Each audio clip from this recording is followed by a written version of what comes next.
the Nashville Network.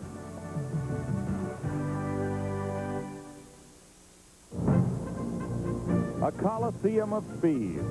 A 1-mile bank challenge calling to the best in the sport of stock car racing. Dale Earnhardt, 5-time Winston Cup champ and the man most likely to succeed in 1993. He has dominated the season today, but surely he must be feeling the breath of his closest pursuer. Like Rusty Wallace, 1989 titleist who well remembers the thrill of his championship. Wallace has 6 victories this year, and today his 3rd pole position. And this man, Mark Martin, winner of 4 races this year. Martin's Jack Roush team has recently been all but unstoppable, a juggernaut of performance. Will his late season charge deliver the so far elusive championship? 3 men chasing a title. 34 others chasing victory. A sure formula for drama as NASCAR returns to the Monster Mile.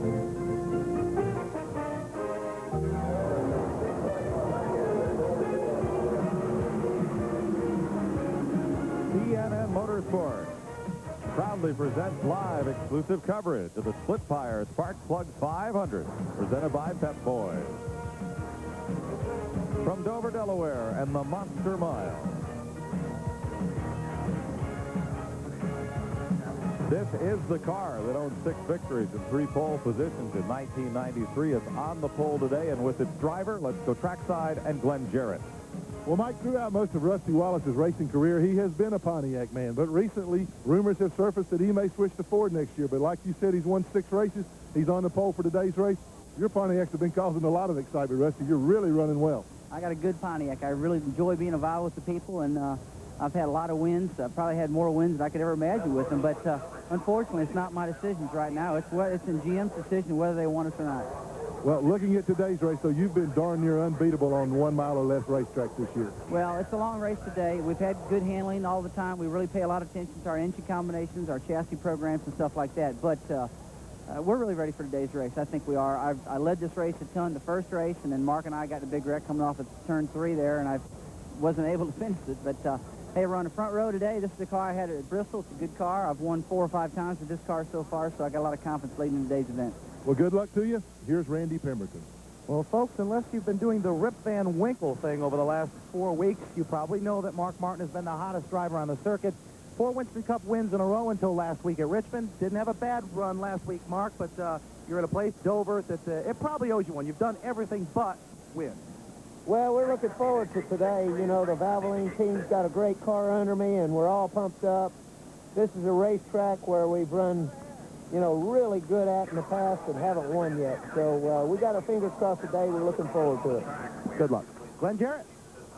Well, I'm standing by with the points leader, Dale Earnhardt, and, you know, some talk has been bandied around lately that this guy's been stroking a little bit, trying to protect that point lead. I've known this guy for 35 years. I've never known him to stroke. Dale, you going to go get him today? Well, we, you know, want to race about 450 so laps there and try to be in contention to race in that last 50. It's going to be a tough race. We hadn't had much practice, and we think we got the car right or close, and we want to have it right so we, you know, their tires wear right and everything. And you got some guys up here that need to win a race before the end of the year, and then trying to prove themselves to the car owners and to the sponsors. And it's going to, you know, it's going to be a tough race. You're just going to have to hopefully stay out of trouble until the end there and race him at the end. Well, he's a tough man. He can do it. Mike? Thanks, Glenn, and hello, everybody. It's a beautiful day for racing here at Dover. Those are 3 familiar faces in 3 very familiar cars, but that's not the case all the way through the field. Silly season 1994 is already upon us, and already there are big changes. Beginning today, Jeff Bodine climbs into the seat of the team he purchased from the Alan Kulwicki estate that leaves Jimmy Hensley rideless. Lake Speed takes Bodine's seat in the Bud Moore Motorcraft Ford. Ernie Irvin has moved into the Robert Yates Racing Texaco Ford, and Jeff Purvis, who's been running a kind of a farm team development team with James Finch for the Morgan McClure people, now drives their Kodak car. And earlier, Todd Bodine replaced Dick Trickle in Butch Mock's Factory Stores Ford. There's one other temporary change Glenn will tell you about in a moment.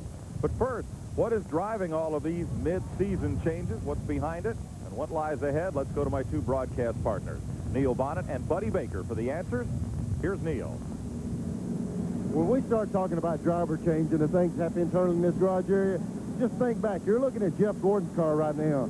He was being brought along by Ford Motor Company to drive a Winston Cup car. Guess what? He went to Chevrolet. Ford was really upset. Now you're looking at the Chevrolet that Ernie Irvin just got through driving. He went over to Ford. Is that a payoff? Who knows? But let me tell you what, we're always talking about the Winston Championship. Not only the Drivers' Championship, but the Manufacturers' Championship. Ford, Chevrolet, they fight every week on the racetrack, and now they're fighting off the racetrack to who drives which race car. I've never seen them so involved as they are right now as to which driver goes into which car. They're getting very protective about losing their drivers, and they're getting very aggressive about picking up new drivers. Very tough on the drivers to decide which way to go, but they're getting some help from the manufacturers. Let's go over to Buddy Baker and see what's happening to the driver's points. You know, guys, everybody's concerned with who's going to be number 1, number 2 in the points.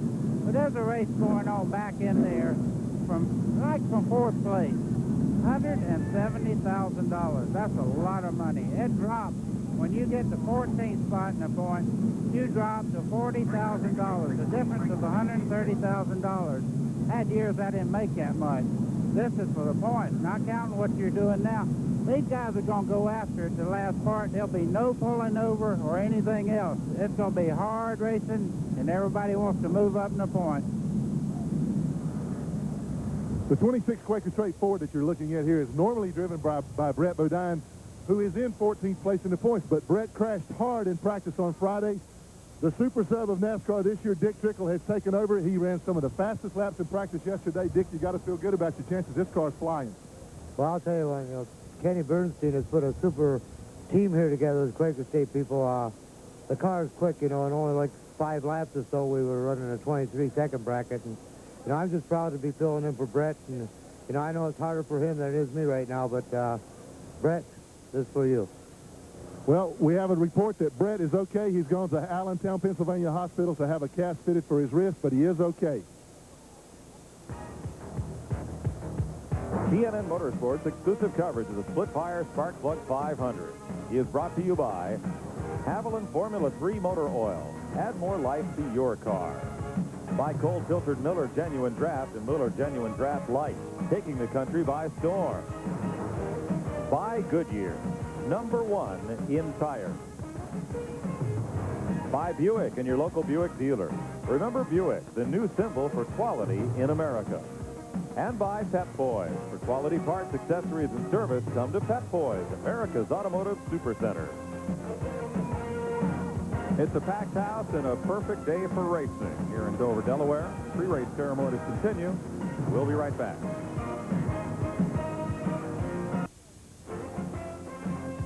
Let's go back down to the starting grid. Here's Glenn Jarrett. Well, Mike, we're standing by the DuPont Chevrolet driven by rookie phenom Jeff Gordon. And, it's not unusual for a young kid to take a fast car out on a ride for a Sunday afternoon. This guy does it regularly, and he does it well. You've been running awfully well lately, Jeff. I know you got to be looking for that first win. Could it come today? Well, I hope so. We got a lot of folks from DuPont up here, and the car is just driving beautiful. It's probably one of the best cars I've had. This crew's doing a good job, so we're just going to see how it goes. I think today might be the day. Okay, best of luck to you. Of course, Jeff, along with everybody else here today, was led to the checkered flag at last week's race by the same man who will lead them to the green flag today, as Mike Joy reports. Mark Martin, going for a modern-day record 5th win in a row, is the leader at the halfway point. But Rusty Wallace, earlier penalized for jumping a restart, would move his way back to the front at lap 267. Soon, Bill Elliott would be right on Wallace's tail for the lead. 15 laps to go. The restart turns into a major pileup as you watch from Bobby Hillen's car. Next restart, 10 cars to be on the lead lap with 9 to go. Earnhardt and Elliott almost get together. But caution comes out again. With just 2 laps to go, Ken Schrader, a lap down, battles Dale Earnhardt as he tries to overtake Elliott. Elliott winds up second. Rusty Wallace gains his 6th victory of the season. Earnhardt still with a secure point lead. Rusty Wallace gained a bit of ground over Mark Martin, Dale Jarrett, and Morgan Shepherd. Kyle Petty, Kenny Schrader, Bill Elliott, Jeff Gordon, and Ernie Irvin are your top 10. The final practice session was canceled due to darkness after the Busch Grand National race ran late yesterday, so we're reverting back to the early practice session. In my book, Ernie, you were the quickest. This thing was flying yesterday. Well, I tell you, Larry and all the guys and Robert and just done a great job with this Texaco Havoline Ford. And, you know, we haven't really touched it since we got her. It's qualified good, and it seems to be racing. You know, hopefully it'll race good. A little different weather right now. And I want to say hi to Kim and Terry. They're all at home watching, and hopefully Jordan's feeling better. Ernie, good luck. Mike Joy? Thanks, Randy. Sears Die-Hard battery now with more power when you need it most. Presents the starting grid for today's race. You've met Rusty Wallace, his 15th career pole, but his first here at Dover. And Ernie Irvin has his second straight front row start in the Robert Yates car. Jeff Gordon, fourth time this year, he started third. Jeff Bodine, first start as an owner-driver in Winston Cup ranks. Runner number 3, Mark Martin, who's won 4 of the last 5, and Rick Wilson with 7 top 10s. Morgan Shepherd, winner at Atlanta, and Harry Gant, who has 4 Dover victories. Dale Earnhardt, who won here in June. Kenny Schrader, who won here at Dover in '91. Bobby Labonte, freshman driver, and Rick Mast, who ran 6th here in June. Bill Elliott, who's won here 4 times, and Derek Cope, who has a victory here. And now, ladies and gentlemen, to give the command that will send the field on its way, the SplitFire Start Plug 500, presented by Pep Boys. Here is the founder and vice president for auto racing of Dover Downs, Mr. Melvin Joseph. Gentlemen, start your engine. And with that, 37 cars come to life here at Dover Downs as you look down through the rest of the starting grid. Ted Musgrave was fast the second day qualifier ahead of Ricky Rudd. 36 positions in the official field, and 1 provisional starter, Jimmy Means. What a day for racing. Yesterday it rained most all day. We just snuck in the 200-mile Busch race, won by Todd Bodine. After Joe Nemechek wore out in the field early, cracked the wall, and then Bodine came back after getting 4 tires and 50 laps to go and won in a walk. Exciting race, and I tell you, Neil knows a little something about not being able to practice yesterday. A lot of these guys didn't get to run their tires in, and they're worried about maybe having a tire problem later on. Yeah, they like to scuff the tires before the race. They didn't have that opportunity, so they run new tires all day long. Let's see what happens. We'll be back to Dover after this.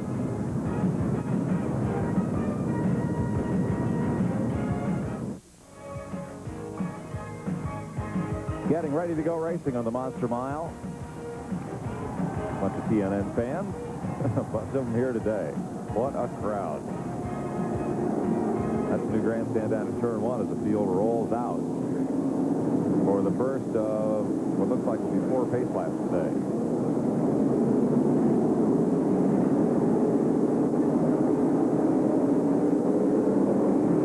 Everybody moving. And headed for Turn 1.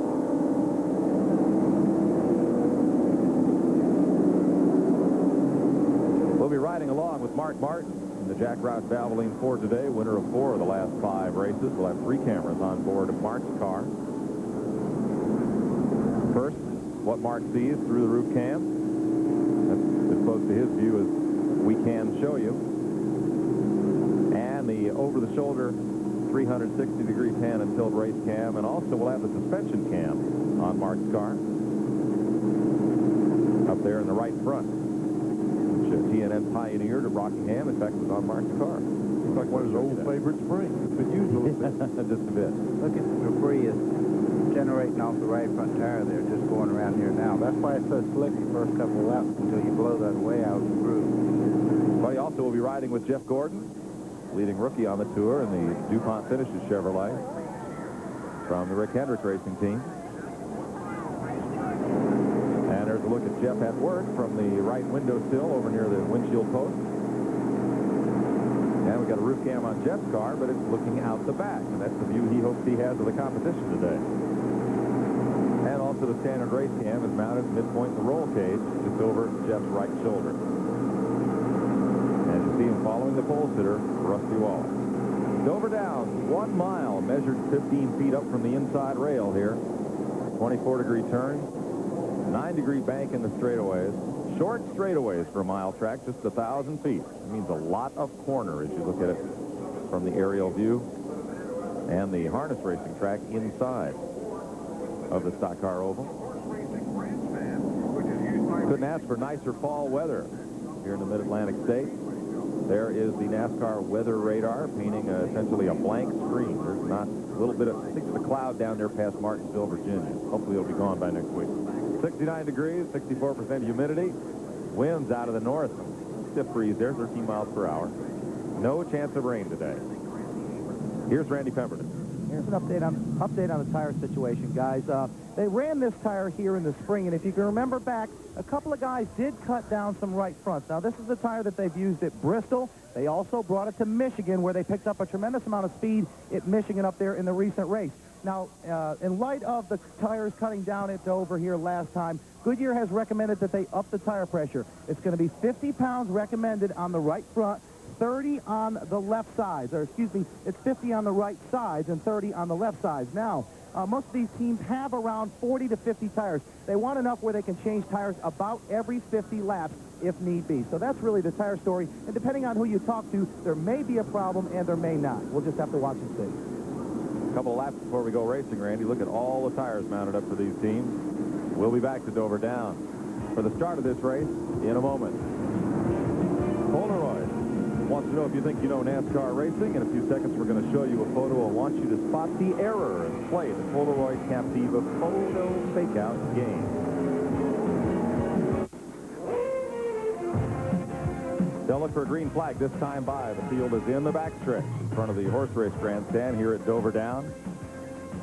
Today's race starts 37 cars, 500 laps is 500 miles around this place. Bill Elliott set the race record back in 1990, average speed 125 miles an hour. We'll have our toll-free number in use throughout today's telecast. If you have questions you want to pose to the folks on pit road, people in this race, or other questions about this race or NASCAR racing, the call is free, 1-800-451-7331, and that'll be in operation all throughout today's telecast.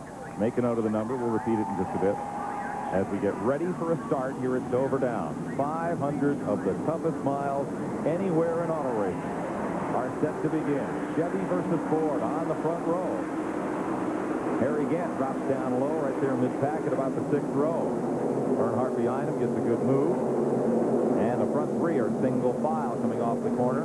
Rick Wilson up high really shook the car coming off of turn 2. And a crash in the back straightaway. Darrell Waltrip goes spinning, sliding.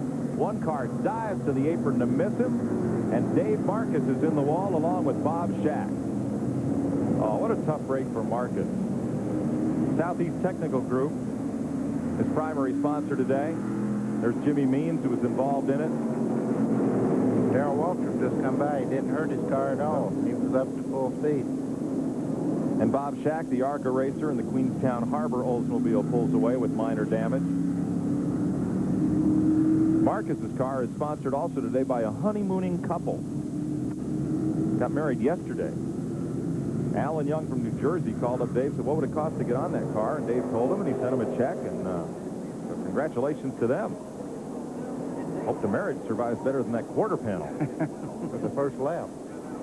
See what happened. Top of your screen. You see Darrell crossed up right there. He's down near the bottom of the racetrack. He lost traction coming off that corner. I don't know whether somebody bumped him or what, but he just turned around there on the straightaway. Jimmy Spencer gets through. Spencer was the car right behind. There's Shack into the outside wall. And he's going to come down into Marcus. Oops. Sorry, Alan and Tina.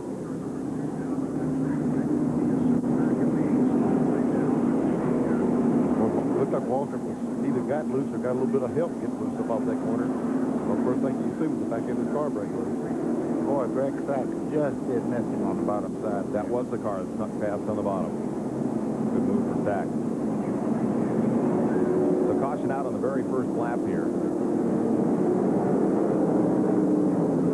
And with this caution flag, we'll take this pause from Dover Downs International Speedway. The Monster has gotten in the first fight here. 2 laps complete.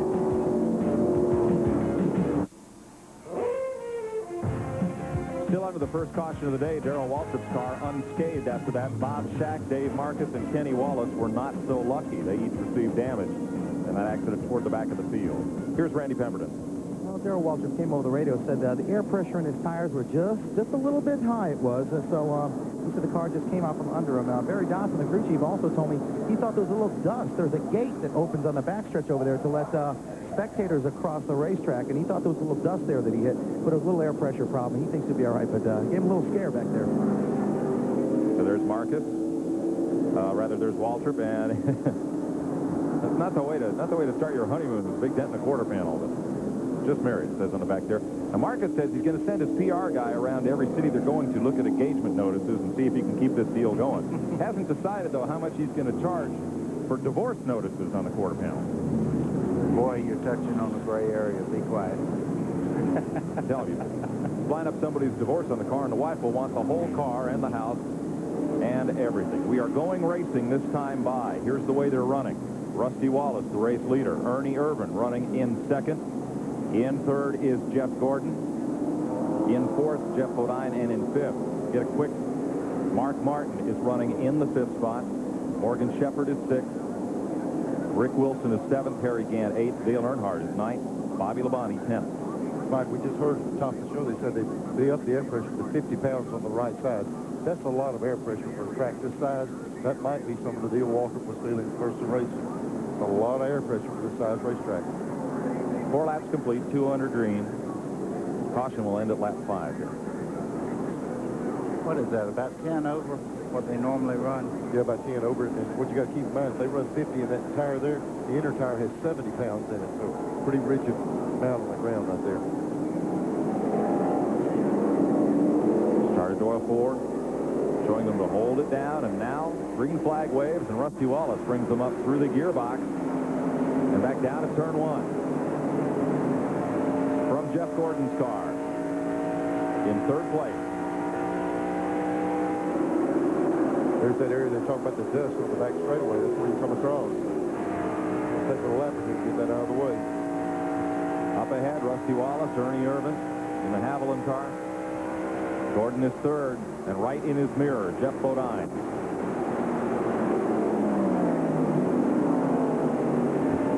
From Mark Martin's car, off the roof cam, looking ahead at Jeff Bodine in that black and red number 7 Ford. There's Martin. What a tear he's been on these last few weeks. I talked to the crew chief the other day about Jeff Gordon, how well he liked the car up here, and he said, I had to leave the front office to go back in there and set that car up myself again. The crew chief did, and he said he really liked the car. In fact, like when they were running for Davis. Dick Trickle, running for Kenny Bernstein, has drifted back to 32nd spot in the race. Trickle might have been in the middle of when Darrell Waltrip had his incident. Boy, there's Jeff Gordon right up on the inside. Ernie Irvin. Irvin slid up about a half a lane. Gordon drove right down in there beside him. Fantastic. From Jeff Gordon's car, you see him complete the pass and move up into second. Big challenge, Morgan Shepherd up the outside, and the Cisco Ford of the Wood brothers just gained about 3 spots, just like that. Ooh, look at the back end of that 21 car. It was switching everywhere. Morgan did a great job in that car this year. And he's had a lot of success here at Dover. Boy, have the Wood brothers. That car's always run good here. Look who's on the run. Earnhardt on the bottom, and Rick Wilson. Is Mark Martin in trouble? This is the case where he just got out of the inside lane. Boy, they won't give it back to you. You got to take it back. He's going to have to work to get back inside. Top of your screen, Harry Gant passes Mark Martin on the inside as they come back to start-finish and complete lap 8. There's Rusty Wallace leading the field. From our Ray Bestis aerial chopper, Ray Bestis, best in brakes, bringing you these. But we have a spin in turn 1. Phil Parson, Manheim Auto Auction Chevrolet, up into the wall. Phil had a great run here in yesterday's Busch Grand National race. Rusty will handily lead the pack back to the flag as Parson sits against the wall at turn 2. Trying to get it moving, but it's not any use right now. That thing is got the radiator and oil cooler all knocked off along with the right front wheel. Well, we ran 2 laps of caution, and then we ran of green, and then 6 laps of green. 11 complete. So it looks like he's getting down. Oh, he's down under. Who is that? The Musgrave's car. And they got together a little bit. And around he goes. And I'm telling you, you're going to hit this fence a ton. Who's that? Derek Cope. Oh, Cope, man. People wonder why Cope didn't just turn left to get out of the way. You just can't turn left up there. It's real slippery on that part of the track. You just got to ease the car on down. Then Parsons looks like he guided the car back up to the wall to keep it out of more trouble as everybody moves by on the inside. Here's another angle. He just got underneath and had nowhere to go and got down on the flat a little bit there, and it turned right around on him. Oh. If anybody's ever hit that wall like myself, that hurts just to see that. Yeah, it can bring flashbacks, doesn't it? Yeah, it does.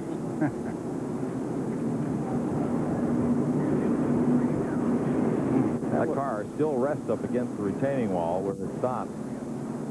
And the track crews kind of cautiously going to Phil Vade. It's a good indication how steep this racetrack is. These guys like climbing a mountain to get up there to them. You can see Phil inside the car there. He's okay. He's moving around and everything. Well, when the fire station was set up, I figured it would fall off that thing. On pit road, Dave Marcus and Jimmy Means still repairing crash damage from the lap 2 incident. 12 laps are complete here at Dover out of 500. We'll be right back. TNN Motorsports exclusive coverage of the SplitFire Sparkplug 500 is brought to you by Napa, because there are no unimportant parts. Bill Parsons is okay after his bout with the wall at turn number 2, and the monster claims another victim, this time a Chevrolet. Larry Hedrick car started by Bill Parsons. And I think they're trying to get squared away that they can pull that car. They want to roll it down off the wall instead of sending a wrecker up there, and Phil gets the mandatory trip back to the care center. I wasn't real sure about that. It looked like he might have been looking at somebody trying to make a little gesture there. Yeah, it looked like he's walking on the track kind of questioning what happened. It's hard to say. So they'll try to roll the car down off the banking and then be able to clear it off. See if we can get a word here with Jeff Gordon in the DuPont Chevrolet. Buddy? Jeff, this is Buddy Baker at TNN. Can you hear me? Yeah, buddy. How you doing, bud? Doing well, man. You're flying. It looks like you're really hooked up. Well, we're only 15 laps into this race right now, so we'll just have to see. It's a long, long day, but I tell you, this DuPont Chevrolet's been running good this weekend, and it's running really good right now. We're just, you know, just trying to get up here and get in a rhythm, get in a pace. I'm not really looking to just take off or anything. I just want to be there at the end. Well, we wish you good luck. Thank you. Jeff Gordon currently running in the 2nd position. Calls on our 800 number. Again, it's toll-free, and if you have questions, particularly about this race, but other questions about Winston Cup racing, if we have time, we'll try to get to them. Otherwise, pass them along to some of our sister shows on TNN. Toll-free number 800-451-7331. Sam from Massachusetts. Neil wanted to know what your job was outside of racing before you got racing full-time. I worked as a pipe fitter. I worked out of the union as a pipe fitter, put the pipes all together in these big buildings, and it used to be really dangerous with this high-rise building, so I went to something easier and went to racing. Easier and safer. If you fall off one of those buildings, you don't have a chance. A race car, you got a shot at it. Let's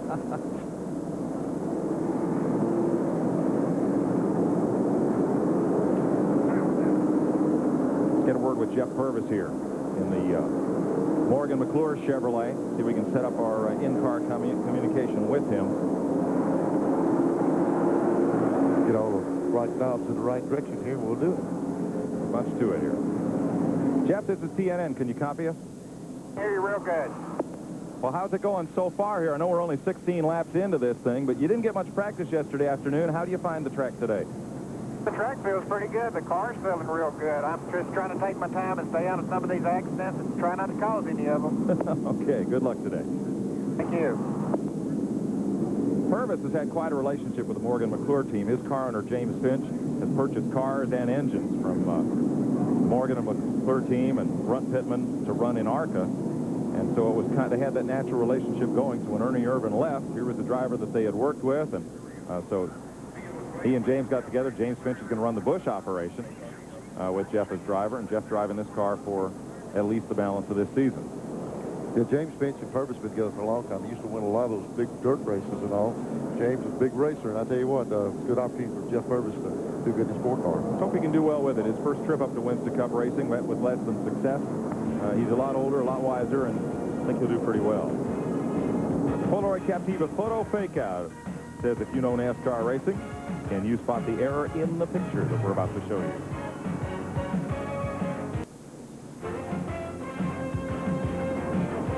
$18 laps complete at Dover as you watch from the Pontiac safety car driven by Elmo Langley.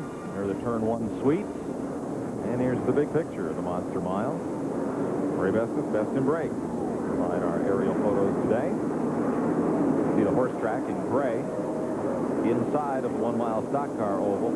And just in the upper right-hand corner of the picture, that's the new Delaware Superhighway, Route 1, that will connect this part of the state with Interstate 95 and make commuting to the races a lot easier for the fans up north. It's really going to make me mad when they finish that. It'll be easy to get, it'd be too easy to get in and out of here.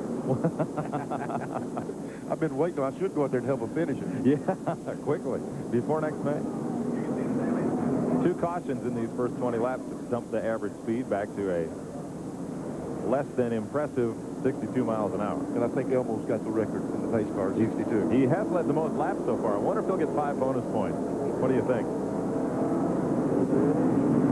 8 laps under green, 11 under caution so far. And we're going to get 1 to go this time. Light will come off on the safety car. And Rusty Wallace will lead Jeff Gordon, Ernie Irvin, Jeff Bodine, and Morgan Shepherd toward the green flag. Dale Earnhardt's running 6th, Rick Wilson 7th, Harry Gant 8th, Bobby Labonte's in 9th, Ken Schrader is 10th, 11th is Bill Elliott, Mark Martin slid back to 12th, Rick Mast is 13th, 14th is Kyle Petty, and 15th is Hut Strickland. Sterling Marlin is in 16th, followed by Ted Musgrave, Jimmy Spencer, Ricky Rudd, and Michael Waltrip 20th. Then it's Todd Bodine in 21st. 15 car. Who's that? Lake Speed. Let me help you on this thing. Thank you. Thank you. It's going to take a little while. Lake Speed in Bud Moore's car is 22nd. Then Derek Cope, Dale Jarrett, and Greg Sachs.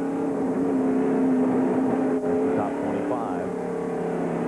Ahead of Terry Labonte, Wally Dallenbach, Jeff Purvis, Bobby Hillen, and Dick Trickle in 30th. Important to lay these tires off for this restart. Get all those junk off of them. Take a pretty good run down in turn 1. Maybe now we can get this race started. Lap 20 coming up here. You notice he's got his hand on the shifting lever. There's 2 reasons for that. He's, of course, going to change the gear right away, but you want to make sure it don't jump out of gear when you accelerate. Rusty got a good pull on the field that time. Yeah, I was going to say, when you talk about accelerate, Rusty Wallace really takes off on all these restarts. Back here's Mark Martin. It's kind of misleading. Mark got hung on the outside and really fell back. I don't think his car's off that much, other than he just got caught outside early and fell way back. Harry Gant moving up. He slipped under Rick Wilson. So did Bobby Labonte. They each picked up a spot. Well, Bobby Labonte's been strong these last couple of weeks. And there's Earnhardt going underneath Morgan Shepherd and into the top 5. Earnhardt started 9th. He's up to 5th. Point leader and 5-time champion. You know, we were talking yesterday, it's about time for Gant to really start flexing his muscle. In this racetrack, I don't know if a guy that runs this racetrack any better here Gant does than he's on the road right now. Well, it is September. He's going under Morgan Shepherd right as we were talking there. And this will be for 6th place. This is Earnhardt's 5th. And Shepherd's going to backslide just a bit in the field. He's lost 3 spots by being up in that high lane. Jeff Bodine had a look underneath Ernie Irvin. Got a real good run right in the middle of the corner. I thought he was going by him. He pulled right up on him. You know, guys, there's nobody in this race that wants to win any more than Jeff Bodine, because this car is not on winner's circle for next year, and he feels that he might can win a couple of races before the end of the season. And I think Ford Motor Company's betting just that, too. Helped them win that manufacturer's championship. We'll put him over from the Bud Moore car into the car, into the team that he has purchased. You see Jeff Gordon's running this car back down to Rusty's. I tell you, he's strong. He says he's just riding, but he's doing a pretty good job of riding, don't you think, Neil? They're just riding at a high rate of speed. You know, anytime you sit there, it's going to take it easy, but if you get the least little bit of stiff that guy in front of you is falling off the pace or something, it's just as well to ride out front if you can do that. The speeds here have really climbed in recent years. When Jeff Gordon gets down to the end of the straightaway, he'll be traveling about 170 miles per hour on a 1-mile racetrack. And then down in the middle of the corner, just before he gets back on the gas, he's slowed down to about 135. Okay, what you're asking a lot of these engines to pull that torque down, pull them down low RPM, zing them up off the corner like they do. And that's one reason this racetrack keeps these engines up. I think Gordon's car really makes a good move right in the middle, and it seems like Rusty jumps off the corner. 26 laps complete. You're watching the 2 leaders, Rusty Wallace and Jeff Gordon. There we saw Gordon close up right in the center of the corner. Let's go to Glenn Jarrett. Well, Mike, I'm standing by with Phil Parsons. He walked out of the infield care center, and Phil, that was an awfully hard hit. Are you okay?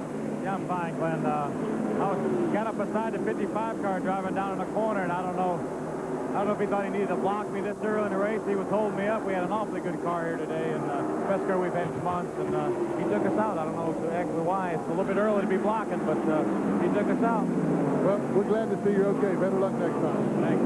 That's I'd just like to say hello to Marshall kids who are back home. I'm all right. Be home tonight. Thanks. That smoke you saw a moment ago in turn 1. Bob Shack slid up, banged the wall, went back down to the infield, and the car, I believe, came to rest at the inside of turn 2. No caution. There is Bob's car. Wow. And it smacked the wall pretty good after it looks like it cut down a right front. Yeah, he didn't do one of those glancing jobs. He got into it pretty good. He squared it up pretty bad. But there will not be a caution if he's made it all the way around without putting any debris on the racetrack. Well, if he didn't put any debris on the racetrack and went over the fence, because there's a lot of that car missing one part I saw.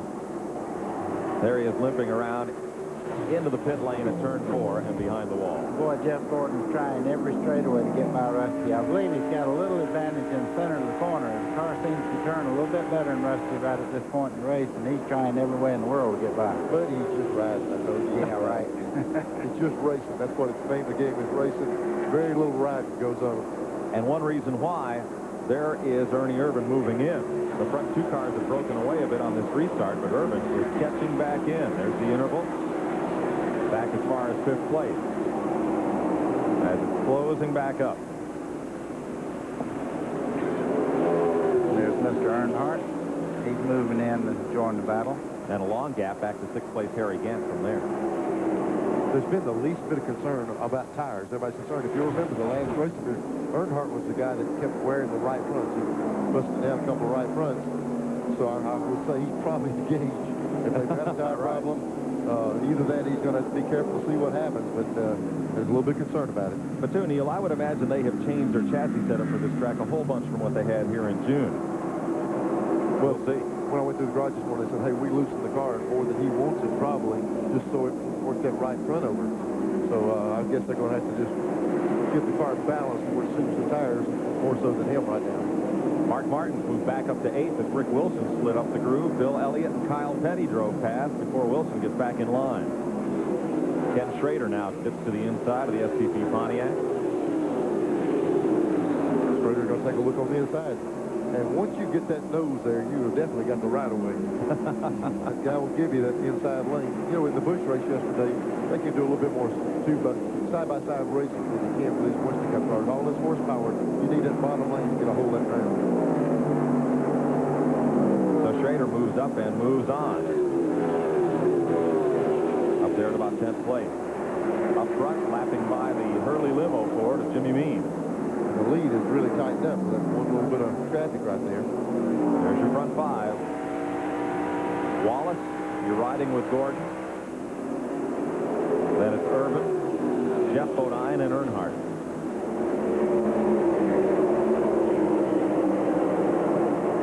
I tell you, like we were talking about before, that car Gordon closed up right in the center. Here we see Hud Strickland, Ricky Rudd, Spencer going under Hud Strickland. That's 15th place right there. Rudd's always run good at this racetrack, and I think in the back of a lot of people's minds, so he'll come on in the race, but he's kind of caught back in his traffic, which he can work his way up there. September's been a good month for him, almost. Richmond and Dover, 2 of his better racetracks. He's a 3-time winner here. Let's go back up front. 37 laps complete. Jeff Gordon doing a me and my shadow routine with Rusty Wallace. I tell you, these two cars are just about evenly matched. Just in the center of the corner, you see them close up a little bit. Now Rusty will pull a little bit right along here, so they're pretty evenly matched. Still taking error. Let's get word from the Rusty Wallace pits. Here's Randy. Well, as good as he's running right now, guys, he come over the radio. A little bit tight.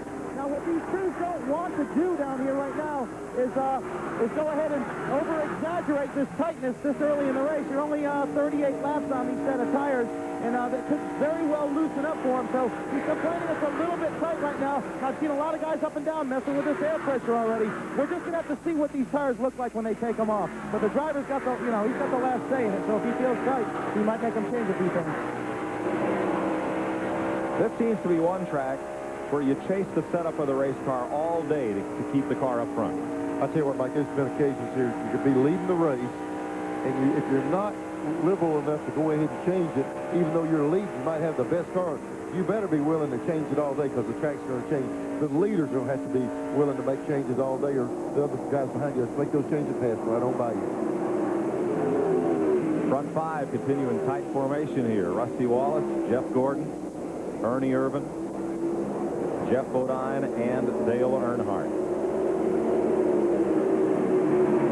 Two of those top five drivers in new rides. We asked Ernie Irvin his perspective on all these driver changes. Well, I mean, we all got to put food on our tables, and, what's best for us is what everybody has to do. Whether it's me, whether it's Jimmy Means or whoever, they all got to do what's best for themselves, their families, and, this is something I felt I needed to do for my family.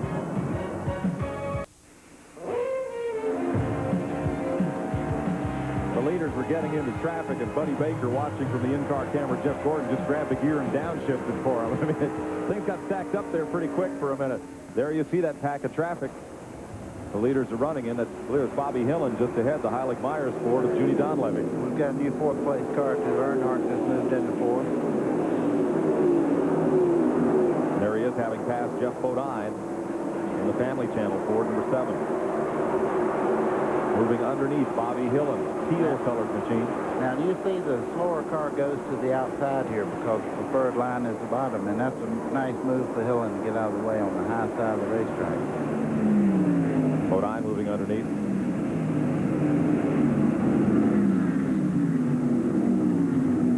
And that kind of puts the front four right together. A little bit of traffic stacked it up, closed them right back up again.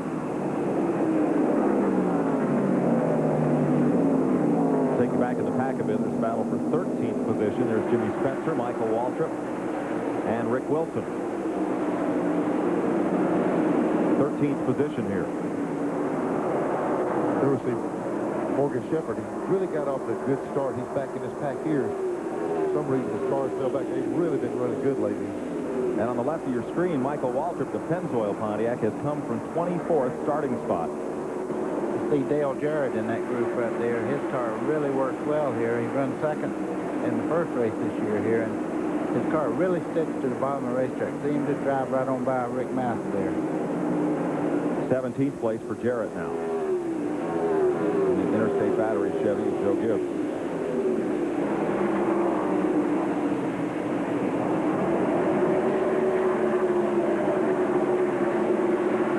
Jarrett's still working up through there. Shepherd's been running a little bit higher. There he goes in that line, just about inside laneway. And we're back up front, 51 laps. Still Jeff Gordon. Bumper to butt with Rusty Wallace.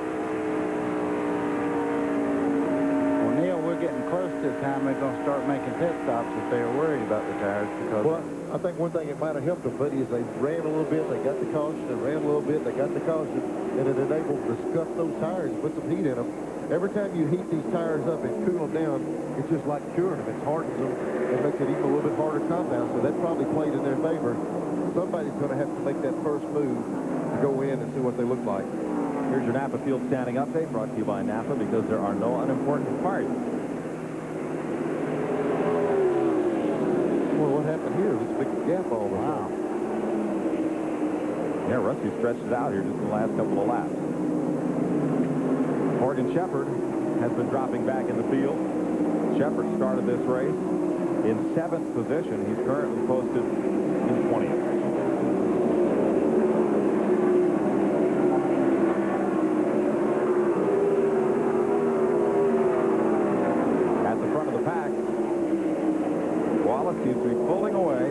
just a little bit.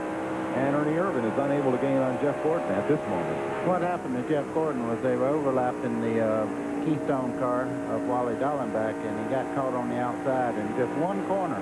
He was on the outside. That's how far he dropped back. And, Buddy, you know, too, if Rusty Wallace said earlier he was a little bit tight, right now is when it'll be in his favor. That tightness will leave and some looseness will come to the car and it's neutralized. So right now, Rusty's car is probably better than it was 15 or 20 laps ago. We've got a couple of questions on the 800 line about tires. If they have to have 50 pounds of air, or is that the maximum, and what they actually fill the tires with. It's not just compressed air. I tell you what, sometimes they'll use compressed air, and most of the time they use nitrogen. They'll use nitrogen simply because the heat doesn't affect the air pressure. It doesn't go up so much. But the tires can withstand. You can put 100 pounds of air pressure if you want to. They're so strong you can put 100. The trick is to find the right air pressure. You'll see them check the temperature. They want it to read the same on the inside, the outside, and in the middle of the footprint of the tire. And that pressure is what dictates how much air pressure it takes, the heat. Rusty Wallace has led every lap of this race. And the heat's coming back. Yeah. You look at Jeff Gordon, though. He's running back down. That car is failing. For a guy that's just riding, he's doing a pretty hard job of riding. Front five have been pretty constant here the last 40 laps or so. The first thing you got to learn about race car drivers, they'll tell you the truth, the little young ones are worse. I hate to tell you all this, but we're getting a report that they're seeing a little bit of smoke off the car, too. I saw that just once or twice, just a little wisp of it. Maybe it's just a fender or something barely touching the tire. That really is not a problem. That's what we hope. I just hope it's not, something tire-wise there. We hope we just have to play this out and see what happens. But if he was complaining a little bit of push, he might be smoking that right front some. I've ran this thing before, and I know you have to, buddy. It smells like a tire plant coming off that right front, all that rubber boiling all day long. So it's not the best of feelings. No. Looks like the old Indian burned the blanket thing, you know? Poof. Smoke signal. Let's go back to 8th place here. 7th, 8th, and 9th this is. Ooh, Todd Bodine. Yesterday a winner, and today he's in trouble in the Butch Mock Factory Stores Ford. Yellow is out. Front. Caution is out. He knocked the toe way out of that thing. Yeah, Bill Elliott's coming down pit road. Now, I don't know about that call because I'm wondering if they're going to say he got in before the caution came out. I believe he has a right front this lap. He's going on high. I don't know what's wrong. Well, I see something there on the front that don't look right. They may have made a decision to pit, and he was in the pit lane. Caution came out, and he had to roll right through. So he'll be on the tail end of the lead lap. He does not lose a lap. You can see that Todd Bodine smacked the wall pretty good, and the monster has bit another one. Hopefully it's not what we were talking about. We were right at that stage where we'd be concerned with it. When we get Bill Elliott's car back on when he comes down pit road, the right front fender on that car has some damage there. Something they might have made contact. He might have hooked somebody's quarter panel and peeled that out. Todd Bodine has hooked the wall. Ooh. Well, you can see the skid marks way back before he got in there. He did lose something on that right front, looked like. Got it up in the wall. Did a tremendous job yesterday in winning the 200-mile Busch Gray National race. And he brings out the third caution of the day. Everybody comes to pit lane. 3 cars that stay out. 4 cars were lapped automobiles. And Darrell Waltrip will stay out. Or is that, excuse me, that's Kenny Wallace. Staying out. So everybody on the lead lap is in, and that's almost everybody. 28 cars are on the lead lap right now. Boy, everybody went to school yesterday on have to have 4 tires every time you have a caution, because that won the race for Todd Bodine yesterday. Our director, Gary Klemp's going to give you a new view of pit road. Here are the 3 leaders in their pits. Remember, Rusty, as the leader, got to his pit first. He's pitted right near victory lane. And on the right side of your screen, you'll see how they line up as they come down pit lane. And it'll be Wallace ahead of Irvin. Irvin picks up a spot on Jeff Gordon. Boy, that was a great pit stop by Ernie Irvin's crew, but I tell you, Buddy Parrott and those guys on Rusty Wallace's car, they video everything and really get into this thing. They are good. 62 laps are complete here at Dover Down. We'll be back after these messages.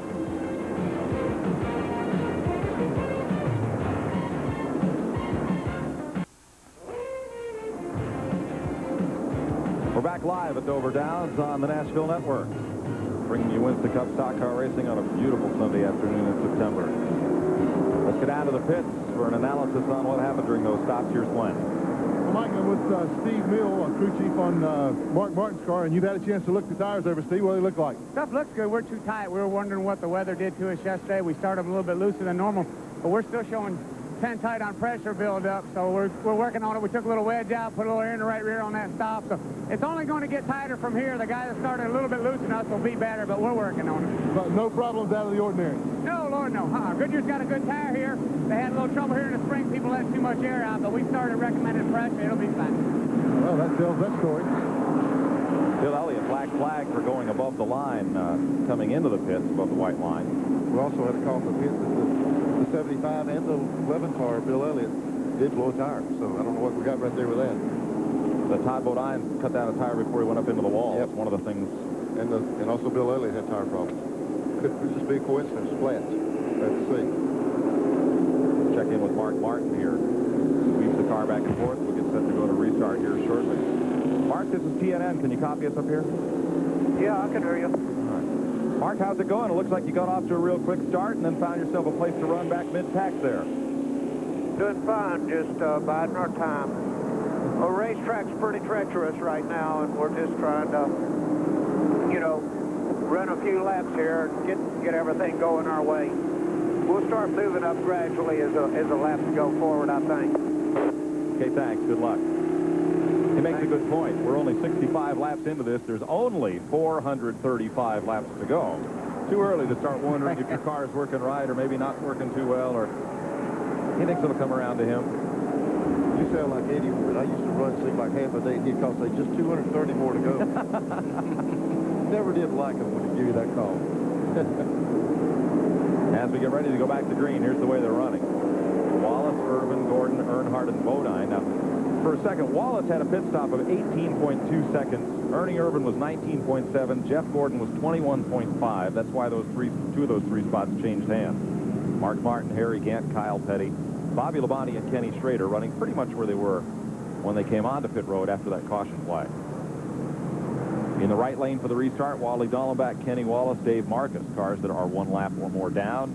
Also Bobby Hillen and Jimmy Horton running at his home racetrack.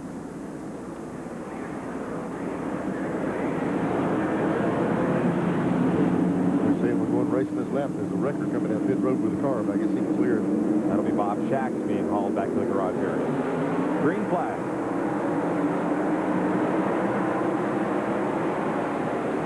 And this time Wallace doesn't get away quite so easily. But the car with him is not second place Jeff Gordon. It is Ernie Irvin, rather, who's moved up to second. Then Gordon finally clears the lap car of Wally Dallenbach in the back straightaway.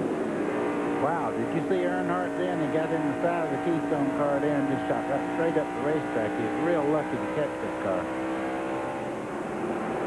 It's hard to realize watching this on TV just how close these cars are to the edge of control until something like that happens. And suddenly, you're out of control. And Earnhardt lost it and caught it all in the blink of an eye. I shouldn't say that was lucky. He's good. You see him do that a lot.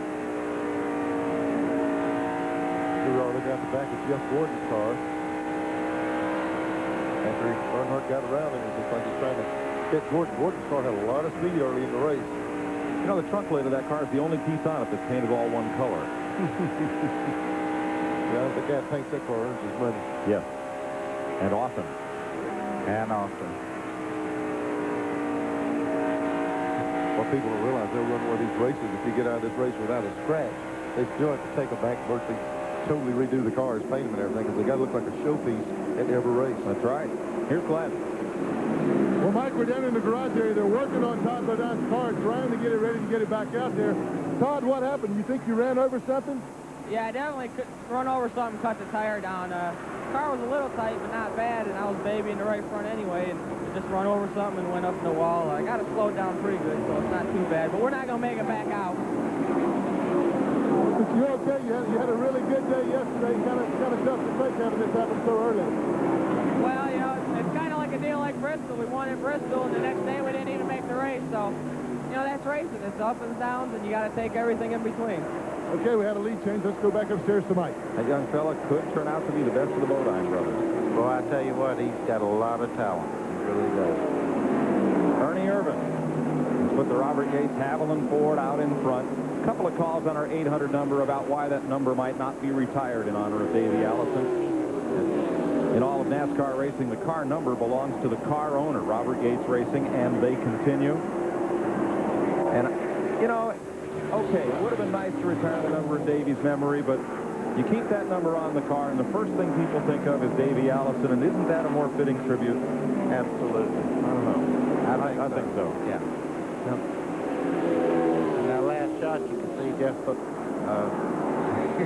Gordon and Earnhardt moving up in here. They're fighting it out right now just behind the leaders. Blake Speed made a pit stop under green in the Buckmore Motorcraft Ford. So he'll go down a lap. As Earnhardt pulls up on the back bumper of Jeff Gordon.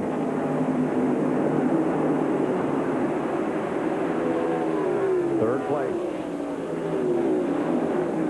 There's the interval. First and second, back to third and fourth. Earnhardt.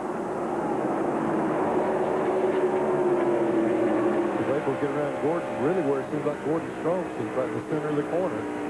Earnhardt starts working well on the bottom. I tell you, when you get the nose under somebody, it's over with. You go right on by. And look who else is coming into the picture, Mark Martin. Yeah, Mark's moved right into this thing.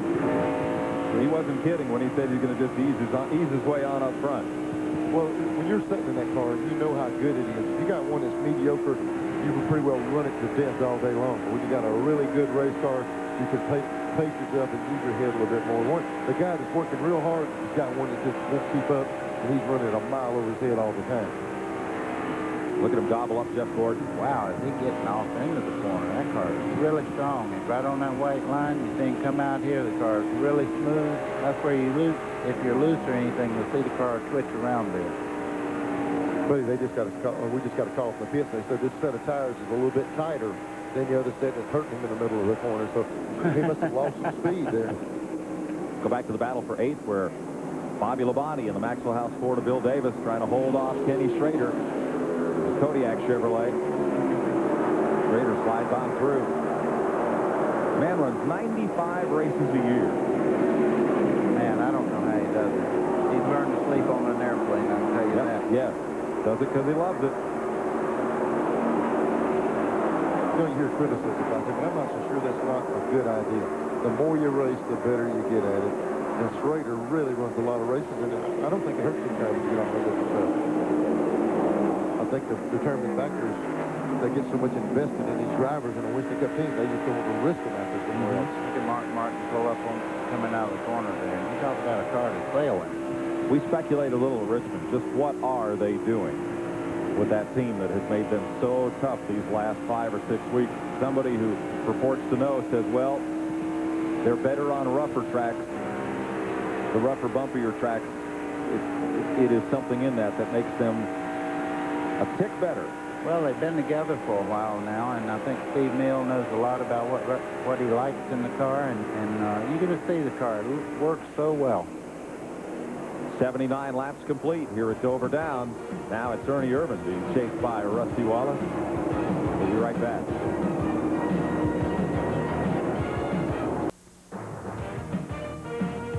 TNN Motorsports live coverage of the SplitFire Spark Plug 500. Brought to you by Chevy Trucks, the most dependable, longest-lasting trucks on the road. Ernie Irvin out in front of Rusty Wallace by a car length. Dale Earnhardt, Jeff Gordon, and Mark Martin closing on the third and fourth place battle. They're the two leaders, and Irvin's beginning to stretch it out a bit. He pulls up on the Cedar Ridge RV Ford of Jimmy Means. There is Mark Martin. Has come from 9th to 5th in the last 53 laps. You mentioned Steve Emile just coming in here this morning. They took the spare Dover car home. More on that in a moment. Lead change? Maybe. Yeah, certainly. Wow. Kind of dramatic, wasn't it? Just a couple of laps before that, you know, the 28 car had about 9 car length lead. They jumped on that in a hurry. And no traffic, nothing near them.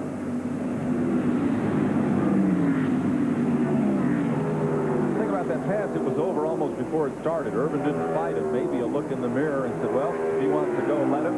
Let's not let that next track close up on him. There's just 418 to go. I'll keep reminding Don't remind me. Don't remind me. You're going to beat him over the head if he keeps talking about that. Good day of racing here at Dover. And one of the reasons why this battle up front. I tell you what, the complexion of racing has changed so much. Used to, we would come here for just maybe run mediocre for 400 laps and worry about running that last 100 miles. But nowadays, if you're going to race, you're going to race by the time they drop this flag. There's so many good cars, somebody's going to check out. Third place could have changed hands right here. And did. Jeff Gordon and Mark Martin got underneath Dale Earnhardt. They are 2 seconds behind the leader right now. Fans come to their feet for Earnhardt or for anybody but Earnhardt. If he moves up a spot or back a spot, everybody stands up.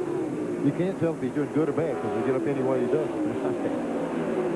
Now, Steve Meal just got here because they took the backup car from Dover and took it back to the shop and completely reskinned it for Martinsville next week. Turned it into a short track car. Why? Because in Martinsville testing the other day, they messed up the car. Didn't they tore one up and had to redo one? Lost the brakes, went into the wall hard. Mark was not injured, but the car was toasted. Now, it used to be, Neil, also, you'd have 3 or 4 different intermediate track cars for a place like Dover, and you could just hog out the wheel wells of it and take that car to Martinsville, but now they changed it around completely. Yeah, you got to have nose weight, rear weight, side weight, body high, body low, quarters high. There's so many things that you have to do to make the car cater for each racetrack. Well, I tell you, you just got to dial them in for each place you go. There's Earnhardt. Right behind him, Jeff Bodine. That number 7 car in black this week carries the colors of the Family Channel. He put a big figure into Bodine's bobsled project for the Winter Olympics. There comes Terry. Yeah. There's Jeff. Oh, and Mark Martin is, wow, hard in the wall and aflame. I'll tell you what, that was the right front again. You know, we keep, I mean, I first want to say, let's don't say it's a problem, but I'm not so sure we're not downplaying a problem because we're seeing too many cars with that right front problem go like that. Hopefully they're watching. Looks like he cut down the tire and went straight up into the wall, bent the rear end. Apparently a leaking fuel line there is causing that flame, and Mark's waiting till that thing comes to a halt to hop out. He's already dropped that screen out of there in case the fire would come up in the car. He's moving on myself. That's a fuel fire right there. And he doesn't know what he's got behind him, or he would be out. The problem is if he drives it down pit road, there's a lot of gas tanks on pit road, a lot of fuel waiting to be put in. I'm sure the spotter's telling him, Neil, he might be trying to get that thing to where there's some extinguishers. Now the cockpit's pretty well filling up with smoke. There, that's the way to go, Mark. Get out of there. Yeah. Yep. I'd be 100 yards away now looking back. I bet he's got no brakes either. Or he might have stopped that thing before. He just pulled the pin on the extinguisher inside. You see him reach back in and pull the pin. Our camera might get toasty here. I tell you what, though, that was good thinking on his part, reaching there and pull that pin back out. Yeah, they used to ask me if it catch on fire, did you turn the fire extinguisher on? I always left and thought about it later. Now the fire's getting inside the car. Yeah, it's inside the car now. Could be just put this thing out. Whoa, what are we doing in the car? Looks like giving it a little bit more room. They got the fire out. Well, it'll bring out the caution here at lap number 95. That's the 4th one of the day. You know, a lot of people say, why did that car catch on fire? But they probably knocked the fuel pump off the front of the motor there. They had to do that. It's close to the frame anyway. Here's your top 5 after 95 laps. We're under caution. And we'll be right back to Dover Downs.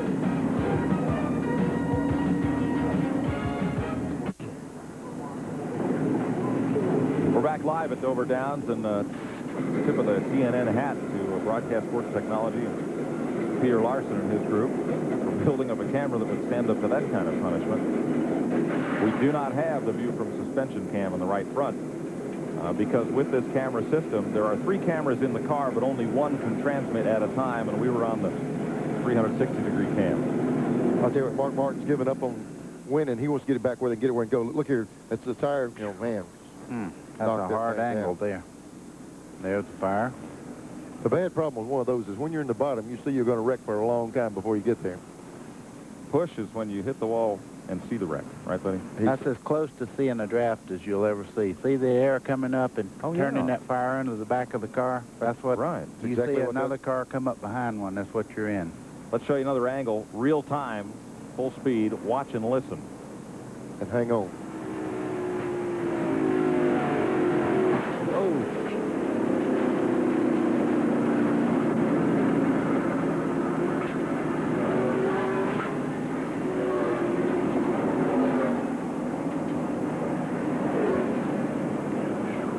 That's when Mark was feeling around in to see if everything was still intact. Mark's sticking with the car. He wants to get it down to the garage area. Well, when you're see if there's any chance to get that thing out again for some points. Boy, that's good to see him outside that car in good health, because he hit that wall at Martinsville really hard. He hit hard today, too. Hey, Mark's physical shape is unbelievable. He works out all the time. He's a small guy, but strong build, and I think that pays off when you have something like this happen. Yeah, his stomach's about as flat as the side of that car. Kind of like mine, huh? Oh, yeah. No, he is quite a physical fitness advocate. Keeps himself in super shape. Yeah, that's a good thing. It's going to take a whack like that. Now, they are third in the Winston Cup point standings, 317 points behind Dale Earnhardt, so it's imperative that they do anything they can to get this car back in the race today. They're going to have to be pretty smart to get that one back in. Everything on it turned to the right. Mark says, I think I'll go sit down while they fix this thing, because I guarantee that thing rung his bell a little bit. We've got Glenn Jarrett down there with him. Glenn? Well, first of all, Mark has climbed out of the car. Mark, are you okay? Yeah, I'm okay. What happened, do you know? Well, we lost the right front tire. Air, I heard it pop. I don't know what happened. I heard it pop and going into one. So, sorry. Peeled the wall pretty good. Yeah, you did. What about the flames? You didn't get any of that on you, did you? Nah, got a little warm, but it's okay. Everything's all right. Glad to see you out of the car and okay. This car is really badly damaged, guys, up close. It's completely flattened on the right side. I don't see any way in the world to get that thing back out there today. Thanks, Glenn. There you see the tumbling of air coming up from underneath the car because the spoiler directs most of the airflow up and over. That's a mess. The right front tire lasted but 27 laps since it had been changed on that right front. We don't know if Mark ran over something or if the tire just let go or if there was something rubbing on it, but all the leaders are now pitting.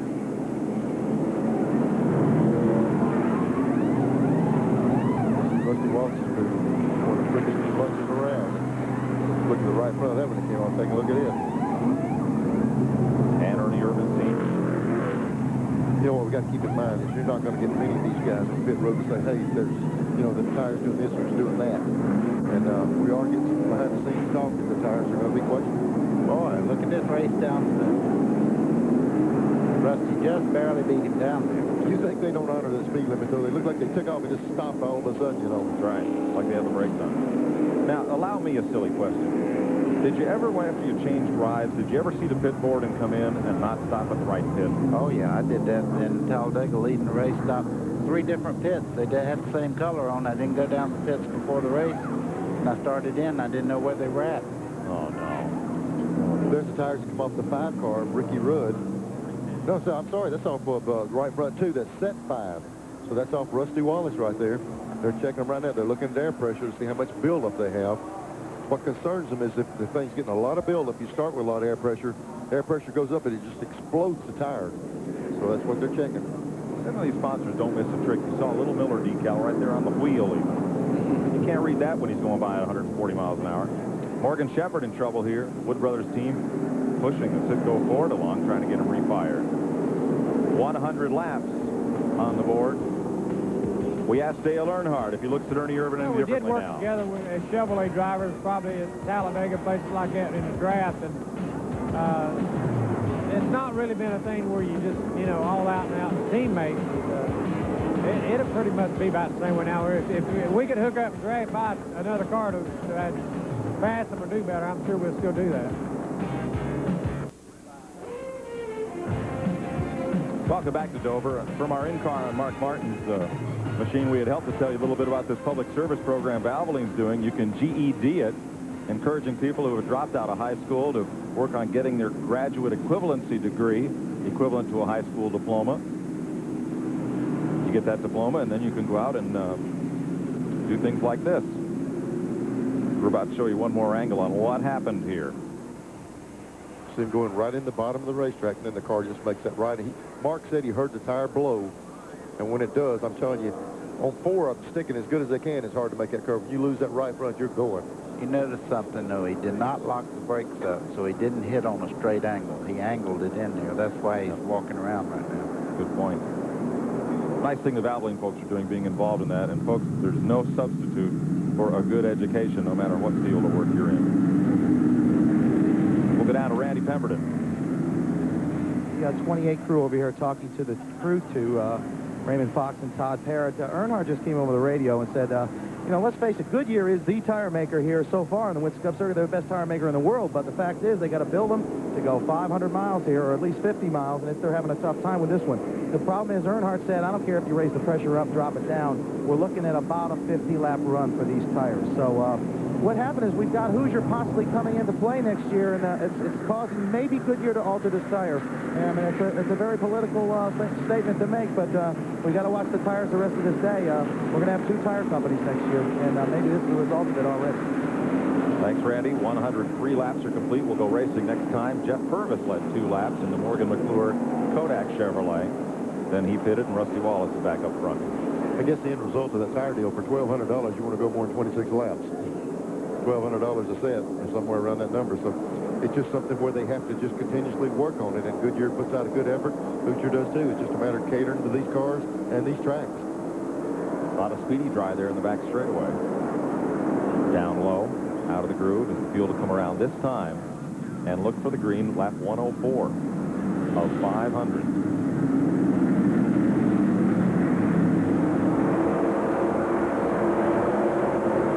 The leader, Irvin second, Earnhardt third, Gordon fourth, Kyle Petty now up to fifth, Jeff Bodine sixth, Jimmy Spencer, Ricky Rudd, Kenny Schrader, Harry Gant are the top 10 as we go back to green. Shepard's car was an ignition problem, but he got restarted out there, lost a lap. He lined up alongside Rusty Wallace. We saw Rusty make the break, and Irvin got caught behind the 21 car. We restarted lap 104, and the question now is, will we see pit stops at lap 154 if we stay green? I think you'll see some of the guys make that call instead of waiting for something to happen, because that something or someone could be you. Boy, oh boy, you know, right now they have to ride. They cannot race really hard, but you see Ernie Irvin coming up under the 21 car there, and Earnhardt right behind him. I'm sure they're playing a little bit of a chess game right now. Boy, Irvin was right down with his left side wheels on the flat going into the corner. Now he and Earnhardt move past Morgan Shepherd. Good ways back. The run at 5th, 6th, and 7th. There they are, Jeff Bodine, Jimmy Spencer, Kyle Petty. Blake Speed is in that pack in the Bud Moore car, but he made a green flag pit stop early, and he is 2 laps down, and then we're confused.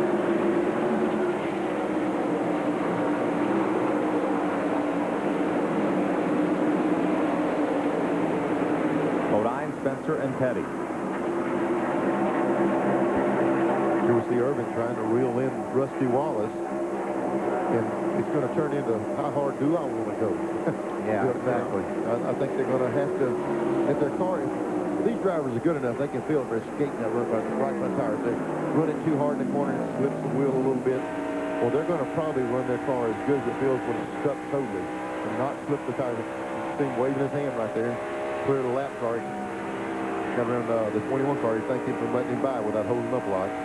How hard can you run it for how long? We'll find out here at Dover Downs. 109 laps complete. There's the top 5 back through Jeff Bodine. The rest of your top 10 will be back to Dover after this.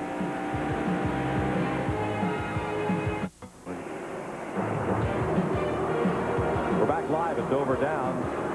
Rusty Wallace leading, Ernie Irvin, Dale Earnhardt, Jeff Gordon, and Jeff Bodine work in the garage as they are going to try to repair Mark Martin's car and get him back into the race. He is 3rd in the point standings behind Earnhardt and Wallace. I don't think Dale Jarrett can overtake him today, but He needs to stay within sight of the 2 leaders. Here's your Napa Field standing update after 112 laps. There's 1 lap ago. That deal, Mike, with him repairing that car, it's no guarantee these guys in front of him are going to finish this race. If he can get that thing repaired, even if he loses 100 laps or 150, and some of these leaders fall out, he goes back out and just rides around. That's right. He'll outdo him. So, I mean, there's no guarantee at this place you're going to finish. Best way to repair that car would be to turn the NASCAR inspector around and say, look at that, roll another one off the truck. Yeah, they would, but you know what? They have the whole car down there on a board. They have replacement parts for every component under the chassis there, and the new housing and everything. So everything under there will be new when they put it back together. Let's go back to 8th spot, buddy, and pick up this battle.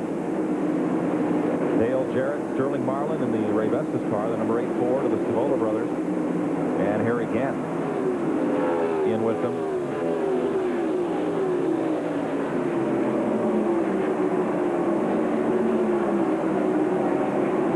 Dale Jarrett, he's running a good, consistent run here. And I imagine he'll be right up front when it's all over with.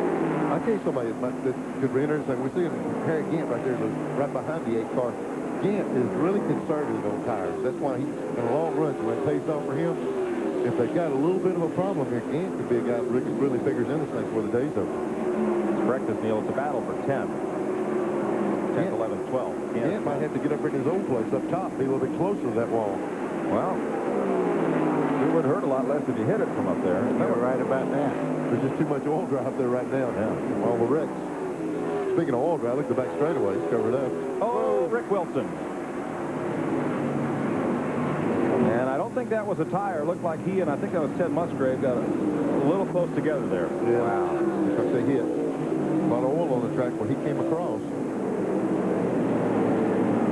Safety crews there very quickly.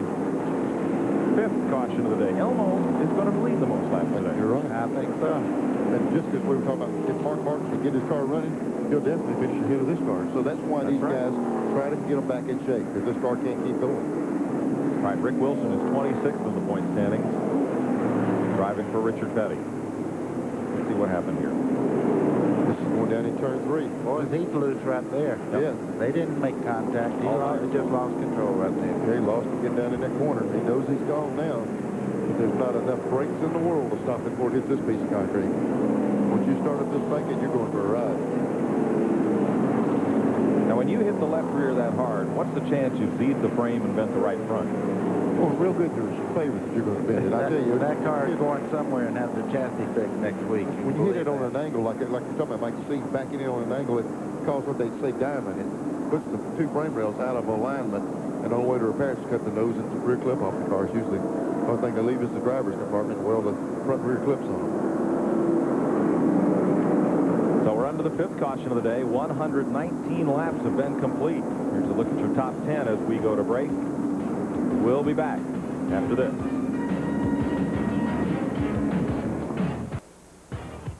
The Nashville Network's exclusive coverage of the SplitFire Spark Plug 500 is brought to you by Goodyear, #1 in tires. Okay. We're back live at Dover Downs. 121 laps are on the board. Rusty Wallace, Ernie Irvin, Jeff Gordon, Jeff Bodine, and Jimmy Spencer moves up into the 5th position. Let's go to Randy Pemberton. Randy? Well, Robin Pemberton here. Earnhardt came in. He changed some tires. You brought Kyle back in. Precautionary measure? Maybe debris on the track? What is it? Yeah, there's, you know, as many cars that's been spinning out or hitting or whatever. I mean, there's debris on there. And it's an awful long race. You can get a lap or 2 down and come back and win this thing. And, you know, we're just being cautious right now. Lots happen. We just want to, you can't win or run in the front at the end if you're not out there.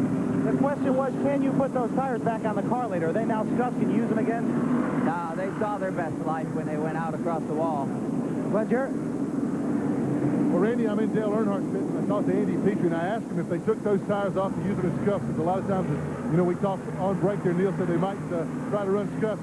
They said that won't work either. The tires seem to only run 50 laps. That's all they're good for right now. So they're just telling their drivers to back off, take it easy, try to make them last as long as they can. Thanks, Glenn. With all these driver changes, there have been a number of questions on our 800 number about if the points go with the driver when he changes cars, or does the car have points. And actually, both the driver and the car owner have separate point systems and separate point funds. There's the Richard Petty-owned STP Pontiac, Rick Wilson's car being dragged back. So Ernie Irvin keeps his points that he's earned with Morgan McClure this season, but Robert Yates Racing keeps all the points that they earned, the car owner points they earned with Davey Allison and Lake Speed, and for the rest of the year. You know, we touched on top of the show also, there's manufacturer's points, so there's 3 battles going on at the same time. What's the record for cautions here at Dover, Greg? Oh, Greg Fielden, our statistician's going to I'll let you know look in that about one up. 400 laps. I'll let you know. I think once Richard Petty came from about, it was either 6 or 12 laps down or something here to win. I think you were in that race. I was in it. I was some of the cautions you're talking about.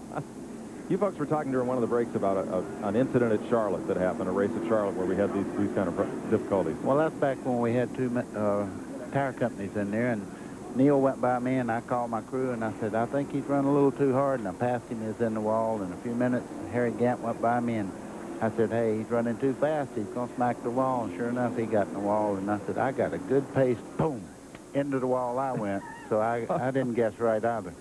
Richard Petty made up 6 laps here in 1975 to win at Dover, so you can get down and come back. Could happen today. We're under caution at Dover Down. 125 laps coming up. We'll be right back.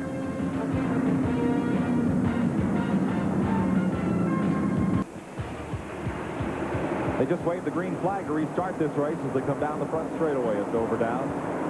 Rusty Wallace leads Ernie Irvin off into the corner. Morgan Shepherd, a lap car. That white car separates them. Jeff Gordon in third. Jeff Bodine, Jimmy Spencer. Then Ricky Rudd in sixth.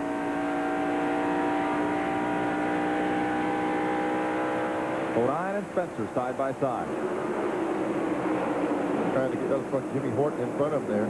Yeah, that's Aaron Horton. Oh, buddy. Let me tell you what. No, I think Michael Jordan's got a patent on that. Yeah, but let me tell you what, Jimmy Horton is glad to be able to joke about it. You're not kidding. Right, he's I'm somebody to be talking. Yeah. Hamilton, New Jersey driver. In the number 32. Active Trucking Chevrolet. Gone a lap down. Had the flyer at Talladega, but back here at his home track, it's running well. That could have been active suspension, you know, when he went up. Could have been. And Ricky Rudd moving up. Ricky's got 3 victories here at Dover. Here's a look at Jimmy Spencer. Let's track his progress through this race. In the last 56 laps, he's gained 5 spots.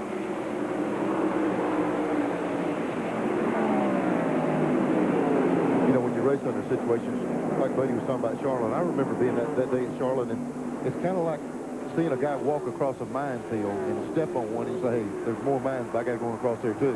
But you got to get there. It's a bad feeling, and these guys are going to have to really pace themselves. One of those mines hit this car, Mark Martin.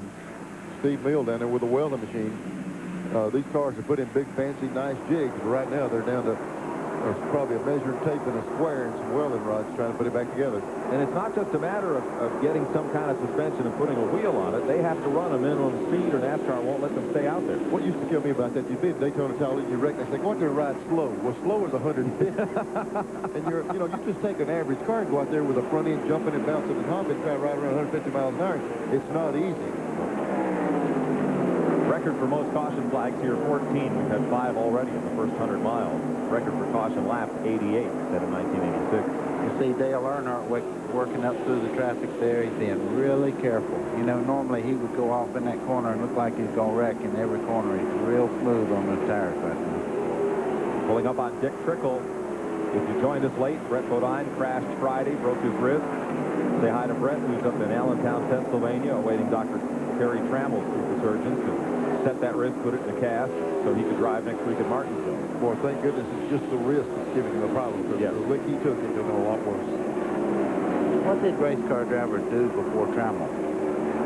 Hurt? Drive hurt, I guess. I guess, because, I mean, they do some wonderful work. Yep, fellas like Dr. Terry Trammell, like Steve Olney, Mr. Jerry Petty down in Charlotte. Right, yeah. Back at 17th position. Petty moving around Jimmy Horton. You could get the feel talking to their crew that They want to use their head, pace themselves, try to work there and stay all day long, then run at the end of the race. I'm sure they're clocking every lap, just like with Kyle. We're watching the rest of the drivers. They're giving them a call on what they're running. 24 cars on the lead lap, Neil, and I think that looks like the mission right now. Just stay on the lead lap.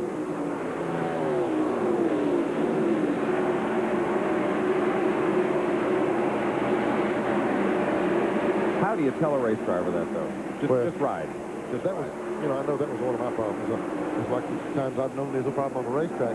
What is easy? You know, how much do you back up? What you have to do is there's cars that have run, you know, 40 laps without any problems, and you get the times that you run that 40 laps, and you try to run within that area.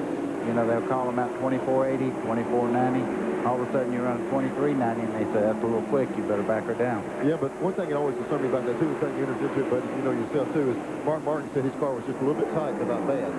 The guy that's got a tight car is going to eat that right front up a little quicker than the guy that's got a loose car that we're in trying to get out from under. And I think we're going to see if there is something to be more right front. So a guy might have a perfect chassis. Rusty Wallace's car might be good to sit here all day long at a good pace because he's got the chassis perfect. If you're off some, you're going to abuse the tires even more. Front three are tightening up. Jeff Gordon moving back up on the leader.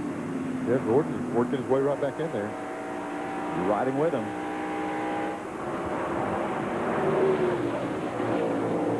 See, there he is easing along. That's amazing, buddy. Look how good that car is handling now. Look how still his hand is until right here, coming out of the corner. He'll get busy up there. Yeah, that thing, that banking goes up right in. It goes almost reverse angle. That flatness jumps off so quick that, boy, it really makes you go to work right on top of that corner. Look at here, talking about going to work. 28 cars thinking about Irvin's thinking about taking the lead a little bit. Pit stop for Greg Sachs in the Country Time Ford. Back out on the racetrack. And watch him get busy right here. You know what it reminds me of? Cale Yarborough would go off in the corner, and he would just, his hands, the wheel would never be still. He'd always be working it somewhere. I was just fixing to say, ain't nobody ever whipped a wheel like he did. Then he whipped them in the right direction. I probably did. I guarantee you was tough. He sure did. Before you be riding along with the cars, you see him grabbing gloves, pulling the slack out of him. He's fixing to go to work. Yeah, when he pulled them up where he could put them under his armpits, he was in trouble. Okay. Let's get down to the pits. Here's Glenn. Well, we're outside the hospital. Richard Petty has just come up to talk to his driver, Rick Wilson, to see if he's okay. That's what we're wanting to find out. Rick, that was an awfully hard hit. Are you okay? Yeah, I'm okay. You know, messed my side up a little bit, a little sore, but, you know, we were running pretty decent. The car just jumped out from under me. I don't know if we had a flat tire or what. You know, we've been struggling, but, you know, I'm okay. I just want to tell my family I'm okay. Be home tomorrow, and everything will be okay. Thanks, Rick. Bill from Illinois wanted to know how the drivers are protected from the acid from the battery mounted right behind them in the car for weight distribution. That thing is concealed. The access to it is through the left rear wheel opening. You can't even get to it from the inside of the race car. It's sealed off totally. The only access is through that wheel opening. All right, NASCAR's first priority is protecting the drivers. You can build more race cars. Richard Childress told us on pit lane at Talladega after you had your wreck. He said, as long as Neil's okay, we can build another car. You also have a rubber casing that sits down in, so there's a lot of protection for the battery there. First, second, third, Wallace, Irvin, Gordon, 142 laps have been completed. Looks like Gordon gets pretty aggressive here. That Evernham's telling him, you're in a good spot. Sit there. Don't get too aggressive. Okay. Watching Ken Musgrave, who we asked if it looks like the manufacturers have stepped up their attempts to secure drivers to run for one make of car. Step? Well, I'll say, isn't it? You know, here we got Ernie Irvin on our side now, and I hear rumors that maybe the 2-car will come back with a Ford next year. So that's rumor so far. Let's just see what happens. But manufacturers are trying to do the best they can, and whatever it's going to take is what they're going to do. By, gave him a wave, clean pass, and now Jeff back up in second place behind Rusty Wallace. Yeah, that's just a gesture. People talk all day long, what do the drivers do? How do they use the hand signals? I think Irvin pretty well saw he got the heat from Gordon. He let him on by, and Jeff kind of thanked him. But, boy, now Jeff is running his car pretty hard here, buddy. Yeah, he is running hard. Let's show you what happened as we were coming back from break here.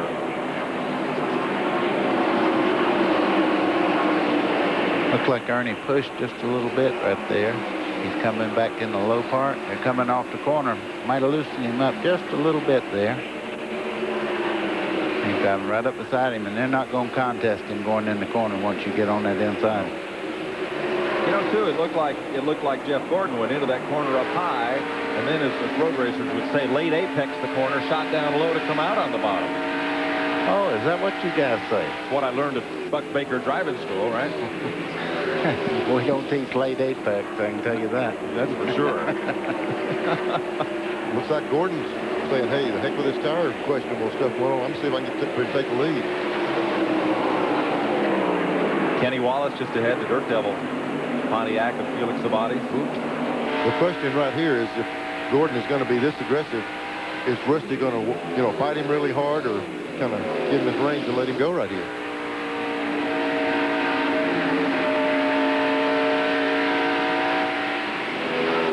Boy, did you hear how nice and easy he got back on the throttle when he got the corner there? Smooth. That's something that's hard to teach. A lot of people just want to just jump right back in it. And that really abuses the tire when you slam it back to the floor.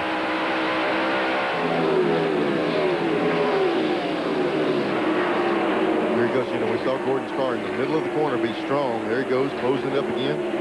And earlier we saw Rusty be able to jump up off that corner and snatch away from him, but Gordon stayed with him this time. He must be showing beautiful wear on that tire because he's running awfully hard getting in the corner. He's either showing beautiful wear or throwing caution to the wind. Wally Dolleback in the Keystone Ford of Jack Roush moves aside as the leaders come past.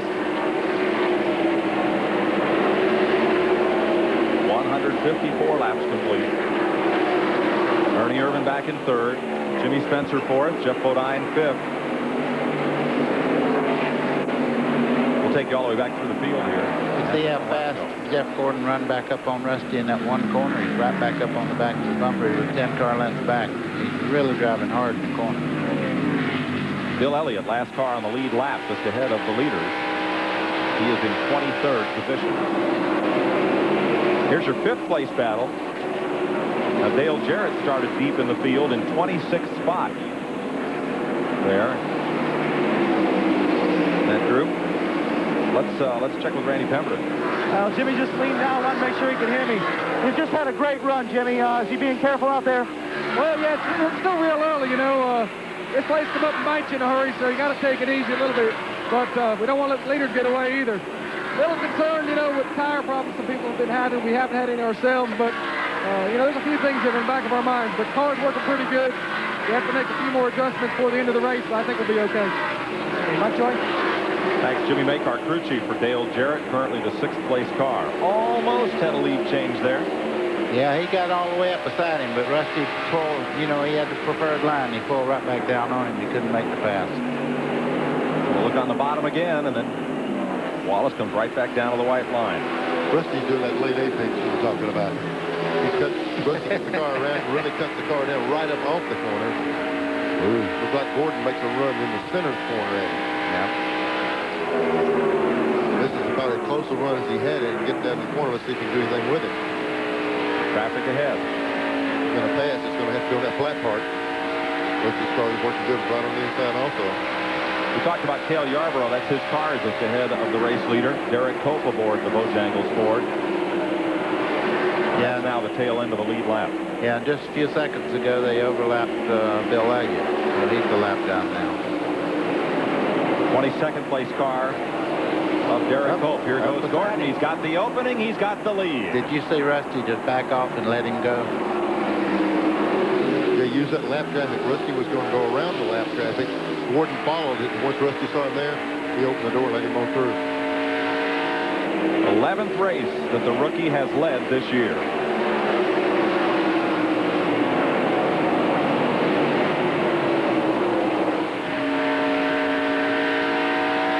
He said top of the show that this might be his day. He said, show me in the garage. It's the best car he's had all year long. Here's the race for fifth, Neil.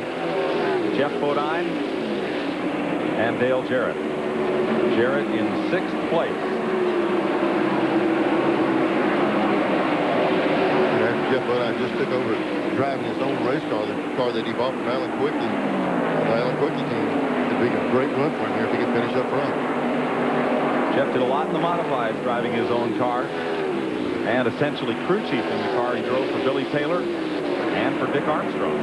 You know, I talked to Dale Jarrett one time. I said, why do you qualify so bad and race so well? And he said, we come here with the idea of setting the car up to race. Car owner Joe Gibbs, former Super Bowl winning coach, now Daytona 500 winning car owner. Heck of a nice guy, I'll tell you. Great asset to the sport. Caution is out. Caution's out. At lap 163. And NASCAR Vice President of Competition, Les Richter, has called for the caution with the tire situation. They've been in consultation with the teams and with their officials down on pit road. And the coach, former All-Pro with the Rams himself, ex-footballer, he's made the decision that at intervals, NASCAR will mandate the caution so that the teams do not have to be concerned about running through a set of tires and into the wall. Let's go to Glenn. Well, guys, I'm standing by with the Goodyear representative, Wayne Torrance. And Wayne, a lot of question about these tires. We've heard what the teams have said. Tell us, is there a problem with these tires? Well, we're having some belt age separation, which we feel is due to lower air pressure than we recommend. We're recommending 50 pounds in the right front, and the failures that we've seen, they admittedly have told us that they're running on 5 pounds or so below that. Okay, but you don't think then that if they follow recommended pressures in, that the tires will be safe? That's how you feel? We feel that way, yes. Okay, that's straight from Goodyear. Thanks, Glenn. I tell you what I'm glad to see straight from NASCAR is this call. Yep. We can't jeopardize these drivers, even if it's questionable. Is there a problem? You know, again, a lot said about the competition, a lot said about the quality of the entertainment in the show. But give these folks credit that run this sport. Their first concern is the safety of the driver. Amen. Keystone Light pit clock is in for Jeff Gordon, Ray Evernham, and Rick Hendrick team. Going to put 4 tires on and around in the right rear. Hey, that might have been going his way. If he needed bike, he had a loose condition. So that's one reason wouldn't hurt his tires so much him running hard. Ah, what a good stop, too. Out first. 17.7 seconds and first out. Don from Illinois called in. He says if the lead car falls out of the race on the last lap and the second car is 2 laps down, how many laps are left in the race? I can answer that real well for you. I had a 5-lap lead here one time. I fell out of the race, stood in the garage to watch them catch up. That's so right. You got to run the full distance. That's right. Somebody has to run the whole 500 miles. We'll be right back. We're back live at Dover Downs. 166 laps complete. We are 1/3 distance in the 500 miles here. High above the racetrack are Ray Vestas' aerial platform, the Best in Brakes, bringing you these views of Dover Downs International Speedway. Here's the top 10 as they came off pit road. Jeff Gordon picked up the lead. As you look through the standings, Neil, we saw them put a round of wedge in the right rear of that car. Matt from Wisconsin called in and asked about that. You want to know what really happened inside the car when you put that round of wedge. There's a big ratchet sticking through that back windshield, and there's a plate that sits on top of the coil spring on the rear of the car. And if you put pressure down on it, it tries to shove that wheel further in the ground, which is putting bite in. If you take pressure off of that big plate on top of that spring, it takes weight off and loosens it up. So that's just simply a device to add more weight to each individual wheel, whichever you prefer to do it to. And you'll see a lot of teams make those changes. They can change either rear wheel, but they can't change the pressure on the front wheels during the race. Change the free height, change the spring height there. Let's get a word, Buddy. Have a word with Jeff Gordon here, and now that he's picked up the lead, we can talk to him during the caution. Jeff, it's Buddy Baker again with TNN. Can you hear me? Good boy, buddy. I got you. Boy, I tell you, looking good. Everything going well on the tires for you? Yeah, you know, everything's really going well. The car's just, I mean, I can't ask for a better car today. It just takes a little while for it to get going. So, you know, when we got new tires and we take off, it just takes a little while, about 20 or 30 laps before we really get good. Okay, you got one to go. We're going to let you go back to work. Thank you. Thank you. One to go, and we'll go racing here. One viewer called and asked us to update Stanley Smith, the Alabama driver who crashed hard at Talladega, went to the hospital, was temporarily paralyzed, but now he is recuperating. He's in the same facility in Birmingham that did such a great job for Bobby Allison. There is no more paralysis, but he's going to be undergoing therapy for quite some time. And according to a story in one of the racing papers this week, hopes to return to the sport as a car owner and will continue to be involved. Boy, that's good news. I tell you what, he's a fine guy. Stanley, his whole family was involved with his racing team, and this great to see him be able to get over this injury. For a while there, it really looked bad. You know, Mike, I noticed that Jeff's got a little ding on the left front corner of that car, and it's right where the oil cooler hole is. So, but it don't look like it's any obstruction to the air to keep it from going through there. Looks like he shoved a tire out of the way or something on that air dam. It's hard to tell the way it's bent. We'll get a restart this time. Morgan Shepherd is one lap down in 22nd position, right alongside Jeff Gordon. Pace car, Elmo Langley, former race driver himself, now drives the pace car for NASCAR. Stretches out the field and brings his Trans Am to pit road. Chevy, Pontiac, Ford, the front three. Here they come.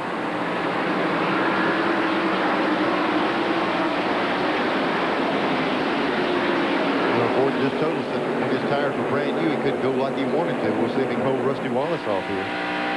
On most of the restarts, Rusty got a good jump, and it would take Jeff 10 or 12 laps to gather him back up.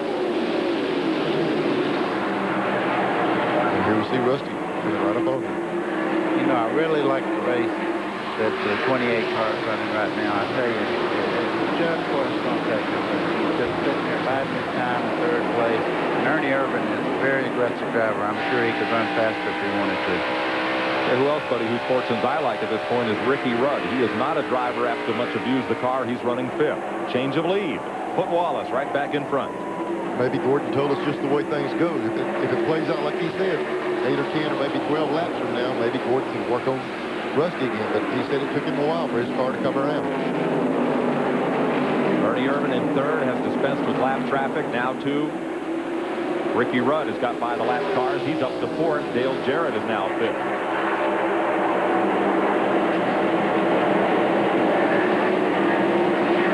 Two leaders.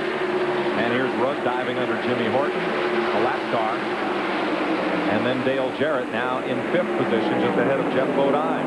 But Rudd up to fourth in that Tide Chevrolet and on the move. Here's where Dale Jarrett has progressed up through the field in the last 50 laps. Well, like you said a while ago on the break that you felt that Ricky Rudd was the man to beat, and he is very easy on tires. Then Jarrett, Jeff Bodine.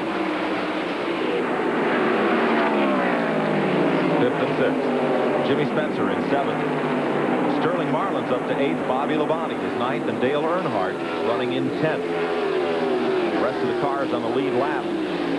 Dick Trickle in 11th. Kyle Petty is 12th. Terry Labonte, Ted Musgrave, Darrell Waltrip, Jeff Purvis, Hut Strickland, Rick Mast, Michael Waltrip, and Kenny Schrader are all on the lead lap here. All good cars, too. Now Ricky Rudd has been storming up through the field in these last 50, 60 laps or so. Back up front. Jeff Gordon all over Rusty Wallace now. Yeah, his car's coming back in again. I think he, you know, a real good race car normally does not run well on restarts because a car that's a little bit looser will take off and leave you when you have fresh tires on. There we go. He goes. You know, just like he called it. You know, he said it won't go on the starts, but it's good after a run a few laps. Boy, look at this crowd. You think he don't have some fans already? Got a pretty good feel for what his car does. You got to have a feel for chassis. He's got a pretty good feel for what his car's capable of doing. He called this pretty well, exactly the way it played out. And he took off. Yeah. He didn't just take the lead, he took off. There's the old Tomahawk. Yeah, every time he takes the lead, the Tomahawk comes out. And they got her in the air now. And he's got it in the wind. We joked at the Daytona 500, they put that up there because in case he goofs up, they can drop it on his head when he comes in the pits and wake him up. But you know what's that's phenomenal? not the case. You know what's phenomenal about this crew? I think the oldest guy there is about 25 or 26 years old. They're a very young team, and they've got the world by the string right now. No wonder they're playing with Tommy Hawks, a bunch of kids. Doing a man-sized job, I tell you that. They ran good all year long. And here's Rudd up to fourth place. Here's where he's come from. And just to the left, this car right there, the Ernie Irvin, right in front of the 21 car. He's a few laps down, so Rudd's on the move to the front. The impressive part of that, no back step, always forward. That's right. takes a big step next year in the formation of his own team, Rudd Performance Motorsport, RPM, if you will. Number 10. I know that already. Car number 10? Car number 10. I didn't know that. And he keeps tied on the side of that car. 180 laps complete here at Dover. Jeff Gordon back out in front over Rusty Wallace, Ernie Irvin, Ricky Rudd, and Dale Jarrett. We'll be right back.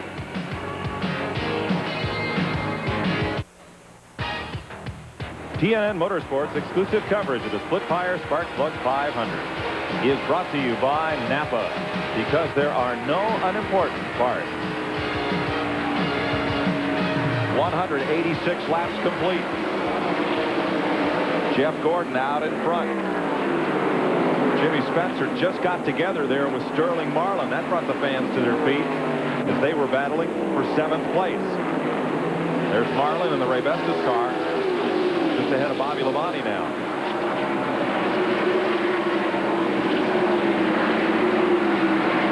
Sterling's caught in that outside lane. You see several cars going by him. And Dick Trickle moves up a notch in the Quaker State Ford. Terry Labonte trying to get by him. You know who else we haven't mentioned? Old DW. This is the right side of the screen. This is Darrell's kind of race, too. This kind of hurry up and wait and roll along and see what happens. Oh, I guarantee you. He's a thinking driver. Dick Trickle up into the top 10 right there. He's driven for 4 different teams this year. Butch Mock, Savco Racing in relief of Kenny Wallace, the Rouleau brothers, and now Kenny Bernstein.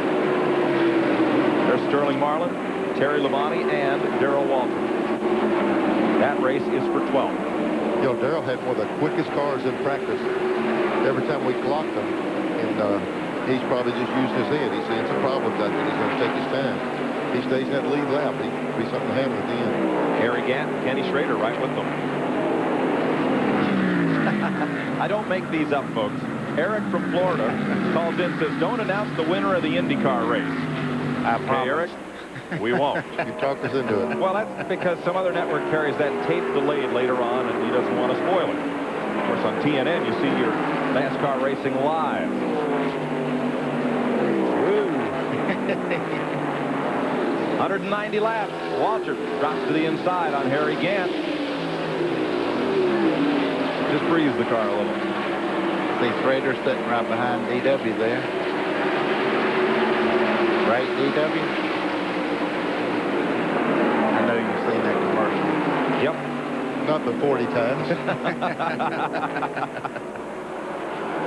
Well, it's right so far. There goes Harry Gant down under Labonte. Darrell's in 13th place. Oop, make that 14th. Here comes Schrader underneath him. Okay, 14th place. The car that Darrell, I feel like, is concerned with being in front of is the one that's leading the race. He's going to want to try to stay on that lead lap. Man, I like that shot right there. You can see the cars working. Harry Gant just went right under Terry Labonte and drove on. Yeah. Craig Sachs on pit road again in the country time for it. Heads back out. That was from our tall cameraman off the 4th turn up there. We'll see Kyle Petty right there. Just a few laps ago, Kyle Petty was right up several positions further ahead. He just dropped off the pace, pulled back, got him and settled in here, been riding back in this area here. Thought something happened for a while. Speaking of things happening, the 68 car going down the back straightaway, coasting, it looks like.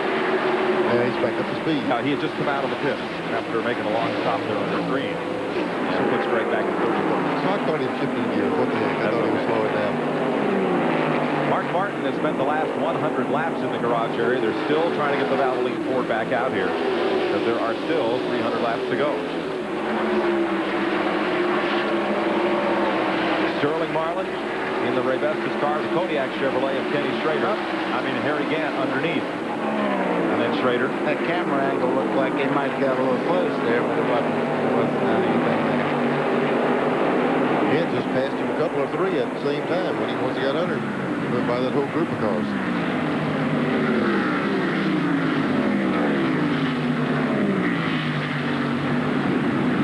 And Kyle Petty, who had backed off the pace a little bit ago, is now caught up to that group. There he is. mellow yellow Pontiac. You know, I've raced for a long, long time, and Harry Gant is probably the only driver out of all the people I ever run against that never complains about getting tired in a race. Never. Have you ever heard him say that, Neil? No, I don't guess he ever gets tired. He's, you know, everybody talks about he's 53 years old or whatever. I'm telling you, there's a lot of those young guys out there who wish they were in as good shape as Harry Gant is right now. Oh, yeah. One reason we go to these killer racetracks like this. How many times we see Gant just wear everybody out at this place? He never gets tired. He just sits there plugged away. If that car's good enough, he's going to be there. That's right. Mike, I used to go in the shower room after 500 miles here, and the 23, 24, 25-year-old guys would be laying everywhere, and Harry Gant would be in there taking a shower, combing his hair, going, "What's wrong with all these boys?" Maybe it's getting used to doing it. Maybe. 13th place at stake here. Marlin, Waltrip, and Petty. And with them, Terry Labonte. Jimmy Horton underneath Labonte there. This Waltrip trying to get around Sterling Marlin. Sterling's car is just a little bit off in the corners. He's getting past pretty easily on the inside. You know, we saw Kyle Petty drop back several positions a while ago, and then he's coming back up through the field. Still on the lead lap, running in 15th. He might have that home cam on.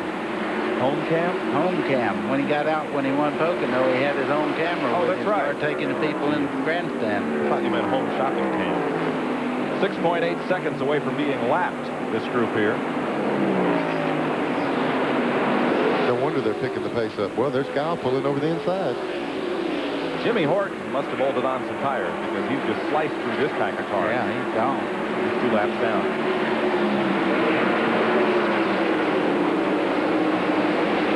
Darrell Waltrip's day lately has gone like this. These last 50 or so laps, he's picked up 5 positions.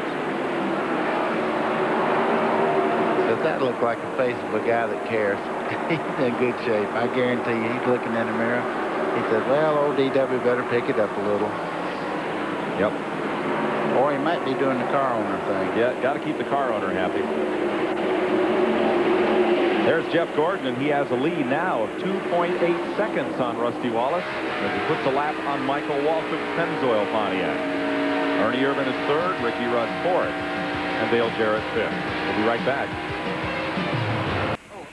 He's coming in. 206 laps complete. A moment ago, we mentioned Kyle Petty racing for 17th spot. He now brings his Pontiac to pit road. And Dick Trickle looks like he also will be coming to pit smoke from the right side of that car. Looks like he might be down on the right front. Kyle Petty slides to a stop. Right side tires. A lot of teams will be looking off the right front that comes off of Kyle's car. And there's Dick Trickle. He's been up against the wall. The whole right side of that car is flat. And a report from the radio, he cut down a tire and got into the wall. Right front. Oops, no brake. Slid on through. Well, after rolling back to his pit stall, if they can, because that car is down on the rim on the right front. That's going to be hard to move. Here's Randy. Well, they just rolled around. They think they broke the right side suspension on the 26 car, and frankly, I think that's what happened on the 42 car as well. That's what I got over the radio, is possibly he broke the right side suspension. I can't quite see up there now. Let's push the 26 car's coming behind the wall, guys. They couldn't push it back to its pit stall. He was still only 1 pit away from his own, so they could have rolled him back that distance if the car had been unable to stop. But with it down on the rim like that, they couldn't move it. Donnie Richardson is going to pull the hood and see how bad that is at the right front. Is that, what, 4 or 5 cars that have smacked the wall with the right front? Bill Parsons, Bob Shack, Todd Bodine, Rick Wilson caught it with the left rear. And now Dick Trickle. Kyle Petty is back out after a tire change. He is 2 laps down. The leader, Jeff Gordon. Bill Elliott put a 2nd lap behind. In the Budweiser Ford. They said they thought they had a chassis problem with something broke with Kyle Petty's car, but here he is after he changed tires. He's checking out on him. Yeah, that's nothing wrong with the chassis on that car, I can promise you. And Dave Marcus, the STG Chevrolet. There's a lot on CompuServe about Marcus's car and what that sponsor was after last week's race in the CompuServe race forum. Stephen Shelton's business is a manufacturer's rep for computer chips down in Huntsville, Alabama. That's what they do. I'm not sure that car's going to make it back to pit road there. He's running awfully slow there. I'm not so sure there would be a lot of happy drivers out there. Get one more stop, take a look at things, the way things are going, too. Might be a good reason to put that caution out. Well, green stays out. 213 laps here.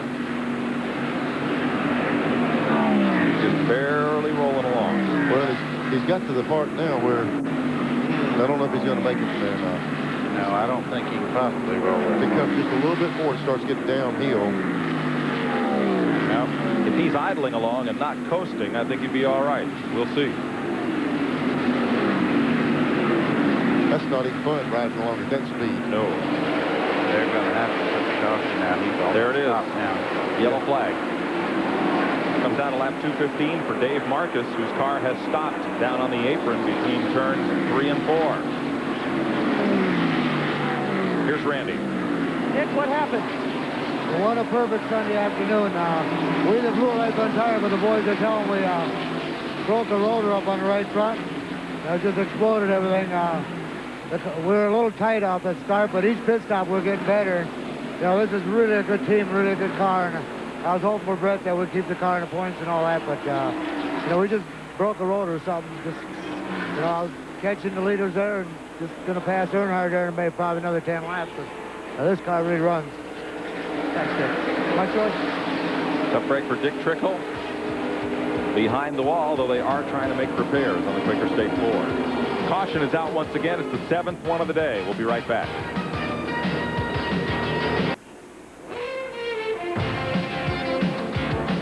Coming up on halfway here at Dover Downs. The lead cars have all been on to pit road. Cars on the lead lap. The group you see here behind Elmo Langley's pace car are cars that are 1 or more laps down that cannot pit under the first lap of caution. That is reserved for the leaders.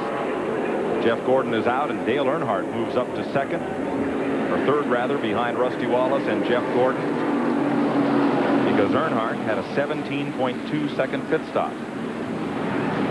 Ricky Rudd is fourth. Jimmy Spencer is fifth, and we're told that Greg Sachs, whose country time Ford is now in the garage area, also broke a brake rotor. It's unusual for something like that to go wrong. Lake Speed in his first drive for Bud Moore. Motorcraft Ford had an early stop under green and went a lap or 2 down. And right behind him, Michael Waltrip. Lake Speed presently in 26th position, 2 laps down. Neil, have you ever broke a rotor? After I hit the fence. I've never broken them while I was running. I've never had one just fly apart. It does happen to a lot of people. I had one at Pocono at the far end of that long straightaway, on the front straightaway there. Just going off in the corner, I went by the caution light, slammed the brake on, and it sounded like a gun went off on the right front. Didn't feel real good when it didn't stop either, did it? Oh, the wall stopped that one. They wouldn't stop. Yeah. 7th caution of the day. They have pushed Dave Marcus's car back to pit road, where they're working on it with the hood up, trying to get Marcus back into the race. Out of the race, Phil Parsons, Bob Schacht, Todd Bodine, and Rick Wilson are officially out of the race. We'll go to Glenn Jarrett. Well, Mike, one of the reasons that Rusty Wallace beat Jeff Gordon out of the pit was that his crew had to make a chassis adjustment. They put around the bite in the right rear. His car was getting a little loose. Same thing with Bobby Labonte. His was so loose, he got into the wall earlier on. No real damage, but Gordon's still looking strong. Thanks, Glenn. Thus far, Rusty Wallace has led 146 laps of this race. Jeff Gordon has led 51 laps, and Elmo Langley has led 43 laps in the pace car. Well, they give him money for the lead most laps if he does. I wonder if he'll get the 5 points. He'll get the 5 points for sure. See that little bit of damage to that 24 car, like you're talking about, buddy, where like you hit a tire or something going out, but that hurt it a bit. Even new tires, you see them shaking them there. They pick up a lot of debris just rolling around there when they're not running race speed. Let's stay with Jeff Gordon and listen to this restart.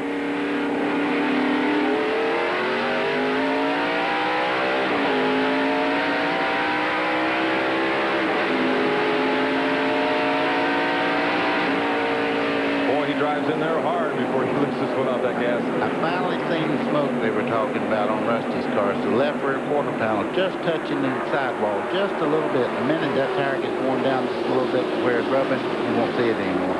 Okay. Dale Jarrett on the move. 7th place after the round of pit stops. Running there behind Bobby Hillen and Derek Cope. Ooh, and the Cope and Hillen almost get together. Casual contact. At 140 miles an hour, what could be casual about it? Well, they didn't wreck. Right. Oh, look here. There's one. Ernie Irvin up at the wall.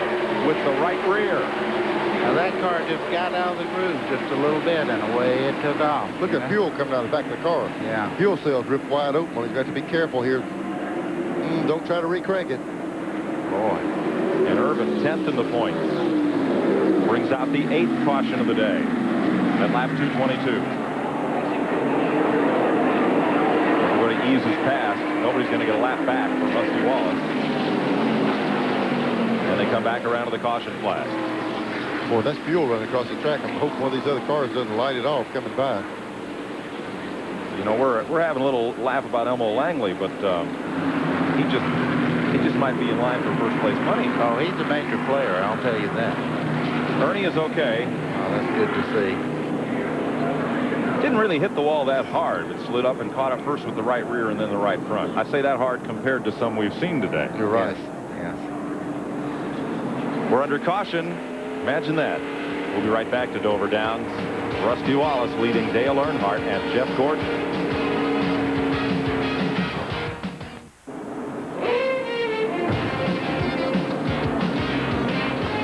Welcome back to Dover Downs. I'm Mike Joy with Neil Bonnet and Buddy Baker, Glenn Jarrett and Randy Pemberton on pit road today for TNN. Let's look at your top 10. There are 16 cars on the lead lap, in addition to the ones you just saw. First, let's go down to Randy Pemberton. Robert, what happened? Did he say? No, he just said he spun, but I don't know why or, you know, what happened. Did he say how bad the car was? Spotter said he hit hard. I'm not thrilled, Robert Yates, owner of that Texaco Thunderbird. To answer, here's a look at it. Okay. He's loose way back here getting in. I don't know exactly what happened. That looks like a right rear main gun. It's hard to tell. He got loose so far back, and the car just never came back to him. Yeah, he did get into it pretty hard. Yep. I'll say. One thing there you see it knock something into the fuel cell. You see. Yeah, because it did rupture the fuel cell while it was going along. That doesn't happen very often. Just going in on the outside. Looked like he's going to try to pass some of those guys outside. Right Boy, here, it breaks loose. Boy, it almost looked like some kind of liquid out there as he went in. Could see on the right side of his car, but maybe not. It's hard to tell. You know, they say hold it against the wall. When you hit this place, it's going to hold itself for a little while. It's up there stuck on that thing, and it just grinds the car away. You know that shot going into the corner. Look at the right side of your screen this time. Okay. Okay, he's on the outside here. And the car just, he goes up a little bit. Right here, he loses control. I don't see anything on the racetrack, Neil. No, it just made that initial move just didn't look right. You know, it's going along, all of a sudden it kind of made a little move to the right, but just probably got out from under him. Maybe we'll get somebody to talk to Ernie in a little bit and see if we can figure out what happened. There's the car being hauled down off the banking. Irvin was 10th in Winston Cup points.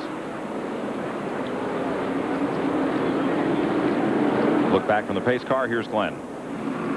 Well, guys, I'm standing by with what might be one of the smartest businessmen in America. This is Rick Hendrick, the owner of Jeff Gordon's car, the guy who signed that young phenomenon away from Ford Motor Company, and obviously no regrets at all. Oh, no, it's we've been real proud of what these guys have been able to do this year, and the whole team, you know, they've worked together, and you know, Jeff's done a heck of a job. He's going to have a real bright future, and we're real excited about having him. Well, you've been in racing a long time. I've owned a lot of teams, but did you in your wildest dreams imagine this team being so young, Jeff being a rookie, would come together and do so well so fast? Well, no, you know, you hope that that'll happen, but realistically, you don't come into this sport and do this well as quick. And these guys have worked hard with the other 3 teams, and they work together, and, you know, Ray Abraham's just done an unbelievable job, and Jeff, and they worked together before, and, you know, the guys just got a lot of talent, and these guys have rallied around them, and, you know, we're looking forward to a good finish here and a lot of years to come. Well, he's certainly showing that talent today, Mike. Thanks, Glenn. Here's your pace car. Each track decides what type of car to use for the pace car. Dover uses the Pontiac Trans Am, and essentially it's a stock car. They used to use a beefed up model, but now the cars from Detroit are so good, that's a stock car. The exhaust seems to be opened up just a little bit. And the driver, Elmo Langley, to answer another of our 800-line questions, won the NASCAR Winston Cup Legends race in 1991 at Charlotte, and in his driving career had 2 Winston Cup wins when it was then called Grand National, June '66, Spartanburg, South Carolina, and the next month he won up at Manassas, Virginia. And to give it just a little more credit, he passed Cale Yarborough on the last lap to win that Legends race. Run to caution here at Dover for the 8th time, but we'll be right back.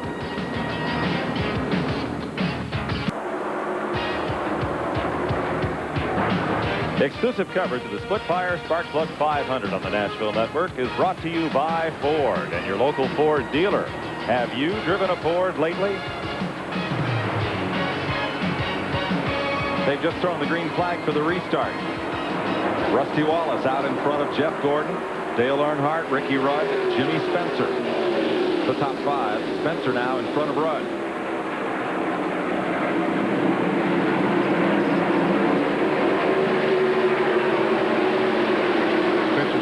We see Rudd working on Spencer pretty hard, trying to get around him. Good battle for 4th place.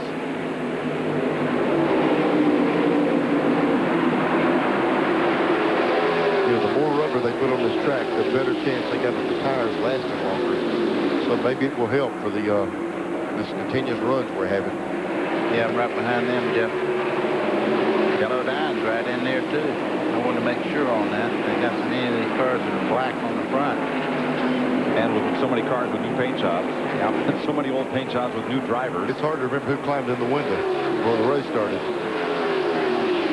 Dick May was the journeyman driver about the time Elmo Langley was winning his races. NASCAR Super Sub had a different ride almost every week. And I'd ask him, you know, you drive so many cars, how do you know which one to climb into? He says, that's easy. He says, I wait till they're playing the national anthem, and I walk down the grid, and whatever car doesn't have a driver must be mine. And he wasn't kidding. Well, you'd have to know Dick May to understand. Yeah, right.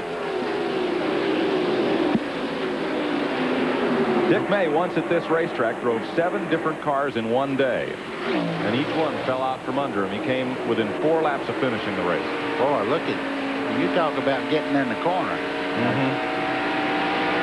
Jeff Gordon is flying down in the corner now. You know, this is the same scenario we saw earlier. Rusty able to take the lead on the restart. Gordon's car come around. We'll have to see if it happens again. Gordon's characteristics with his car has been to get better and better. And you saw that Greg Sachs is back in the race. He had been on pit road an extended stay and in the garage area, but he's back out 50 laps in arrears. You know, I've never been to Salem, but Jeff Gordon was a tremendous talent on that racetrack, and I think it simulates pretty much Salem in this racetrack as far as the high banks and all. He won a lot of sprint car races and stuff there. Trouble in the backstretch, spinning. I think that's Derek Cope. It is.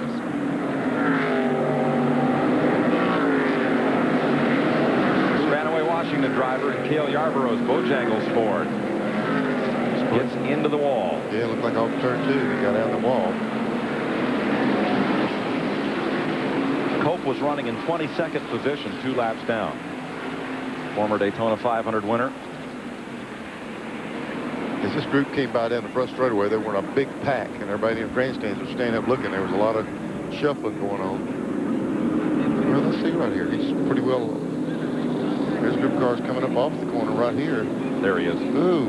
Looks like he got loose. Like Schrader might have just. You really can't look tell. At Gant. I'd rather say nothing than guess wrong, but it looked like Schrader might have got in the left rear corner. There's the trouble. Yeah, Gant did a good job of messing on that deal. Boy, he hit the inside wall hard on the left front there. Almost the same play that we saw with Darrell Waltrip at the first race. This is later after he's already got turned around. Dover has not been kind to Derek Cope. He won his second Winston Cup race here, but this is the 5th time in the last 6 Dover races that he's been in the fence. Hard lick for Derek Cope.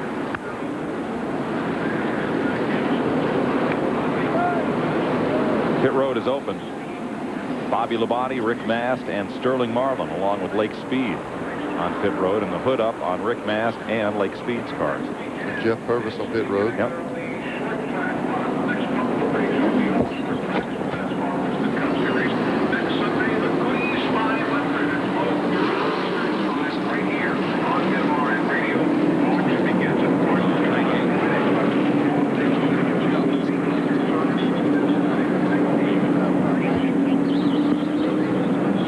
Try to get a word with Jeff Purvis as he comes off pit lane into Morgan McClure Chevrolet. We'll let him get up and into line here as he follows Bobby Labonte off pit road at lap 236.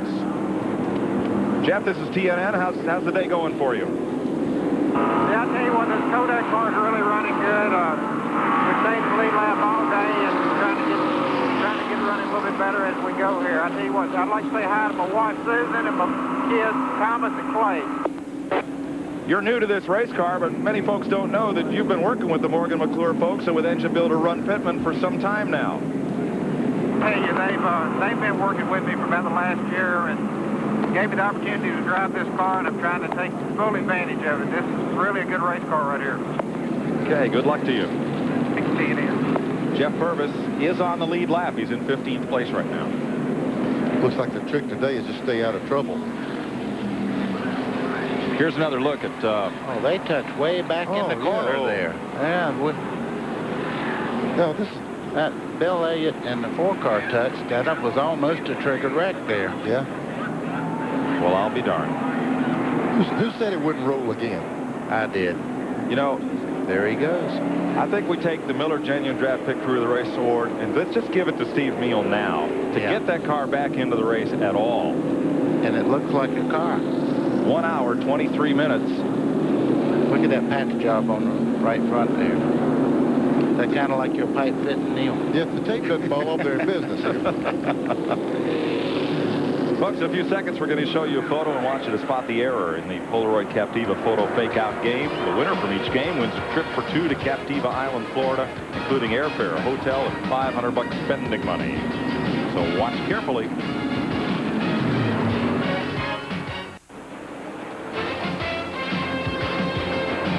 We'll go racing next time by here at Dover Downs. 239 laps complete.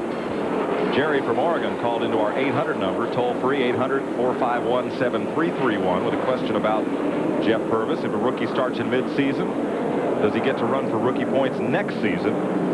No. If he runs over 5 races, he does not get to run for Rookie of the Year. You lose your rookie standing. These pictures from our Ray Bestis Brakes aerial camera platform. Ray Bestis, Best in Brakes, giving you these views. Set for the restart. Wallace, Gordon, Earnhardt, Spencer, and Rudd are the front 5. As we went away, we saw the 15 car hit into the garage. Last restart.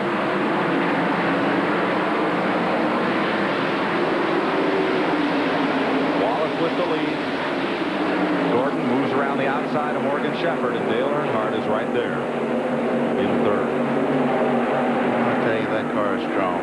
Look at Earnhardt now. He's starting to flex his muscles a little bit. Right behind him, Jimmy Spencer. Jimmy's drove the wheels off that car all day today. And we're almost halfway. Yeah. They just gave us a call. We just got a call back. They said the 15 has lost the cylinder. He's in the garage, and they're working on it. Tough debut for Lake Speed with Bud Moore's team. There's your front 3 now clear of race traffic. Still pretty jumbled up behind them. Jimmy Spencer breaks out of traffic, and Ricky Rudd did not come up that quickly on the restart. So Rudd is back there leading that second pack. There's Rudd. Leading Jeff Bodine, Kyle Petty, Darrell Waltrip, and Hut Strickland. And Kenny Schrader up the outside of Strickland. In the 25 car, Kyle Petty underneath Bobby Hillen, just behind him. Boy, that's a hard pass on the outside. That's no place to be right now. There's Schrader, right side of your screen, completes the pass on Hut Strickland. And Kyle Petty moves up underneath the McDonald's Ford.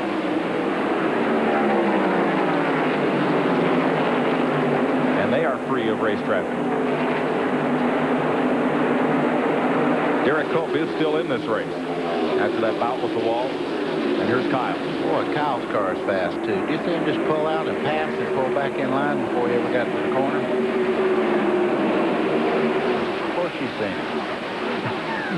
What am I saying? I think we're seeing a little game of hide and seek here. I think everybody's kind of trying to hide from trouble and from how well maybe they could really run for several laps at a time and then go seek out the leader.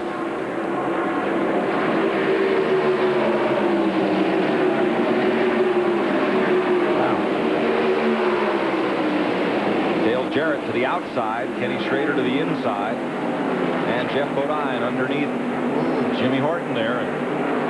So that grew a little bit how high he went. Terry Gant slips underneath Horton and Terry Labonte and Ted Musgrave.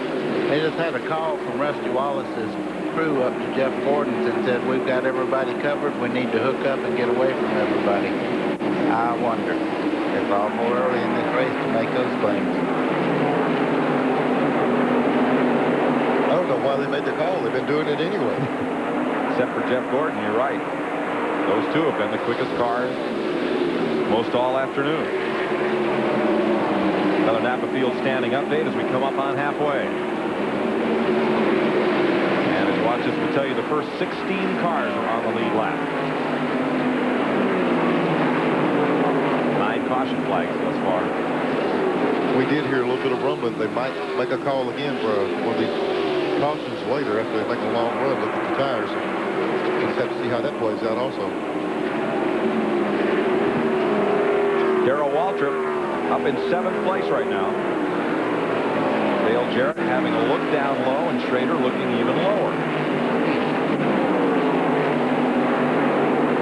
Dale Jarrett's got to be pleased with the way that car is handling. He's right on that white line all the way through the corner. Now, Kyle Petty is part of this pack, but he is not part of this battle. Kyle is 2 laps down. Made a green flag pit stop for a tire not too long ago.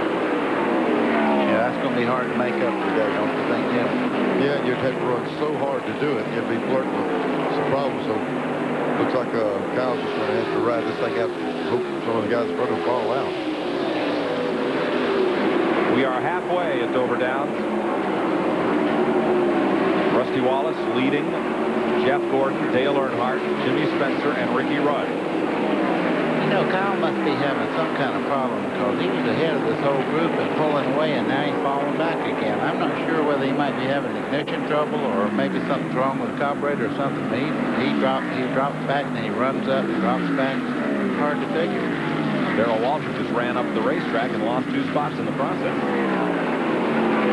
You know, it wasn't that long ago, Harry Gant would ride around the outside wall all day up in that Harry Gant group, win a bunch of races here, but now, if you get 2 feet off the bottom of the racetrack, you're going to lose a ton of spots. Well, you couldn't run up there, that's all there is to it. No. What would happen, he would go up, and 8 or 9 other cars would go up there with him, and they would keep it clean up there. But right now, you're wrecked if you get up there. I've already told you that area is just for wrecking only. It's just like Buddy says, if you get some cars to go up there with you and kind of cut it in, cut the groove in, clean it off, you might get up there and race again. But you'd pay such a price, you'd have to run so slow for so long to do it that you just can't get up there. You got to work this bottom stuff. FWO for wrecking only. Yep. Very good.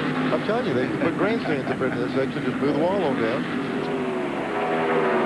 And the way people keep coming to these tracks, they keep adding grandstands and selling them out. They're going to be grandstands all the way around before it's over. Word is they're going to add 7,000 more seats here next year. And probably sold out now. Speaking of Harry Gant, there he goes. In 14th position. On the lead lap, Mark Martin coming into the pits. Yeah. And up front, Jeff Gordon has reeled Rusty Wallace back in again. We were talking about Mark Martin. He did not come in the pits. What he's doing is running the flat through the corner and then moving out on the straightaway and staying out of everybody's way because he can't run fast enough to stay up in the groove. He is right now in 34th place. And if he runs the rest of the distance, we'll probably pick up 3 or 4 positions at least. Well, if he just runs just a few more laps, he'll be up in the, pick up 1 position because 1 car fell out and ran 117 laps. Rick Wilson. So just a few more laps and he'll be around Rick Wilson. That'd be some points for him. This is not a replay. They are racing again. And if you'll hang on just a minute, things usually play out. The 24 will go around the 2 as the tire situation goes along. Unless Rusty has made some adjustments on his car. We'll see. Wallace has had a lot of success with Pontiac, but the rumor persists about him leaving Pontiac and going to Ford next season. We asked Rusty about that, and then we'll be right back. Hopefully, General Motors can get their self straightened back out and get their finances worked out. And if they do that, then I'm sure Mr. Penske will continue his talks and stuff like that, but he's the guy.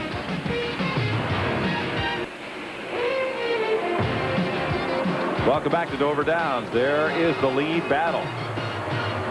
Rusty Wallace and Jeff Gordon are trying to settle this one among themselves. It's a long way back to the 3rd place car of Jimmy Spencer. 5 seconds is the gap. And Dale Earnhardt appears to be dropping back. You see him just in front of Jeff Bodine. Earnhardt has dropped back to 5th. Ricky Rudd went past him a lap ago. Won here in 1989. And up front, they split Jimmy Means, and Wallace hangs on to the lead.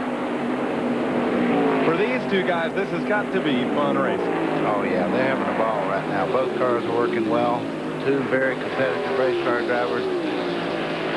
There's not money that'll pay for that. No Pontiac has ever won this race. A lot of questions on our 800 number about Rusty Wallace and the comments about Pontiac. The car manufacturers support the teams in various ways. They provide sheet metal, they may provide loaner vehicles for the teams to use, and give other support. So each car owner makes a decision what type of car to run. Chevrolet going for Pontiac here. Put Gordon out front. Flash Gordon goes back up front. Yeah, but just before that happened, I could see the hand signals inside of Rusty's car. He just motioned him by. I don't know what the deal was. Before the pass, all of a sudden... There's the tomahawk. Yeah, back up again.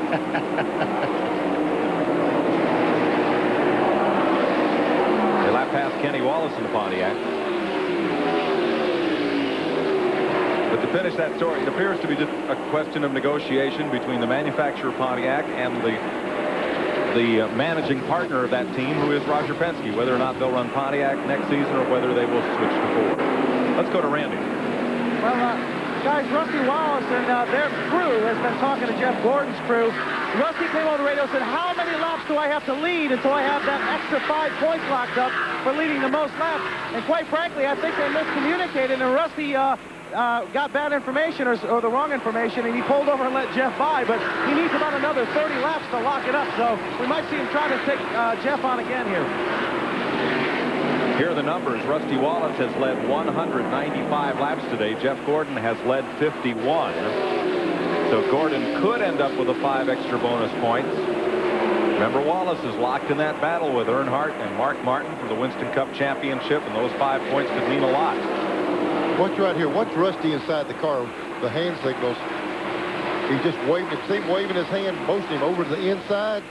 Rusty just motioned him over, took to the outside, and gave him that inside lane. So it must have been some miscommunications on how many laps he needed to lead, because he definitely pulled over and motioned him in. Also, you notice that pass while ago, the 1 car was smoking Rick Mast when they went around him. If Wallace fails to lead again and Gordon leads another 150 laps, he would get the 5 bonus points. In the NASCAR point system, every driver who leads the race at least 1 lap gets 5 bonus points. The 1 driver who leads the most laps in the race gets 5 more bonus points. Somebody said, what's 5 points? Well, 5 points is the difference of winning or losing the championship. We've seen that happen lately. Tell you what it is. A few years ago, Dave Marcus, everybody would pit on the lead lap. Everybody would come in the pits. He would stay out under caution just so he'd lead a lap, just so he'd get those 5 points. At the end of the season, it would make 40, 50 points difference, and it might make $10,000 or $20,000 difference come the banquet when you get your point money. Yeah, someone like Marcus, where he needs that financial support, is really worth doing. And for these guys going for the championship, they have to do it. got around. He really stretched it out. The longer that car runs, the better it runs, much like Todd Bodine's yesterday in the Busch Series 200-lap race. He's been right at the front most all day, as you can see. 227 laps to go here at Dover Downs. And Jeff Gordon out in front by 1.2 seconds. Here's a look at your top 10 as we go to break. We'll be back to Dover Downs after this.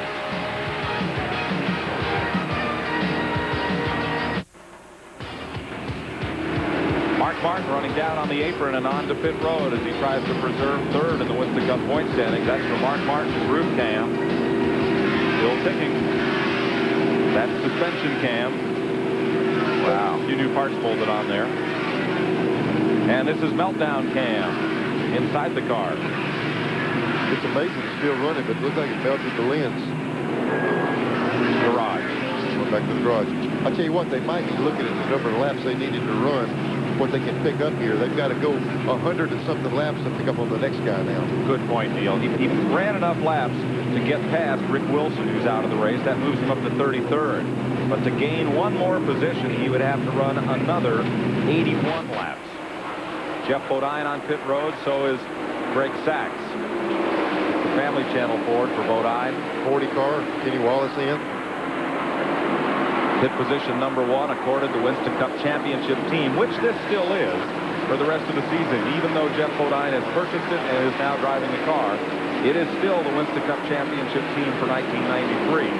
And still the AK on the nose of the car is still being operated as Alan Kulwicki Racing through December of this year. We had a couple of questions about that on our 800 number. Jimmy Spencer, Ricky Rudd, third place at stake here. Well, they've been going at it too. I mean, they have been racing hard. You know, we just had a call, the 24 car. They called him and told him to ease off. They told him the 2 car had already backed the pace down for him to slow down. So they're trying to get Jeff Gordon to slow down just a little bit. He's turned out a little bit quicker laps than they want him to run. I just had a report that Jeff Bodine come in. He had a flat right front. So he was lucky he didn't get up into the wall. Now, something on the back of Jimmy Fennick's shirt about 40, which is the age he turns this weekend. He's the crew chief for Jimmy Spencer. One thing I can tell you, just be glad you keep turning them. Yeah, that's right. Right. Most people say, I don't want to celebrate any more birthdays. You tell them, well, now think about that a minute. Yeah. 26 car going out now, pit road. They've got it back for running again.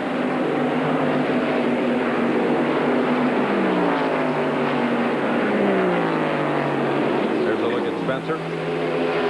Bobby Allison, Meineke Mufflers Ford. They had a car in the parade lap that was a giant muffler. Ugliest thing since the Wienermobile. Here comes Rusty Wallace down pit road. No, he missed pit road. Tried to turn down pit road, but missed it. Oh, and he's going back. I think he's getting back up to speed and might just miss the opening. Does he have a flat? They say one tire is down. Yeah. Now, it doesn't look flat because of the Goodyear safety inner liner. Yeah, but did you see the black strip it was putting down as it went through the corner? Might have been going too fast to make the turn to pit road. Well, if its right front is down, it's hard to turn that thing, especially on the inner tire. We'll make another shot at it right here to get out pit road. Randy Pemberton is waiting for Rusty Wallace. No question about it, guys. He cut down the right front. What do you say? They're going to go ahead and just change the right side tires. Boy, the crew is just beside themselves. I mean, a great race car, but I mean, that's the price you pay. They know that there's a possible problem with these, and they go out and lead like that. It's very difficult for a race car driver, the caliber of Rusty Wallace and Jeff Gordon, to back off the pace. He cut one down. He's fortunate he's not in the wall. A great 2-tire stop. Last week at Richmond, he came from a lap down on a penalty. How about to win? How about 10.9 for 2 tires? How about that? Guys get the job done, I tell you. They've already got the 4-tire stops down to 16 like it used to be for a 2-tire. Right. Now they're bumping the 2 tires down to 10 seconds. If that's Jeff Gordon, I'd be awfully careful right now. Well, I thought Jeff Gordon was just keying that radio. He's talking those pits, and I'm sure they're telling. They've already asked him to back the pace down. The one thing he's had in his favor all day, though, they've been putting bite in the car, but it's been a little bit loose, and you won't bust that right front down as long as you stay on the loose side. Last rookie winner for a Winston Cup race is right here at Dover, 1987, Davey Allison. Jeff Gordon leads this with 288 laps down. Ricky Rudd has moved up to second. Kenny Schrader is third. 3 Hendrick cars in the first 3 positions. Oh, I'm telling you, mighty good teams. Jeff Bodine driving for the team that he has purchased and will operate. We asked him about the timing at this point in the season of his move to the new race team. We all just thought it would be better for Ford to make the change, get their drivers in their cars they're going to run next year, plus maybe hopefully help them win the manufacturers championship this year.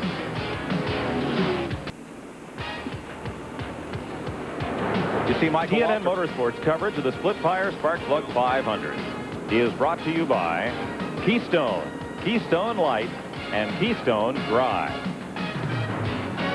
Michael Waltrip's car sits center of your screen. He cut down a right front tire. Came to pit road. Derek Coates slid up toward the wall again at turn number 2, and caution is out. 10th one of the day. And again, we'll show you this TNN innovation so you can comparatively clock the pit stops of the race leaders.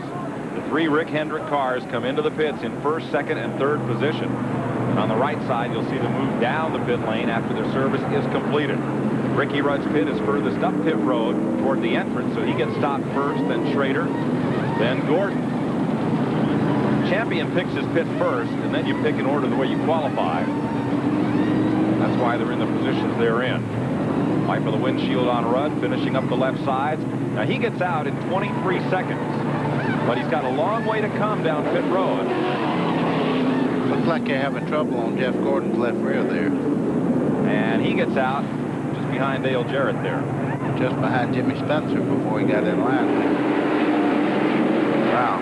This was bad for Rusty Wallace also.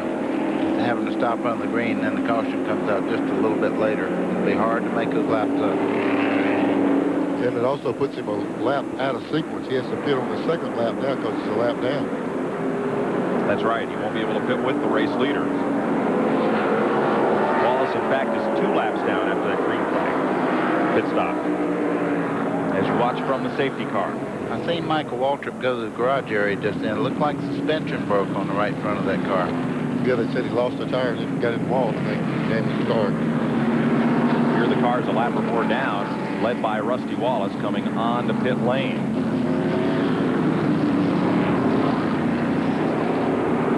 Jeff Gordon in the DuPont finishes Chevrolet of Rick Hendrick, Ray Evernham, the crew chief, and the rookie driver trying to become the first rookie in 6 years to win a Winston Cup race. Jeff, this is TNN. It looks like these last 100 laps have been a pretty good, clean run for you. Yeah, you know, things are going our way right now. We're just going to keep our fingers crossed and, you know, hope that the rest of the race goes this way. The biggest thing for us this whole year has been making it to the halfway point, and we've made it that far. So, car's good. I tell you, this DuPont crew is doing an awesome job in the pits. I'm real happy about the way things are going. Jeff, what did you think when Rusty Wallace waved you to the inside and waved you by? Did you think maybe he had a problem, or do you think he was just letting you go? Oh, you know, we talked, our spotters talked there at that last yellow, and we both agreed that if we could try to pull away from Earnhardt, and if we got out in the open and I was faster than him, that he would work with me or I'd work with him. And, you know, I was putting the pressure to him, and I was trying to get by me. He just let me go. That's what real racing is all about. You know, you got to wait till the last 50 laps or 100 laps before you really go for it. Okay, thanks and good luck. Thank you.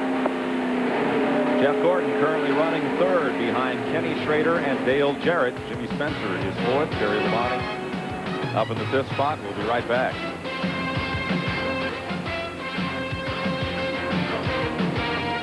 Finishing up this caution period here at Dover Downs, all of TNN would like to thank Dennis McGlynn and Jerry Dunning here at Dover Downs for their hospitality that they've shown us as we try to bring this race to you. Had quite a weekend here at Dover. We battled the rain all day yesterday to get 200 laps of Grand National racing in.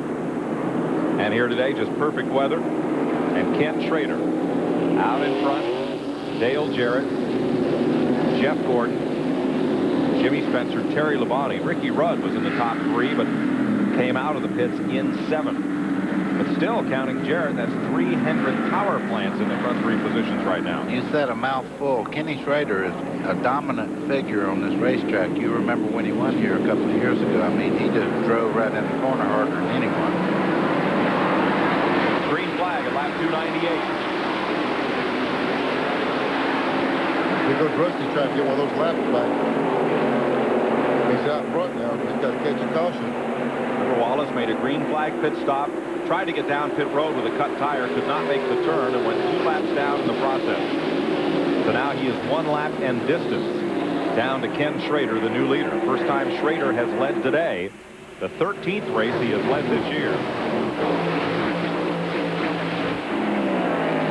You talk about those 5 Winston Cup bonus points piling up. Earnhardt has only led 1 of the last 5 races. He has not yet led today. No, that's unusual. They usually run, go for those points. So I've been able to get up front. He don't have the 200 more laps to find out whether he can lead a lap or not.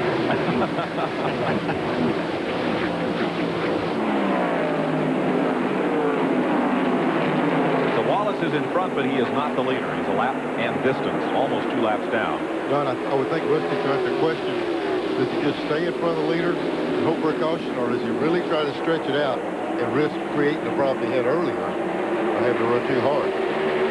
Jeff Bodine is right behind Schrader. But Bodine is now posted 1 lap down. They don't want to give Rusty anything back, I'm sure. They're going to try to put him back that lap down because that could come back to haunt him later. That's right. For you fans new to NASCAR racing, after a caution flag, when they line up on a restart, the cars on the lead lap line up in 1 lane. The cars a lap or more down get to come all the way around and line up on the other lane. And that's what put Rusty right alongside Kenny Schrader on the restart by moving out ahead of him. He is now just 1 lap down in distance. 2nd place. 3rd place. Car 3. Earnhardt moves up 1. Takes a spot from Dale Jarrett. Terry Labonte having a strong run today for the Kellogg's folks and Billy Hagan. He's in 5th, just behind Jarrett.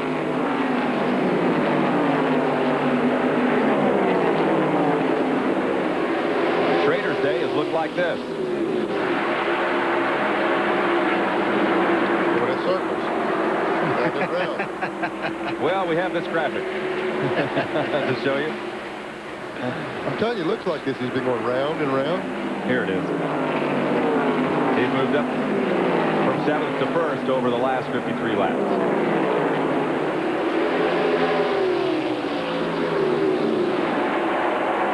The Bear.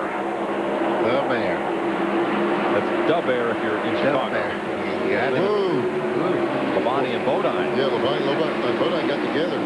Bodine slid up about our lane. Got turned into no man's land.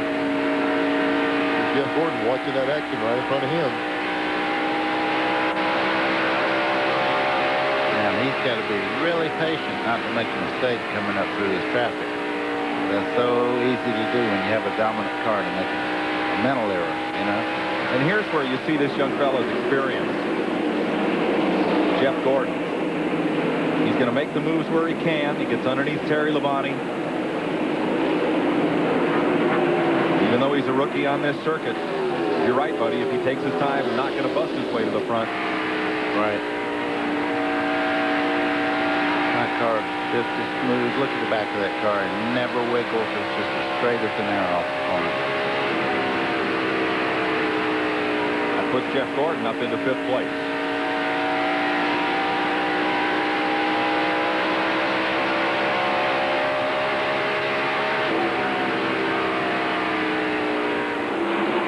Jimmy Spencer now has Earnhardt filling his rearview mirror. You know, Spencer has really driven a great race today. He's up to 2nd now. He's just driving the wheels off the race car. And he's showing a lot of maturity. We noticed that in the Busch race yesterday. He didn't take chances that he would have probably done last year or the start of this year. He's showing a lot of... He's a hard racer, but he don't take the chances he used to. He's 1.8 seconds behind the leader. And I think, buddy, you hit on that a bit ago. When you have a car that good, you don't have to take those chances. Whoop. There goes Earnhardt by. One better. And Dale Jarrett right behind him. Just as you were by, we saw Mark Martin come out of the garage again, so he's out riding around again. Look at Jeff Gordon come up through there. He's throwing that pack down now. He's fixing to get in the battle for it. Well, that'll go all the way to second when he passes that group there.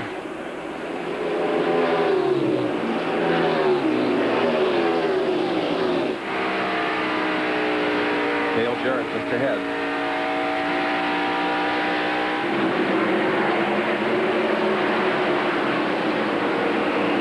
Yeah, he's running fifth, like I say, but those two right here put him up there a pretty good way. Yeah. It's like Jarrett's car is working a little bit better than the 12 car of Spencer. Ford versus two Chevrolets. Look at him close up in the center of the corner. Spencer's car is really strong down the straightaway itself. Jarrett has a look underneath Jimmy Spencer. He's going to open the door, and Jeff Gordon's going to fall right through. It's almost one of those things. I don't mind one of you going by, but you can't get the door closed before everybody in line goes. He did manage to close it on Terry Labonte and Jeff Purvis.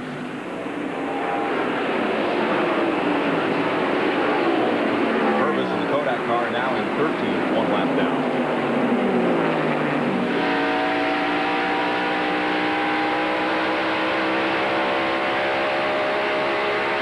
That motor is turning up some RPM. Did you hear that, Neil? Oh, yeah, they don't mind abusing them. You know, the Hendrick motors got a lot of power. They don't mind turning some RPM with them. He's got a call. This is the 28 car. There you go. We just saw him on the left. He just came out of the garage. So they got Ernie Irvin's car back on the track again also.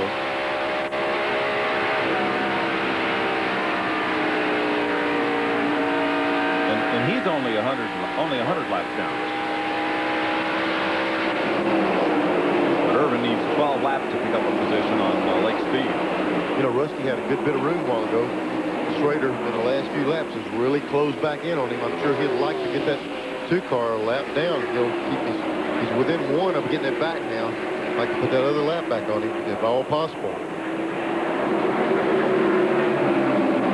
Jeff tried everything to get by Dale Jarrett. He just can't quite get. They seem to be running. There he goes on the inside. Finally, boy, he's been wrestling with him for the last 4 laps.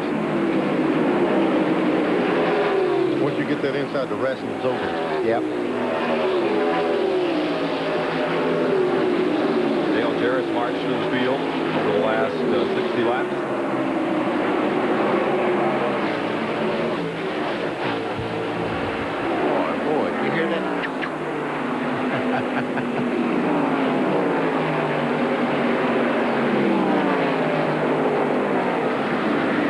Closing back in on Earnhardt. He got around cars back in traffic while now looks like Gordon's running him down. Battle for 6th place. Jimmy Spencer, Ricky Rudd, Harry Gant. Ooh, looks like they touched right there a little bit. A little bit. Spencer looks like he might be a little bit too tight. The car's moving out the center part of the corner. He's not able to come off the corner. 319 laps down. We'll be back to Dover Downs after this.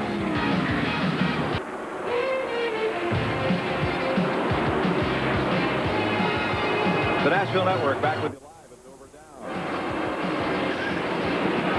And Dale Earnhardt has dropped 2 spots while we were away. Jeff Gordon and Dale Jarrett moved up to 2nd and 3rd place, respectively, behind leader Kenny Schrader. Here's the pass for 2nd. Or for 3rd, rather.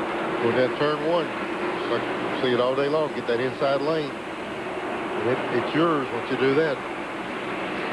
So Gordon goes to 2nd, and here Dale Jarrett moves up to 3rd.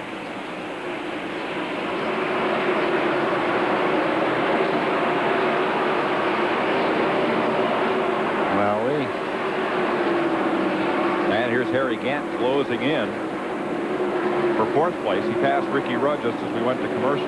Gant did, that is. There's Rudd. So now 4th, 5th, and 6th.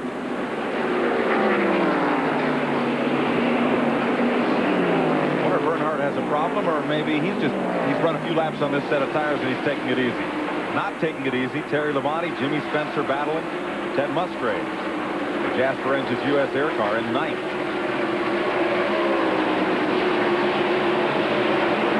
And they both move up a spot on Spencer. Boy, this crowd's loving it. They're not using these seats for anything but something to stand on. Harry Gant moves up to 4th. That's what put the crowd on their feet. This battle 6 seconds behind the leader.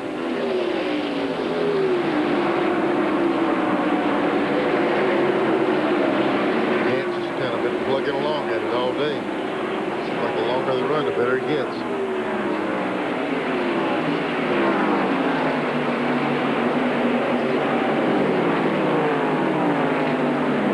Gant pulling away.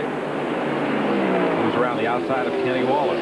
Boy, he's really sailing. He looks like he's running down.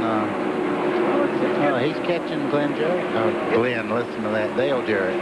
It's getting to be almost Harry Gant time. You know, we're about lap 330 here.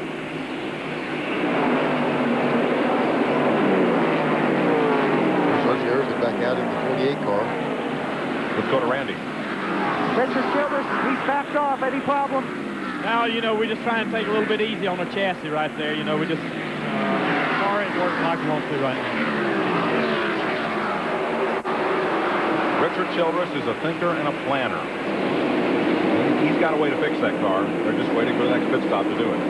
You know, he said something a while ago. We heard one of the owners say you can't win if you're in the pits fixing a race car, so I'm sure that leading the points like he is, he's not going to take a chance. Let me tell you one thing you've got to think about, too.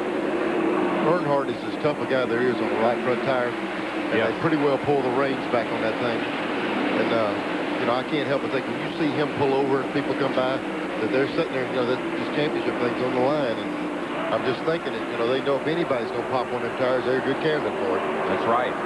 Pass for 3rd. Do you think that showed any muscle? He passed on the outside. Of course, that's where he used to race. He's had a lot of experience on the outside, but Harry Gant is flying around this racetrack. If he'll move up about 30 more feet, I'd say he's in his old place. He's got some room left up there. We may see him up in the Harry Gant groove before the day is over. I hope he plans to go up there. Kenny Schrader is the race leader. Rusty Wallace is nearly 2 laps down, still running just ahead of him like he has since the restart. Here's Glenn. Well, guys, we've noted how much pressure Schrader keeps putting on Rusty Wallace to keep him that second lap down. Let's ask Ken Howell, the crew chief, if that's what he is doing indeed. Ken, he's running the car awfully hard. Is he trying to put that other lap on Rusty? I'm sorry, I couldn't hear you. Could you try again? Trying to put another lap on Rusty. No, not right now. We're just trying to ride and save the car. There's been a problem with tires. We're trying to be careful. Run some more laps, see what happens. They say be careful awfully fast. They say the 42 has a tire down. He's coming in the pits right now. Also, the 4 car coming in right behind him. We saw this before. When one guy would lose a tire, it'd be a rash of them. 42 down the pit road. The 4's on the other end of the pit road. Mark Martin is also in. Ernie Irvin, who's back out on the track, just picked up 2 positions by running more laps than Derek Cope or Lake Speed, both of whom were in the garage.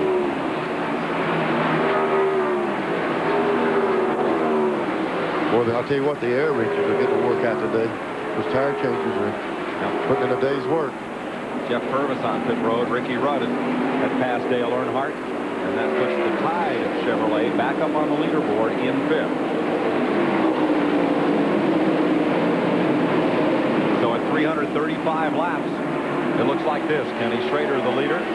Jeff Gordon in 2nd. Harry Gant in 3rd.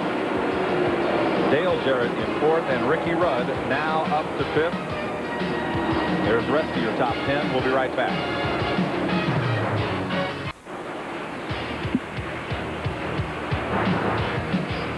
Welcome back to Dover Downs. Mike Joy with Neil Bonnet and Buddy Baker. Glenn Jarrett and Randy Pemberton in the pits for TNN. As Kenny Schrader continues to roll on here at Dover Downs.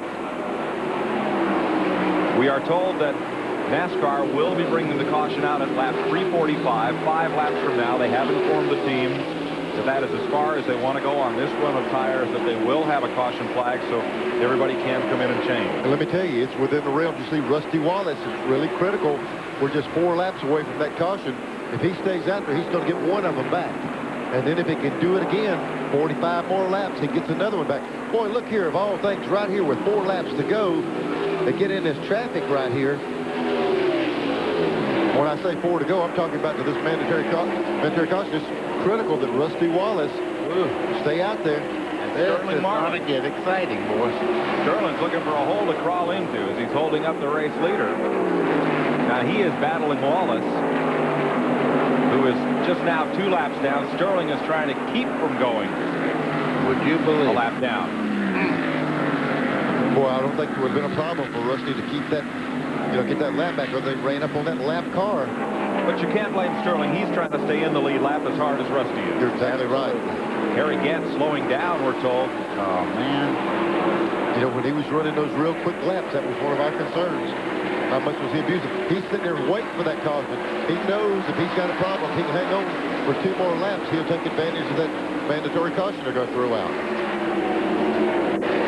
They're ready for Gant with tires. Trying to get him to hang on a couple of laps. 2 more laps when NASCAR says they'll hang out the yellow. 1 lap now. And Wallace will remain 2 laps down, it appears. Darrell Waltrip shoots around Gant, who drifts now back to the left. Boy, he's got a tire down. Yeah, you see it run up towards the wall? Can't win any longer. Yellow is out. Yeah, but can he get back to the line for the leaders? He made her. Yep. Yes, Gant will stay on the lead lap. You think they're calling these mandatories pretty close? They've got a good feel on how long these tires will last. We had 2 other guys have flats just prior to this. So tough break for Rusty Wallace. He stays 1 lap down. And Gant, with that tire down, is trying to stay ahead of Wallace and the pace car. He's got to be real careful, that inner tire. If it goes down, you talk about a triple cross there, he don't have to be up to full speed to hit the wall.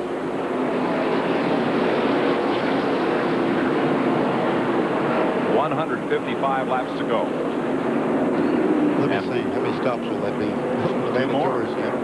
Probably 2 more. 11 cars are on the lead lap. Gant is the last car on the lead lap. Give a call to Bobby Labonte, who's 10th. Darrell Waltrip 9th, and again, we'll split the screen 3 ways for you. The 3 leaders as they come in will be Schrader, Gordon, and now Dale Jarrett. Ricky Rudd is 4th, Ted Musgrave's up to 5th. He's had a good day. There are the leaders, and on the right side, you see pit road. And Rusty Wallace will stay out. He has to because he's laps down, of course. Only the lead lap cars can pit. I think he'll stay. He'll have to come in one of you. Yeah, just go let him come in next lap and get him. Dale Jarrett's away first, but he, of course, with 19.5-second pit stop, is way up pit road. We'll watch for him to come into the right side of the screen. As now Schrader pulls out. Here's Jarrett in the green car. Schrader's out, goes past Gordon and Earnhardt. Gordon made a chassis adjustment. Pit stop range 19.5 to 21 seconds flat among that group. Pretty close. Wow. But it'll be Schrader who will have the lead when we go back to green. I don't know how these guys do that. How many pit stops have they had today? And these guys are still pumping out those wonderful times like that. It looks like it'd wear down after a while. Well, I'm wondering how much nitrogen they have in the bottles. If you come on pit road with just a certain amount, they're going to use it up today. One of the big battles in NASCAR racing is for the Manufacturers Championship. Very coveted title. And we asked Lee Morris of Ford Motorsport how he feels about Ford's chances of winning that title in 1993. We had it once, had it last year for the first time, and it was really sweet and great. I'd like to experience it at least a second time. So hopefully we can, we're getting close. Mid-season, it didn't look like there was much chance, but after the last 4 or 5 weeks, who knows? The SplitFire Spark Plug 500, an exclusive presentation of the Nashville Network, is brought to you by SplitFire, the patented performance spark plug. It only costs more till you use it. We've had a lot of questions on our toll-free number today about the manufacturer's points. There are the wins and the points for each participating manufacturer, and although Oldsmobile is not officially involved in the sport, there was one Olds in the race today, Bob Shack's car. If a Chevrolet wins the race, Chevrolet gets 9 points. No matter how many Chevrolets are in line, the next manufacturer to finish, let's say Ford, even if they finish 10th, if it's 9 Chevrolets and then Ford, they're the next manufacturer, they get second. That's 6 points. And then the next manufacturer to place a car gets 4 points, and then 3, 2, and 1. That's the standings right now. Ford, 6 points back to Chevrolet, 9 wins to 7 for Pontiac, 6 of those by Rusty Wallace. Here's Glenn. The fans have heard us many times talk about the inner liners on the tire. We've got a perfect example of it here. This is the right front tire that came off of Harry Ginn's car. You can see the outer liner is shredded completely away, but you see this inner liner here, that kept the car up, kept him from getting in the wall, enabled him to stay on the racetrack until the caution came out. The thing I like about this, look right here, inside that lifeguard inner tire. Boy, that's a perfect name for it. Randy? Ray Abraham, crew chief for Jeff Gordon. I heard Jeff came over the radio wanting to know, well, how come you guys aren't having a tire problem? I guess it's because you're so smart with the chassis. Well, I don't know about that. We've been lucky, and the kids looking after the tires real well. There's still 150 laps left, so we don't have any tire problems. But the car's been balanced real good. The guys have been doing a good job in the pits, and they did a good job preparing the car all week. So hopefully for DuPont and Valvoline and Rick and everybody, we can get a good finish today. Great run so far. Hope it stays under you. Ray Evernham, former Modified Ace from New Jersey. This is his home racetrack, the Dover Downs. 1 lap to go, we'll go racing. 350 down, 150 laps to go. Up front, Ken Schrader, Jeff Gordon, Dale Jarrett, and Ricky Rudd. That's 3 Hendrick cars and 4 Hendrick engines in the front 4 spots. You probably couldn't fit the smile on Rick Hendrick's face on camera right about now. You got that right. In 5th, Dale Earnhardt. 6th is Jimmy Spencer. 7th, Ted Musgrave. 8th, Bobby Labonte. 9th, Darrell Waltrip. And 10th, Terry Labonte. 11th is Harry Gant. They are all on the lead lap. Then Jeff Bodine, Hut Strickland, Sterling Marlin, a lap down. You know, here we go. We see Rusty Wallace on that inside again. Even though he did it on the 2nd lap, he's able to do just like you told him before, Mike. He's able to pull up to that inside line and be directly beside Schrader, opportunity to get the lap back. And that, Neil, because he was the first out of all the lap cars to come out of the pit, so he gets the front spot in that line. Even though he's 2 laps down and Jeff Bodine is only 1 lap behind. Bodine gets back on the lead lap, and Rusty gets 1 back and a little breathing room. From Jeff Gordon, looking at the leader, Kenny Schrader. Did you see that? Jeff Gordon had a handful just for a second. He got completely sideways. Got to have a lot of trust to take these cars down into the corner on the first lap on green tires before they're up to temperature. Well, that's probably what happened there. If you don't get all that debris off of the car, when you go down in the corner on that tire, it just feels like you're on ball bearings. I tell you what, you know, you talk about the smile on Rick Hendrick's face. He's also got to have some concern because he's been in this position before with his cars running 1-2. Matter of fact, it happened in Martinsville. They were running 1-2 in a big wreck, and they took each other out. So the harder you have to run on these tracks, they're going to have to be careful racing against each other. The Hendrick-owned cars are Ken Schrader, the leader, Jeff Gordon in 2nd, and Ricky Rudd in 4th. They also build the engines. Rick Wetzel oversees them. Hendrick Engines program for Dale Jarrett, the 3rd place car. Yeah, I'll tell you what, Mike, there's no doubt he gets just as good in engines as anyone else because, you know, he won Daytona, he's run up the points all year. Jarrett is 4th in the points. And the point leader just moved past him. Earnhardt. Here comes Spencer. Spencer's coming along also. Hut Strickland down low now against. Hut's 2 laps down. Yep. You see what happens when you get caught in that outside. No matter what kind of car's under you, he's going to make that pass. There goes Jeff Purvis behind. That's correct. Hut Strickland is 1 lap down. He's 13th. He's a lap behind. And Purvis now has dropped 3 laps back in the Kodak car. I didn't see it happen, did you? He run well all day. He come in at least one, maybe two stops under green. But yeah, he was one of the guys while ago where two guys had a flat at the same time. He was on pit road. So he had that tire problem also. Rudd and Earnhardt closing in on Jeff Gordon. Yeah. Well, maybe Gordon not ran long enough to do what he normally does. After he runs a few laps, he gets better.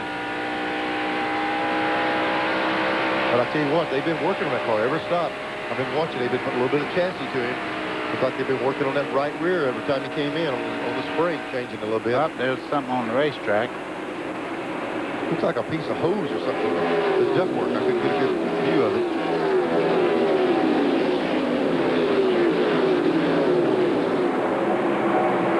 That's to the back straightaway. Depends on where it is and what the type of debris it is. If the NASCAR official in that backstretch observation post feels it's something that would cut down a tire, he'll call for a caution flag. But if not, they might just leave it there. Yeah, we just had a call back that the 24 car did run over it. We're not sure what it was. Well, he's back up to speed again. I guess he had to convince himself he didn't hurt the car by running over it. We'll take a look, see if we can tell what it is. I believe that's a piece of that ductwork, that plastic hose. There's a wire off of it. What it is the blower that goes to the brake. Yeah, brake ducts. Brake ducts. All right, rubble. It's Jeff Bodine. Coming off turn 2. Oh, man, he hit it a ton. Now the race back to the caution flag. This is where Rusty Wallace will get a lap back. Yep. Yeah, Rusty Wallace was in front. Got that lap back. Well, Jeff Bodine, the driver, have to go back and explain to Jeff Bodine, the car owner, what happened. Tough break in his first drive in the AK Racing Kowicki team Thunderbird. Report is that he and Jeff Gordon may have gotten together. Yeah, look at the front end damage on Jeff Gordon. He had some damage prior to this, but nothing like what we see right now. Look at the right front. Look at that right front. That'll hurt him when they get back under green, too. Man, what a, the car runs so strong, too. Caution is the 12th of the day. Let's see if we can tell what happened. Here's Gordon on the bottom of the racetrack. There's Bodine right up in front of him. Okay, he's trying to go under him there. Trying to get up under him off this corner. Looks like it just touched right there. Oh, man. Then he climbed up. Where he done the damage was he hit the left front. Gordon went up a little, Bodine came down a little, and they got together. Look at Earnhardt. You talk about somebody lucky. Richard Petty used to say, I'd rather be lucky than good, but you got to be pretty good to be get that lucky. Yeah, that's it. There goes Earnhardt scooting by. Well, Jeff Bodine was having a good run in his own car. Here we go, coming off the corner. They've already got together back in the middle of 1 and 2. Boy, he hit hard. You see the car lift off the ground there? Look, there's a bunch of the lead cars. There's Ricky Rudd coming by. All right, we're going to show you what Jeff Gordon saw from the in-car in real time. In other words, at speed as it happened. Okay, he's under him. They did make contact there. Oh. Bodine was one lap down. See Jeff coming in. Running in 12th position. A lot of damage. We'll be right back to Dover Downs and give you another look at, see if you can figure out the photo error in our Polaroid Captiva photo fake-out game and see if you might win that trip for 2 or the grand prize, a trip to the Daytona 500 and $1,000. Stay tuned.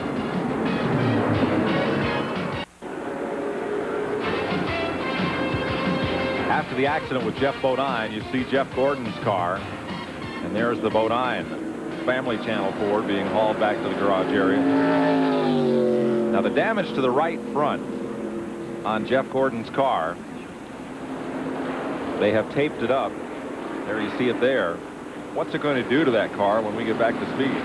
Well, what it's going to do, the air is going to go up under all that raggedy edge there on the front, and it's going to try to lift when you turn in to go in the corner, and it's going to really make it push bad. He is still on the lead lap. Let's go to Randy. Well, they're waiting for his arrival right now. They've already pitted once. They changed the right side tires.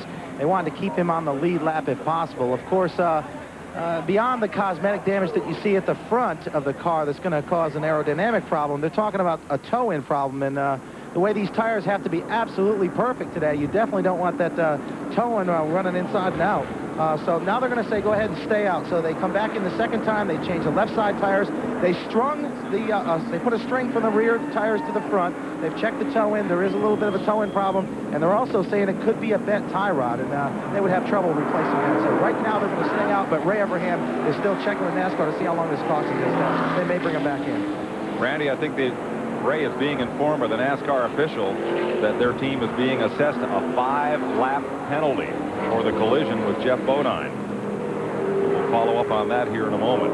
But Jeff Gordon and Jeff Bodine getting together there. You know, that's a real shame. I hate that Jeff got in a wreck, but you could see that he couldn't, the visibility coming out of that corner and the windshield and all, he couldn't really see all that well, and I just don't know about the call.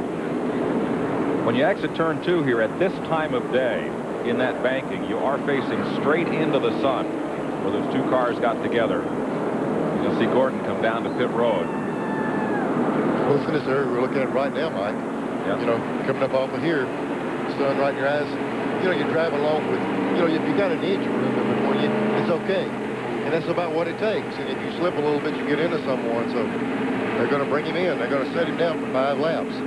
Well, that's with clean windshield, but that was after a long run there, and the windshield was dirty and everything, and that really messes up the visibility. Well, if we're still cautioned when we come back, maybe we'll get a chance to see it again. 364 laps are complete here at Dover. And Jeff Gordon trying to become the first rookie to win a race since Davey Allison did it in his rookie season. Has his number up on the black flag board. Here he comes to pit road. And the DuPont Chevrolet obeying the pit road speed limit and idling along toward Ray Evernham and the NASCAR official in his pit stop. Well, you think that speed limit feels slow pit road, what you just have to sit there. They better take the hatchet away from them. They might use it on somebody else. Here's Glenn. Jeff Bodine has walked out of the infield care center. First of all, obviously you're okay, but we understand Jeff's been given a 5-lap penalty for that. Your comments? Of course, I need to say hi to Kathy. Matt Barry, I'm okay, guys. Got a good car. It held up. The seat held up. I learned from my brother the other day. I put another headrest in and didn't have any problems. So I was trying to make a lap up. You know, we had a flat tire, a lot of tire problems today. This baby's fast out here. The tires are tearing up a little bit. And I was just trying to make my lap up, but I could see I wasn't going to do it. Schrader was pretty quick, but I wanted to ride there just in case something happened. And Jeff came up behind me, and he was a little quicker, so I kind of slid up here to let him go by. And, you know, it's really tough off this corner. So rough and bumpy. You know, he probably got in the throttle, and the thing shattered out. And, you know, he ran into me, obviously, and somebody me around hit the wall. It's really a shame. The car was running good. We appreciate the Family Channel sponsoring us. They're going to be on the car some more this year. Still looking for that big sponsorship for next year, though, guys. So. Do you feel like that penalty's justified? Well, you know, I didn't see it. NASCAR saw it. They're watching the whole thing. They usually do the right thing. So if they feel he deserved it, I guess he did. But, you know, like I said, it's a tough place to pass. Probably got in the gas, it chattered up, and he hit me. Okay, we just understand that NASCAR has reversed the penalty now, so we'll go back upstairs, let them straighten it out. Yeah, Glenn, to explain that, NASCAR did call for a 5-lap penalty. Ray Evernham talked to his driver, talked to the NASCAR official on pit road, appealed the penalty, gave their version of what had happened, and NASCAR gave them the benefit of the doubt that there was contact between the two cars, but that it was not intentional. So the black flag stands. Gordon goes to the tail end of the field for the restart, but he is not penalized laps. That is the situation right now, and we'll be back to Dover Downs. 366 laps complete. We'll be back after this. Oh, me. Trouble on the restart. They just waved the green flag. Earnhardt, Rudd, and Hut Strickland and Jeff Gordon are all in it. They had just waved the flag for the replay. Rick Mass' car is a mess. He and Jeff Gordon tangled the back trying to avoid the melee at the front. Look at Ricky Rudd's tide ride. There's Earnhardt crushed in the front and the back. Here comes Schrader back around the start-finish line. You know, I still think the pace car's got a good shot at it. Gordon trying to get it cranked up. Dale Earnhardt's crew come over to check their driver. And Ricky Rudd, who had what could have been a winning car today, comes onto pit road. Man. Jeff Gordon's car will never mind that little dent in the right front corner. Yeah, just as we came back, they dropped the green flag, and boy, it all happened at one time there. Let's show you what happened here as Rudd comes to the pit lane. Looks like he may get back in this race. Okay, looks like Rusty turns the 27 car into the 3 car, and Ricky was on the outside there. He run in the back of Earnhardt when they made contact. Well, Morgan Shepherd got a slap there and got through it. So did Jimmy Spencer, Dale Jarrett. There's another angle from up on high. Yeah, this is after they're already going. And there in the back, Jeff Gordon and Rick Mast got together. Yeah, well, that's just chain reaction. Yep. Let's show you that first angle one more time. See, Rusty, he hits him in the back there, turns him into Earnhardt, and then Ricky's just picked up in the wreck. He goes up and gets to the outside there. I'll tell you what, if we take a look at this again, it looked like the 27 car floated the valves or something, maybe shifting gears. I saw smoke out of the left side pipes of the 27, and Rusty hit him in the rear. Something happened on that restart to the 27 car, and he didn't get up to speed. Let's show you in car. Is this Rusty or is this Jeff Gordon? This is Gordon. This is just the end of the wreck here. Oh, he got hit in the back. Then he hit the outside wall. Oh, and the inside wall. Yeah, you might as well be in a bowling alley when you come off that banking up there down in front straightaway. You're going to hit the outside and the inside. As Neil asked, let's show you the first replay once again. Take a look at the left side. I couldn't tell ago that the red car with the McDonald's car, watch the tailpipe on the left side. It looked like as he was coming down through here. They're accelerating here. Coming up through the gears. A little bit of puff right there. There was a little puff. And see Rusty jump on the brakes. It looked like something, the 27 car stumbled a minute, and Rusty tried to miss him and hit the rear, shot the 27 out in Earnhardt, and then into Rudd too. But that 27 stumbled a little bit on that start, is what really stacked him up. Now, the carburetor could have been loaded up and make that little puff of smoke. Whatever it was, though, he did fail to go up to speed fast. Let's go to Randy. Guys, obviously you can see the damage on Earnhardt's car. When you talk about the Winston Cup points leader here, they're called for a radiator, right front chassis pieces. I mean, this thing is a mess. 130 laps to go. They're going to have a hard time getting this one back out there. Glenn Jarrett? We're standing by with Hut Strickland. Hut, it looked like we obviously saw Rusty get in the back. Did you miss a shift or something? Well, it's one of them deals. I come from second to third, and I guess I wasn't fast enough coming from second to third there or something. I don't know what happened, but you know, he caught me in the back and just turned me around. It was, you know, I don't know, took out a bunch of cars. It was one of them things. Well, tough luck, but that's evidently what happened. He didn't come up to speed. It's just one of those things that happens on the racetrack. Can't really blame Hut or Rusty. Let's show you from up top here.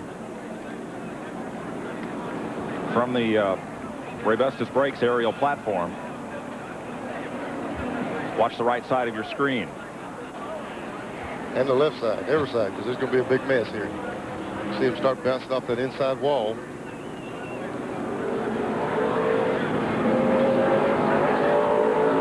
And there's Hut Strickland's McDonald's Ford. Looks like the Hamburglar's been at it.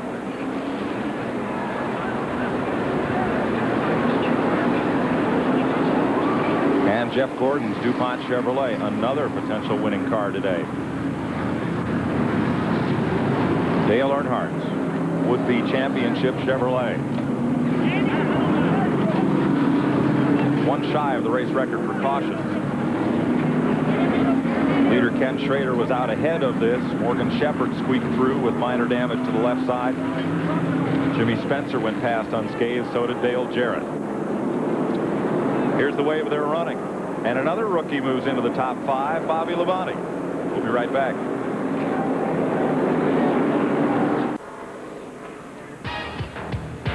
.125 laps to go during this 13th caution of the day. We're going to go back one to the 12th caution flag and show you another look at the Jeff Gordon, Jeff Bodine incident. As we saw it, and as NASCAR also saw it, their review of the incident was part of this. But first, the issue of the sun, Neil. Mike, they're coming off this corner, and you're playing with about an inch or two clearance right there. Look right here where the accident occurred. Look, the sun, that's the worst place you can be on this racetrack. Right in his eyes, you can't see. Like Buddy said, the windshield wasn't clean. They got together. After reviewing this, NASCAR saw this particular tape, they decided it wasn't intentional as reason to change. Now, watch Bodine's car and the white line. That distance gets a little smaller. He does come down a little bit as Gordon goes up. NASCAR's review of this on the appeal from Ray Evernham, they decided it was a racing accident. The black flag stopped to bring Gordon in, just cool him down. That put him to the back of the field, and he wound up in this accident. Here's Glenn. We're standing by with Jeff Gordon. He has crawled out of the car. He's talking to radio right now. We'll get a word with him here in just a moment. I'm sorry. Okay, Jeff, can you tell us what happened out there? Well, you know, I just kind of got caught up in another wreck there. All I saw was the 27 car get sideways and whoever's behind me didn't really check up as much as I did and turned me sideways. It's a shame, man. We just had a great car today, and I just thought really today was going to be our day. Everything was going our way, and then things totally turned around. What about when you and Jeff Bodine got together? It looked like maybe from the in-car camera you just couldn't see him there. Well, there is a pretty strong glare over there, but he got in the corner and he got loose. He drifted up. He's a lap car, and I'm trying to get back up the leaders. Rusty was trying to get his lap back. I wanted to make sure Rusty didn't get his lap back. And, you know, I probably was a little bit impatient, but I mean, he drifted up. I tried to go underneath him, and we hit. And he spun. You know, I didn't want to wreck anybody, but I was just trying to get to the front. Okay, tough luck, Jeff. Randy? Ricky Rudd standing here. Ricky, any comment on that? Well, they got the Goodies Headache Award. They ought to have the Rubber Head of the Race Award, and I give it to Rusty Wallace. That's my vote. I don't know about the rest of these guys that sitting here tore up in the garage, but that was just a dumb, stupid move. I mean, you know, I don't know where he was going. You know, you just got to wait your time. The track's greasy. Everybody pretty much was biding their time, and that dumb SOB comes up through there like an idiot and causes a chain reaction. Ricky, one of your best race cars this year you had, too. Nice and smooth ride you were having. Well, I just hate to see it get wasted. You know, a lot of guys work awful hard at that. You know, in fairness to everybody involved, what Ricky saw was the obvious thing you would see, and it might have been the first thing you saw at home, that Rusty ran into the back of Hut Strickland. But as we say many times, there's always several points of what happened in the story. We have the best camera people in the world, and we make mistakes up here. So you know, sitting back in a race car when things start off like that, I mean, you can be wrong. And really, what Ricky saw was what happened. Rusty ran into the back of Hut Strickland. There was more to it than that, as Hut explained. Bad deal, you know. You hate to see a bunch of the good cars go out. You can understand, too, the drivers being upset. You know, these guys aren't out here playing dominoes. No. They're playing a pretty tough sport. If you're not really into what you're doing, you don't need to be there. And they climb out of those things. Sometimes they're going to say what's on their mind, and I don't hold that against them. And you know, it's true in any sport. In baseball, did the pitcher hang the ball up in the air, or did the hitter just get a hold of a good one and hit it out of the park? You know, there's two sides to every one of these deals, and well, now we've heard them both and then some. We're 122 laps from the finish. And about this manufacturers battle, we asked Jack Roush his opinion on the increased number of Ford's teams as it relates to the balance among the manufacturers here. I'm not particularly happy to see more people running Fords than makes sense. If we have too many, well then there'll be the interest in NASCAR wanting to make sure Chevrolet stays healthy, and it may be harder for the ones of us that the old guards have had the Fords. TNN Motorsports live coverage of the SplitFire Spark Plug 500 is brought to you by Peak, the heavy-duty engine antifreeze. Don't stop short of the Peak.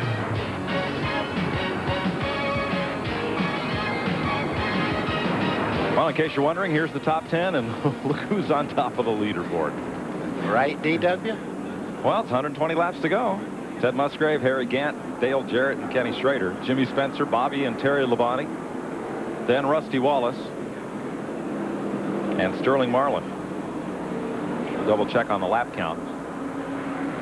It's so hard to know in a big incident like that just exactly what triggers it, because oftentimes it's not. There's more than one cause, as we saw just then. Harry Gant coming onto pit road. This is a move by Harry Gant right here. You know, he gets great gas mileage. He may not have to stop again. This may put him over the top. He might win the race on this one move. He was in that wreck also. Even though he's topping off of fuel, look at the nose of that thing. He wrapped it in the back of somebody in that big wreck. Both the Leo and the Richard Jackson cars come to pit lane. That's his school teammate Rick Mast right behind. That only makes Harry better. Every time he gets a torn-up car, he flies. You know that. Did you notice all the extra time cleaning that windshield? Yeah. He's getting that time of day. A couple of questions on our toll-free number, 800-451-7331, about Harry Gant and would he retire? We understand he's firm for next year in that car. And the rumor persists that it might be his final season in Winston Cup racing, but right now that's just a rumor. Why? I mean, he still goes very well, you know, and he's very active. He hadn't been hurt or anything. I'd go until I couldn't see the straightaways. Mr. September. Look at the damage that thing. He's got hit pretty hard. I think they're actually going to give one to go this time around. That is the call. And the left side of the car of Rick Mast's car is now well up in the air. As they continue to service him, he may lose a lap here. And yep, they've got a little more work to do on Rick's car. He was part of the back end of that wreck with Jeff Gordon. I'm not sure that the car out there's got a good nose piece on it right now. I think everything here is gnarled up a little bit. Among the point leaders, Wallace is 9th. Earnhardt is 20th in the race right now. That's only a 35-point swing for Wallace. Of course, if Earnhardt does not come back out of the garage, right now he could finish as low as about 30th. Mike, we're going to try to take a look at the front of the 2 car since he really got into the back of that 27 on that start, but you can't see where it did a whole lot of damage to the car. That's that rubber nose on Pontiac here, and you really have to smack it to tear it. I would say that's pretty good proof a while ago. Pretty good lick and finding a lot of damage there. Well, he will line up next to Dale Earnhardt on the restart. Wallace right back there. And there are the point leaders. They're listed in order of their position in the points, and that's where they're running in the race right now, all over the lot. Dale Jarrett stands to gain the most right now. Yeah, Rusty Wallace really stands a chance to get back in the lead lap right here. This would do it. Green flag. Rather, Walter gets a good restart, and Ted Musgrave right with him. On the bottom lane, Wallace and Bill Elliott. Sure, Ted Musgrave is 2nd place. Haven't heard a whole lot from him today, but he's showing up here at the end. He's been kind of flirting with the top 10. Floating with the top of the track now. Yep. That outside lane. And here comes Dale Jarrett up against him for 2nd. 2nd place into turn 3. Jarrett, Musgrave. Waltrip out front. And Wallace looking underneath. Boom. There he comes on the inside. That's going to put him back on the tail end of the lead lap. And if NASCAR initiates that mandatory tire change, caution for tires later on, it's going to get it back for him if he can stay there. Darrell Waltrip in 55 laps has moved from 10th to 1st. A couple of those lead lap cars eliminated in the crash. Jeff Gordon, Dale Earnhardt. Bill Elliott, he's going to try to get a lap back. And he is 3 laps down.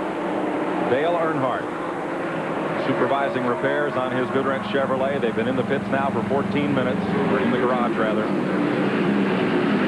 For Chief Andy Petrie. Trying to get things finished and get him back out there for some points. So one car dropped to the inside. Rick Mast, he's going out. He can't get the speed. See, if Earnhardt comes back on the track, he only needs to run about 3 laps to pick up 2 positions. If Ricky Rudd does not come back, or Rick Mast. Waltrip now has quite a lead. Dale Jarrett, the green car, is 2nd. And Ted Musgrave now 3rd. Then it's Jimmy Spencer, Kenny Schrader, Terry, and Bobby Labonte. And Harry Gant. And Rusty Wallace on the tail end of the lead lap. I've been watching Harry Gant. I tell you what, he is flying around this racetrack. He's making up some distance right now, and he just topped off the fuel and all. That might be the guy we have to watch right near the end of this race. You might be right, buddy. He wins this thing today, he might decide to run 5 more seasons, maybe 10. I just don't think he can do it with mileage. I think the tires are going to dictate you stopping before you can make it on mileage. I don't doubt they could go distance with fuel, but we've already seen him be one of the guys that had a little bit of tire trouble trying to go a long way. 6th place battle right here. Give a call to Bobby Labonte, the rookie driver for the Bill Davis team. He's kept that car on the lead lap and in the chase all day. The Maxwell House Ford. As I was talking about Harry again, he started slowing down. I don't know what's wrong. Everybody's passing him all of a sudden. Front end just took a big push up out of that corner. Yeah, just wiggling all over the track all of a sudden. Regroup and see what happened. Let's go up to the race for 2nd. Sterling Marlin is 1 lap down in 10th. Dale Jarrett, the Interstate Batteries Chevy, trying to get past, and Ted Musgrave, 55, the 3rd place car. Car strong. I mean, he just, whoops, see that little wiggle there? That'll take a half a lap to get back up to courage.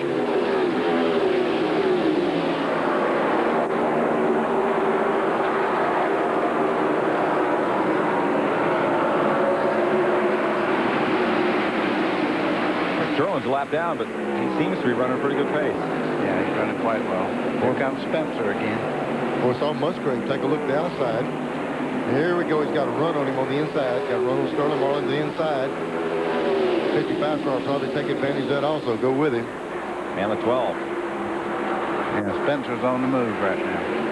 And Schrader. Schrader must have been one of those last guys that stopped a while ago because he was leading his Rudd backing out. Yep. Gary Dehart, the crew chief. And Ricky Rudd. That'll be a lot of fun driving that around there today.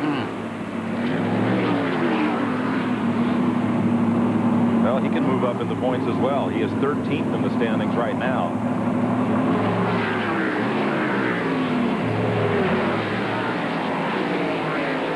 From overhead, a look at Dale Jarrett leading Harry Gant, and Jimmy Spencer was leading Ted Musgrave in 55. And Jimmy Spencer trying to close up on that pair. That's our Ray Bestis aerial camera.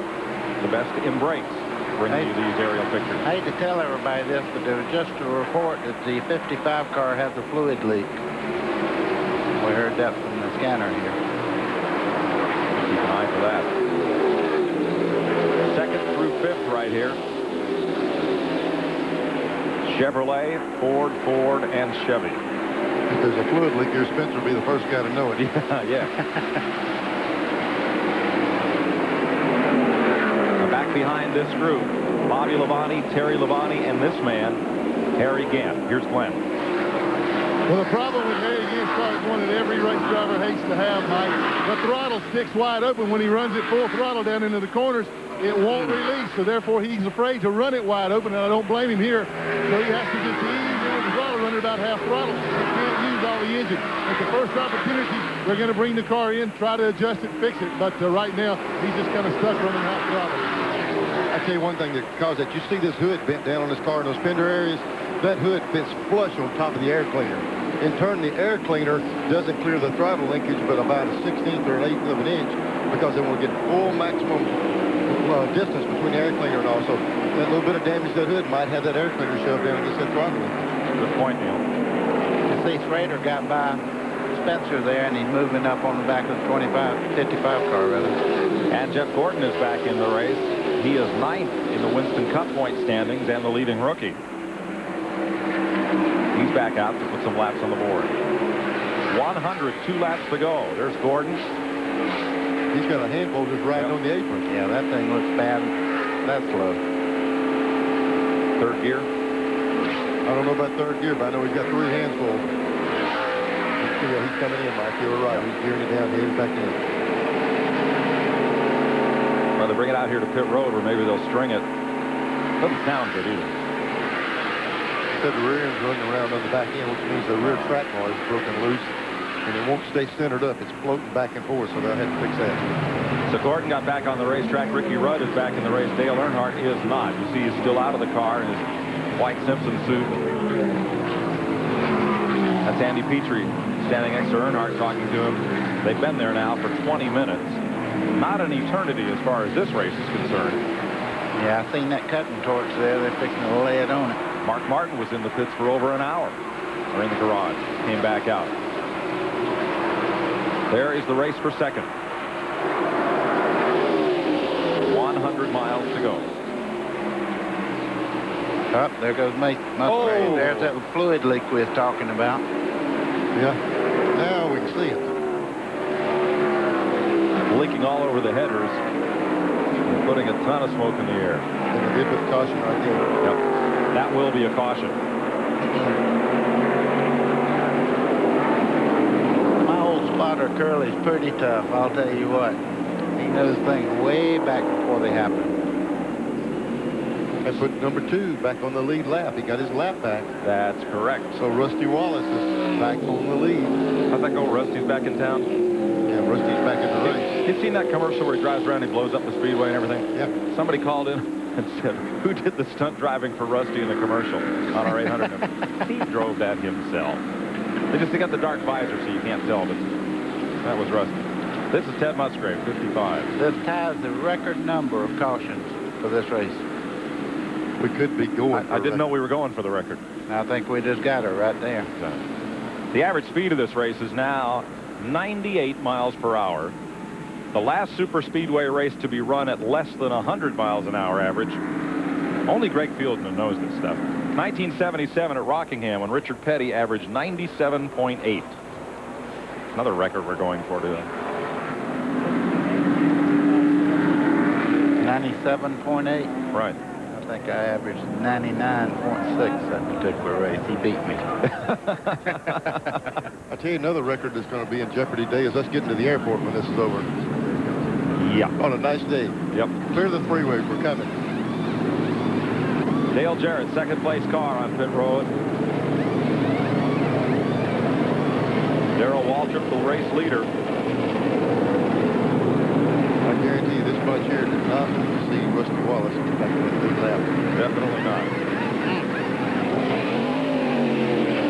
There goes Jarrett. That was tire smoke everybody thinks in when he's leaving pits. And Waltrip's going to beat him out. Plus Jimmy Spencer. Oop, there's Schrader. Boy, Schrader had a good stop. Yeah. Yes, he did. He was just behind the 55 when it blew up. That's right. And now he's coming out to pick up that 3 or 4 positions. Somebody called the 800 number. Ask what they use to clean these windshields when they get oil and everything on them. The best thing they do, they put ammonia.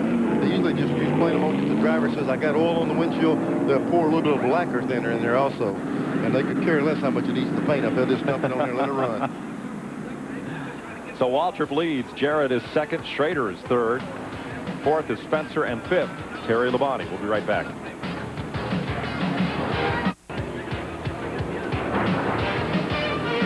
Back live with you at Dover Downs, Delaware. I'm Mike Joy with Neil Bonnet and Buddy Baker.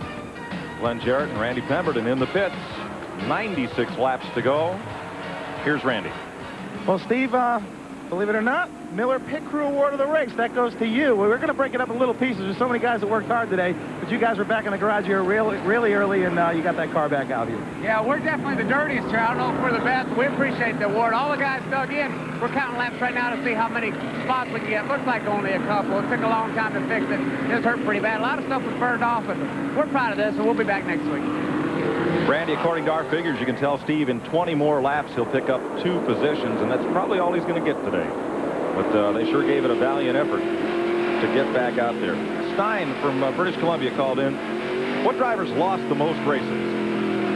Boy, I have no idea. I guess Richard Petty. I think it is. Yeah, Richard said he's always won the most and lost the most. Sure, it's because he's run the most. I don't think anybody has lost more races than Richard Petty. Nope. It's hard to put him in that category of losing races. Yeah. That's kind of a left-handed deal there. He started 1,000 races, won 200 of them. 200 batting average would not get you in the Hall of Fame. Except will in this. It will in this, that's for sure. We've had 3 people call in, buddy, I can't believe, on the 800 number. Richard's lost 985 races. Wow. For those of you keeping track. Asked if the pace car had ever been in an accident. Yeah, my dad hit Enoch Staley at Greenville one time, turned him around on the back straightaway, and he got in the wall over there. So, yes, it has happened. Did he go to the penalty box? Oh, yeah, you can bet on that. NASCAR never passes up a deal like that. Now, Buddy's dad, Buck Baker, for you younger fans, was NASCAR champ back in the 50s. Now operates the racing school at Rockingham in Atlanta. And he doesn't teach people how to run in a pace car, I guarantee you that. No, well, what happened is back when the lighting wasn't all that good, and he come out around the corner leading the race, and the caution car had pulled out, and he didn't see the yellow one come right off the corner wide open. There he sat. Oops. Hello. All right, 94 laps to go. Harry Gant, Rick Mast, and Jimmy Horton are making pit stops. There are 8 cars on the lead lap. We'll be right back.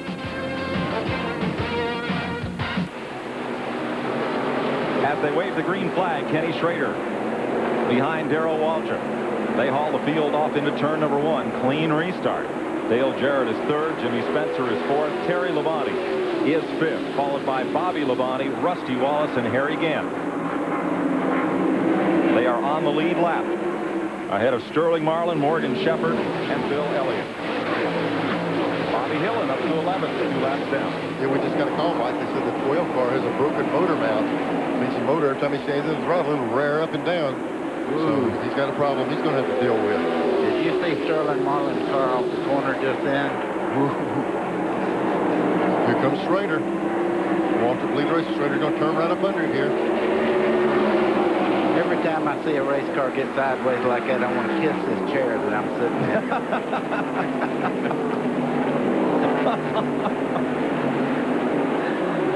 Yeah, we still got 90 laps to go right here. I think that's one reason that you didn't see Walter put up so much resistance. If he could, I don't know if he can handle Schrader or not, but Walter has played his cards all day on getting to the end. Yeah, on the other hand, there's still 90 laps to race here. As far as I'm at 90 to go. I haven't seen a person yet that can go that far on tires. Folks, if you heard her voice quiver just a little bit just now, Ray Hill come through here from NASCAR and tripped and knocked us all sideways in our chairs here. Crash in the booth, and we didn't have it on tape. There's Mr. Schrader. Kenny Schrader has not won a Winston Cup race since the spring race at Dover in 1991. Look at this race. You talk about 2 guys, they went at it in the Busch Grand National Division, and now here they are in Winston Cup fighting it out again. Jimmy Spencer, 2-time NASCAR National Modified champ out of Berwick, Pennsylvania. The last win for Bobby Allison as a team owner, he owned Spencer's car, was in 1974. He was the driver. Louis Chevelle, probably. 74, wait a minute, yeah. Maybe it was, maybe the Matador. 82, didn't he run the Monte Carlo? He didn't. No, that was Roger's car, the Matador, was Roger Penske. Yeah, but we had one in Unitown for a while. What about the Coke machine? You ought to know this, know better than to ask me trivia questions. That's right. You don't remember dinner. Get busy over there, Greg. I'm kidding, Neil. I'm kidding. I got an excuse, though. What'd you have for dinner? No, I'm only kidding. Well, you see, the Jarrett got back by Spencer. They are really going at it. Richmond, 1974. Bobby won in the Coke machine. Look at Rusty Wallace come in here. You talk about a car on a mission. Yeah, his mission all day is to get those 2 laps back. He's got it back. I think he's going to have to use some concern and pace himself to get to the front, though, because he's already experienced a little bit of problem when he runs too hard. Yeah, but Rusty's already back up to 5th place and closing in on Spencer. Now, it's not like they let Rusty get back on the lead lap. Oh, no. He earned getting both those laps back. If you joined us late, Wallace cut down a tire and could not make the turn onto pit road. He had to come around slowly under green. When he finally got his service and back out, he was 2 laps down. Got ahead of the leader 3 times on restarts. The first time he did it, Schrader passed him back using some lap traffic and held him 2 laps down. But on the last couple of restarts, he's gotten himself back to 1 lap down and now back on the lead lap. Wallace, the pole sitter, now the 5th place car.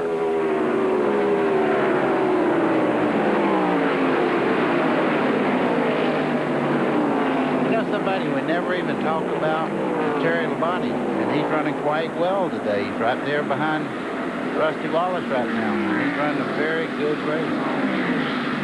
One of his best of the season. He had the pole for yesterday's Busch race. Ran up front for quite a while. So the car had problems.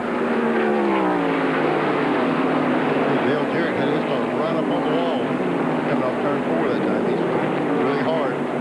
Really got the car up against the wall last time around. For the race fans, Neil, this is a great, beautiful, sunny day. But look at it from the driver's perspective again. Now down the backstretch, not too bad in the shadows. Back into the sun again. You see how well they got the 6th car put back together. He's actually running right along with the good cars now. He lacks 5 laps of moving up 2 positions in the finishing order. Past Lake Speed and Derek Cope, both of whom are in the garage. Turn 1, turn 2, and there's the glare right there. I think that was the big reason NASCAR made the call like they did. The questionable thing with the 24 cars. When Jeff Gordon and Jeff Bodine got together, I think you're right, man. Shucks, I thought they heard me. Look at Spencer. Spencer, when the corner got high and slid way back in. And Rusty Wallace closes up. 18 is closing up on Darrell Walter. Yep. Coach Gibbs is probably going, okay. Throw the bomb. 4th and 20. 4th and 20. We're going for it. That's it. Didn't get an estimate on the crowd today. Probably around 60,000 here at Delaware. H-U-G-E. H-U-G-E. Whatever this place will hold, they had about 20,000. Yep. They're packed in. Wonder what the Redskins drew today. They're in the same category. Yep. Yeah. Look at that. Well, I'll tell you what, you couldn't possibly see as much contact at an NFL game this weekend than you see right here in this race. It's over.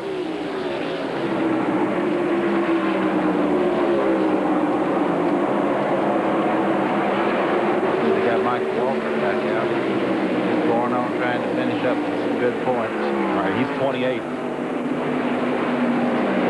Now we're at lap 423 in 32 laps. NASCAR will give the teams another caution to check tires. That will split the distance between the last green flag and the finish of the race. Just about half, that's how they determined that. The green last came out, I believe, lap 408. So they kind of split that and picked lap 455. And we'll take a caution at that point if there is not one between now and then. Kenny Schrader's leading now, and you see Walter's having a hard time holding Jarrett off there. I'm going to predict we set a new record for cautions this race. Uh-oh.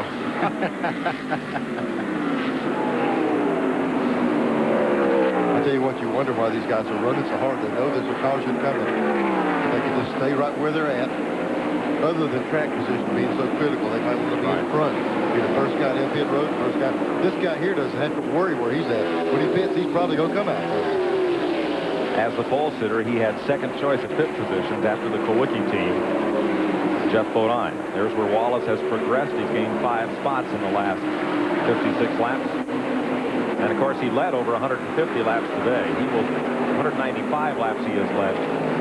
He will almost certainly pick up the 5 bonus points for leading the most laps. Okay, Dale Jarrett has ran Walter down.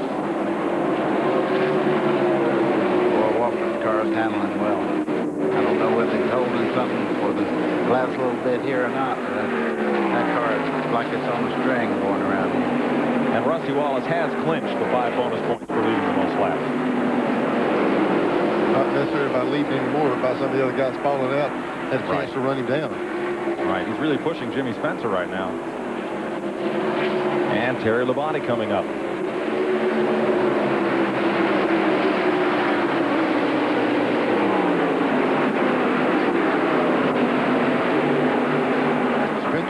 Slides up right there in the corner, but Rusty's still not able to get under him at that particular part of the track. He's tried it several times. When he grabs that accelerator, he goes off that corner, though. I tell you, that car runs well, though, every race. And there's Terry Labonte moved into the scene.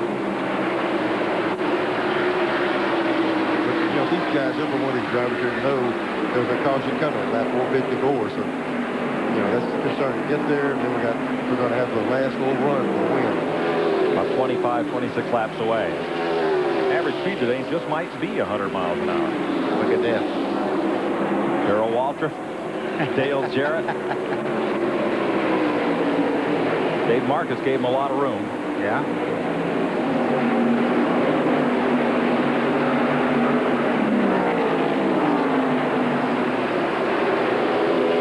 Yeah, we saw Darrell once Jarrett got under him.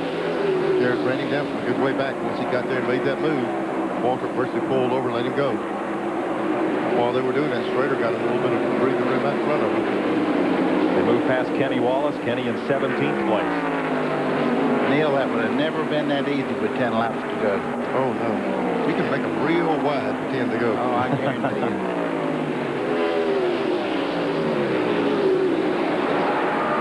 There's a look at that second place battle.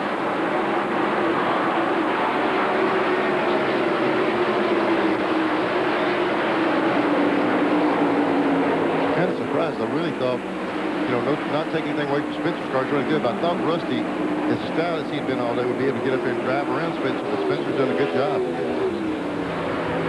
Ford, Pontiac, and Chevrolet for 4th place there. If Spencer makes one wiggle, though, he'll go back 2 spots in a hurry. Yeah, because 14 will take advantage of it also.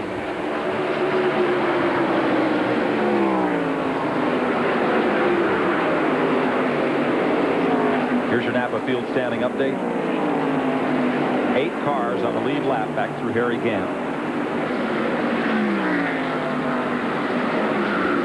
Because there are no unimportant parts, come by your local Napa store. Back through Harry Gant there on the lead lap. 1 lap down. Morgan Shepherd and Sterling Marlin. And 2 or more laps down from the rest of the field. This would have been a good location for a parts store today. We got one. Used parts, real used. Yeah. You know, while we watch the leaders race here, I don't know how Harry Gant's driving that car with the throttle sticking like that, because what happens is 1 lap it won't stick, and you get a little brave and you'll nail it down, you get ready to back off going in the next corner, and it's like somebody's pushing you when you back off and you keep going, and you got to get up there and try to get the switches turned off. It's a handful. Well, I've ran those things, buddy, before. Just turn the switch off when you get in there. Back on, back off, back on. You run several laps waiting on a caution. And I'm telling you, you know yourself, it's not a lot of fun. Do they run a deal over the throttle pedal where if you lift your foot back, it'll pull that pedal back? You know, that's a funny thing. Not many of these guys do that, but all, like Jeff Gordon, that's the first thing he puts in one of his race cars. And it comes from the sprint cars, where if one of those ever hang up, you wake up in the next county. Or up on top of the billboards. That's right. Of course, sometimes if the interference is like you said with the air cleaner, you may not be able to pull it back. Kenny Schrader laps past Sterling Marlin to put Sterling 2 down. Here at Dover, 63 laps to go. Our live coverage on TNN continues after this word.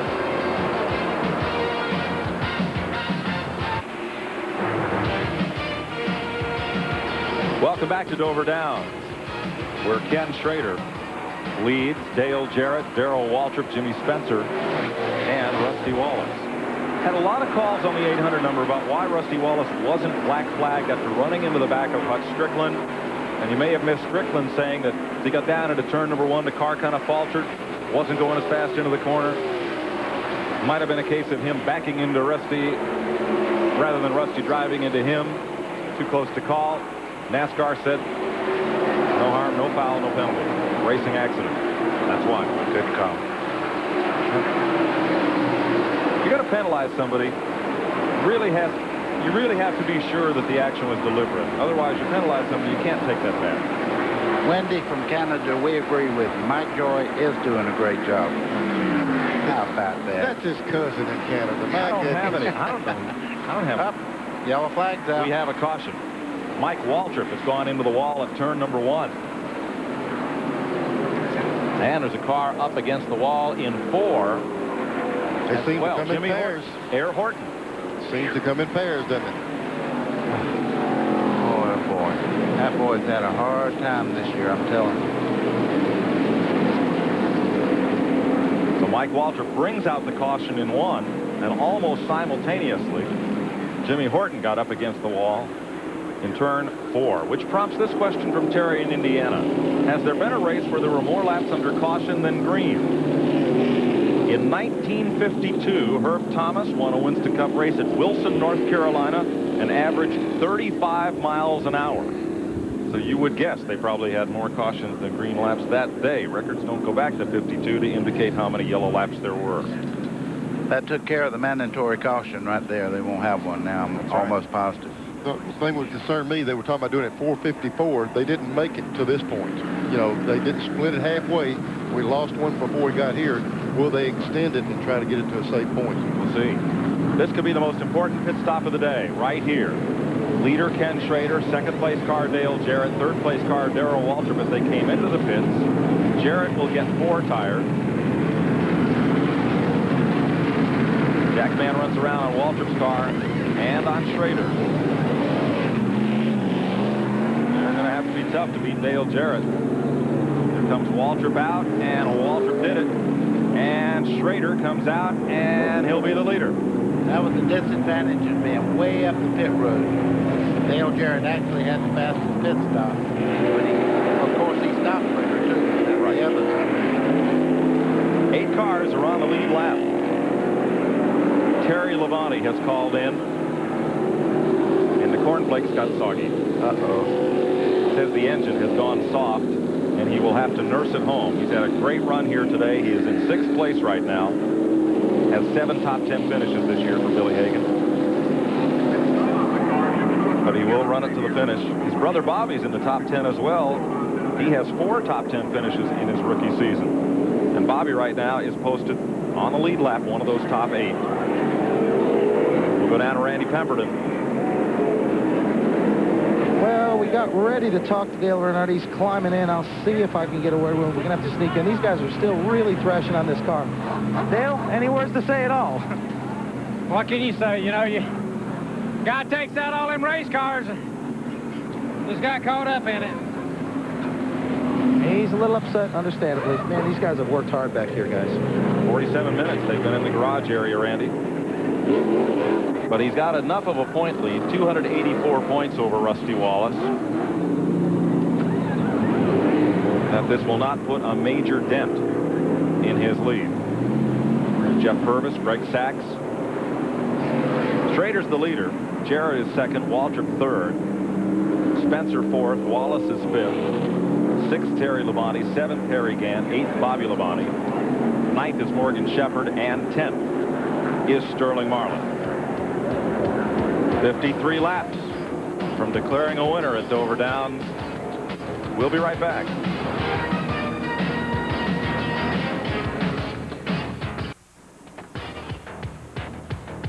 It'll be 51 laps to go next time by as the sun bakes down on Dover Downs, and the Monster has had its fill today, so we go on to a track that's just as tough and twice as hard, the one they call the Rock.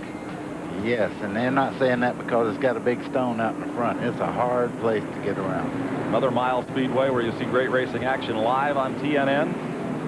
Saturday, October 23rd and Sunday, October 24th. Busch Racing Saturday, Winston Cup Sunday, the AC Delco 500, 12:30 Eastern Time, right here on the Nashville Network. Then we'll be at Phoenix. And here, look at the cars that are officially out of the race. We might add Lake Speed to that race. List of the Bud Moore car. Been a bad day for Bodine. You know, I'd have thought more cars were out of the race than that.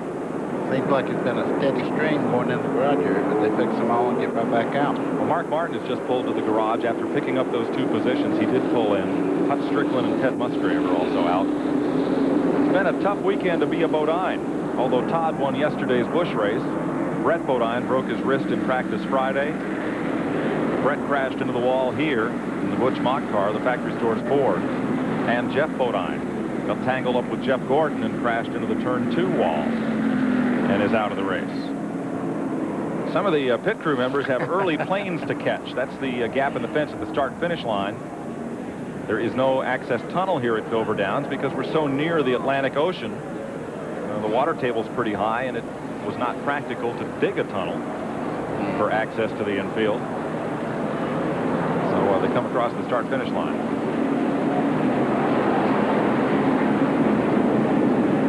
Rusty Wallace right now running in 4th position would gain 85 points on Dale Earnhardt out of a lead that was 284 at the start of the day.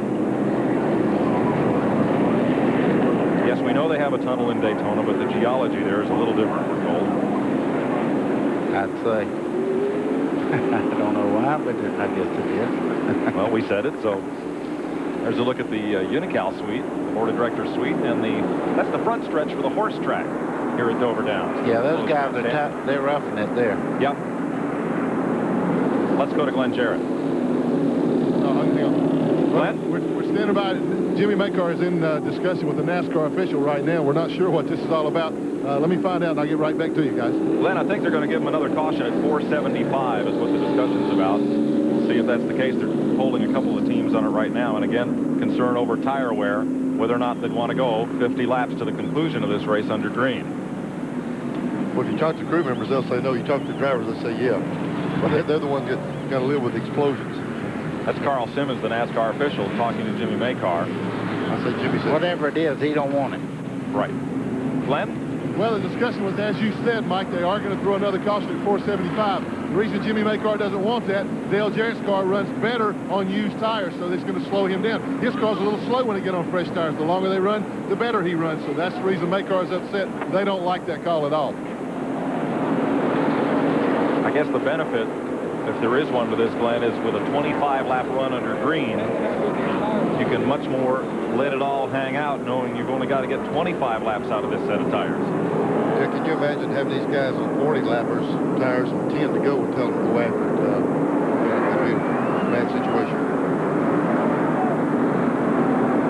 In fairness to the tire company, Goodyear, their engineers do their best to come up with a tire that will give longevity, consistent speed, and not trail off for a run of a fuel stop, which here at Dover is about 100 miles.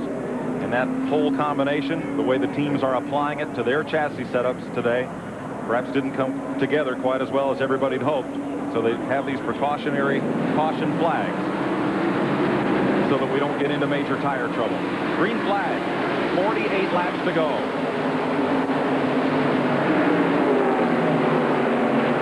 Kenny Schrader, Darrell Waltrip, Dale Jarrett. Look at Darrell. He's showing a little muscle here. He said he had a real good race car off in practice. Here he comes. Oh, man. Got into Schrader a little bit right there. That was almost a little more in casual contact there. Look, he caved the right front of his fender in on that right front side. He'll hold on to second. Jarrett is third. Wallace is fourth. Harry Gant is fifth. Bobby Labonte is sixth. Jimmy Spencer and Terry Labonte. The lead lap cars. Well, I tell you, Darrell Waltrip's car is flying. Did you see how fast he can come Schrader back? When did we call this plot twist about lap 100? Here comes Darrell, and there he goes. And he took the 18 car with him. Here comes the 2. Rusty Wallace able to get up on the inside of Schrader also. If anybody moves up, everybody moves by. From first to fourth in one lap. That's right.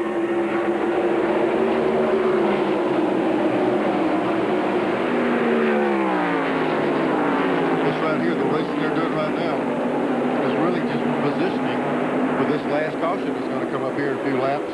But it's real important, Neil, because if you're in Waltrip's shoes, and if you're the first guy into the pits, you got a better chance of being the first guy out of the pits than if you come down that pit lane third, fourth, or fifth. Absolutely. That's exactly right, Mike. That was the reason I was making that point. It's so critical being the guy that dictates when you go in. People be the first one in, get in there, and maybe have a little bit of edge. Now, also, you see games played every once in a while. If you know everybody else is pitting way down the line, nobody says you have to come down pit road at the speed limit. You could bring them down real slow. We see that every once in a while. And you can't pass that guy in front of his pit road. Not on the pit lane, no. And it comes down to this. I'm going to tell you what. I wouldn't want to pick a winner. Well, don't go tell Joe Gibbs the Redskins lost today. That's the team he coached to Super Bowl victories. Now the race team he's trying to coach to another win here. It looked like Schrader might have been pushing a little bit the first 3 or 4 laps there, and now it's coming back to him. He's running this group back down. He looked like he's in very good. Look at Harry. Harry's moved up here. Maybe the throttle sticking is better. No, I imagine they fixed that boy under the caution there. You think this is the time of the race you'd want it to stick down? No. I'm kidding. Never here. No, I was kind of joking about it, but you never want that thing to stick. So Gant is reeling in the lead pack. Jimmy Spencer behind him, Bobby Labonte, and Terry Labonte. Then 1 lap down, Morgan Shepherd, and 2 laps back, Bill Elliott is up to 10th. Darrell Waltrip's last victory, the rain-shortened Southern 500 at Darlington, 1992.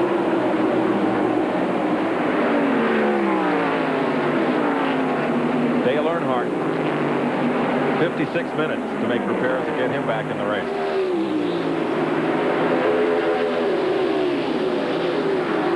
Got to modify it out there, but he's back running.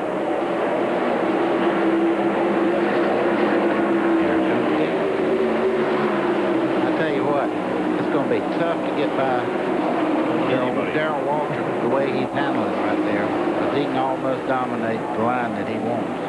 I'd love to play you the interview that Neil did with Darrell yesterday down in the garage area, where he said, you know, we got frustrated, he says, with ourselves. And he said, we're going to come in here, we're going to have a bunch of fun. They had karaoke set up on the back of the truck. He went high there, coming off the corner. Dale Jarrett's going to get him.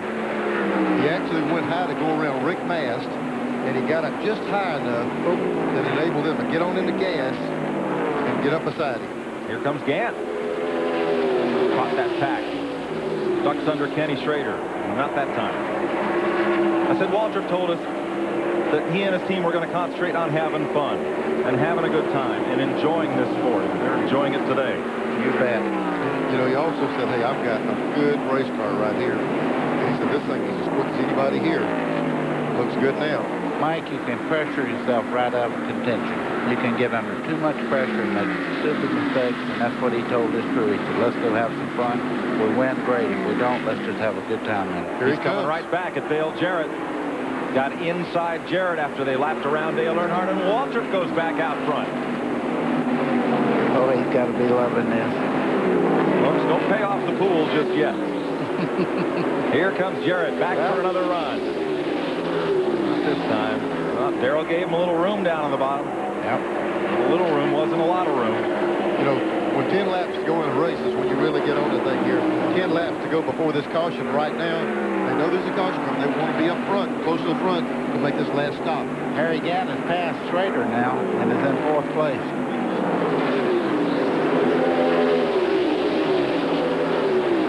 Yep, he's reeling in there, just like you said, buddy.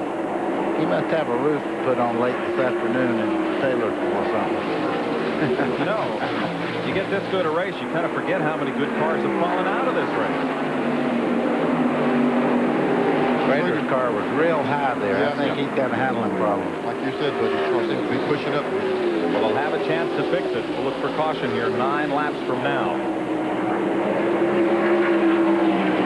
It's pretty impressive. Waltrip got a little high. The 18 car passed him, but he came right back and went around him. Really impressive move. Going around Mike Waltrip, the 24th place car. Darrell's best finish this year, 4th at Martinsville in April.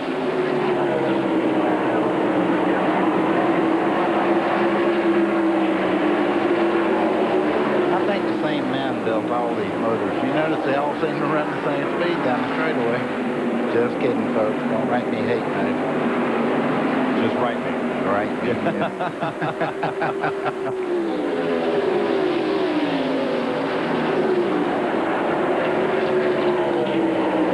Right here's where Waltrip had to go around a lap car earlier. They got under him. He was able to hold him off there. Well, you remember how he started the day?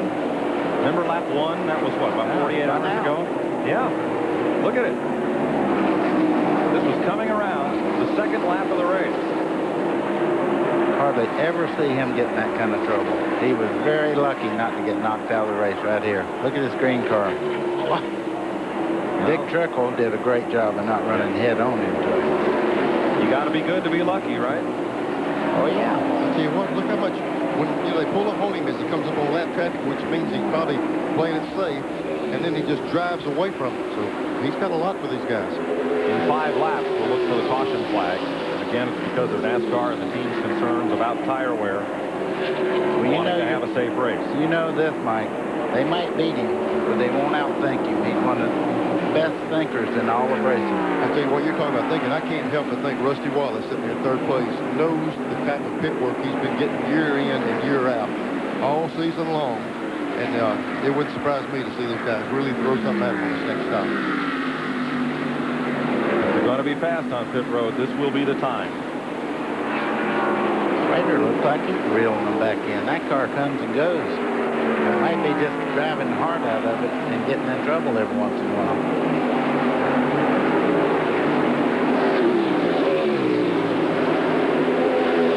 Three laps to the caution, 28 to the end of the race.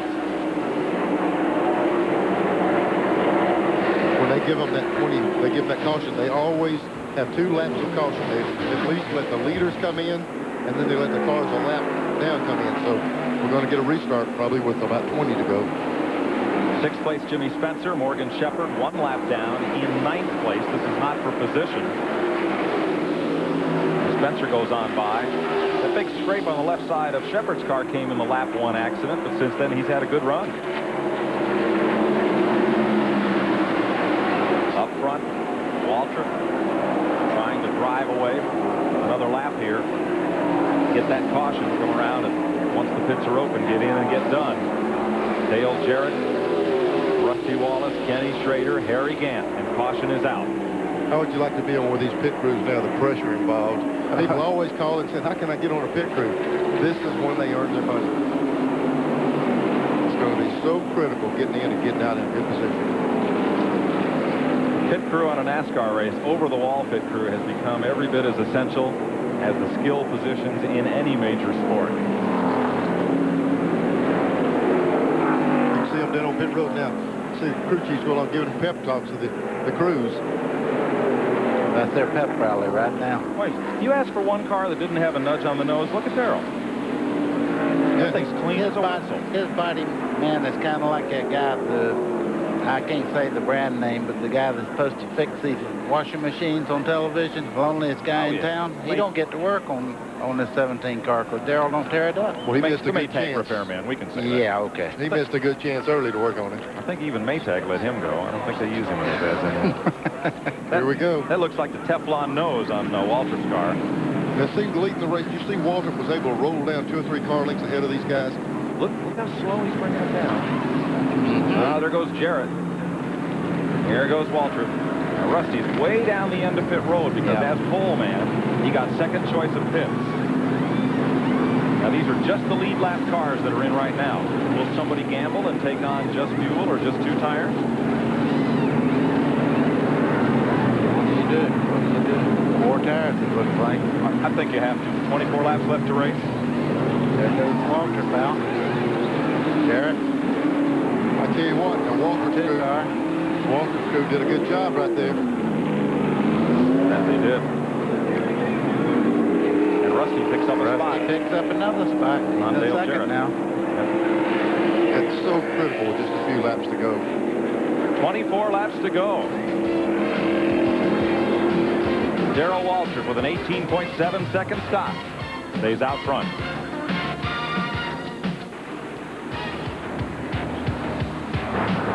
Next time by, they'll be racing, hopefully for the last restart of the day. 23 laps to go right now. Waltrip out in front of Rusty Wallace, Kenny Schrader, Harry Gant, and Dale Jarrett is back to 5th.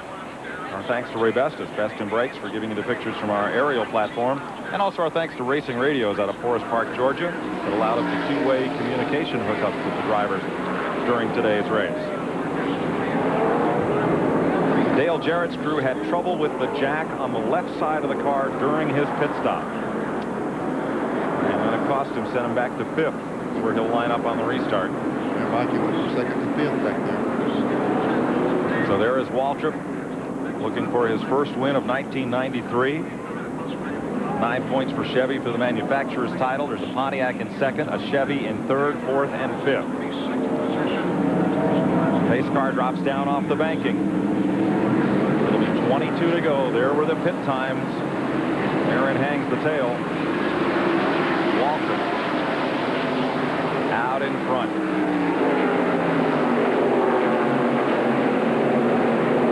All the cars on lead lap did get 4 tires. Here comes Rusty up on the inside. No time to wait now. He's got a little room down there. Nose under him. That's a position. That's the position. Well, Schrader moves up to 3rd. Harry Gant goes to 4th. That pit stop by Rusty's crew put him up there in 2nd place. He was behind Spencer and behind Jarrett. That gave him 1 car to pass for the lead. First time Rusty's led this race since lap 265 when he waved Jeff Gordon past down the low side. I think Morgan Shepherd getting out of the way of the 25 car so he can get up here and make a try. Then behind him, Gant in 4th, Jarrett in 5th, and Spencer, the Meineke car, in 6th. Behind them come Terry Labonte and Bobby Labonte. He's up there.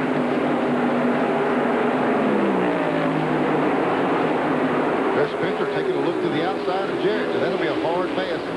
Drop back inside. That's not going to happen on the outside. If he passes him, he'll pass him on the bottom side. 17 laps to go. Spencer took a look to the inside, couldn't quite get up beside him.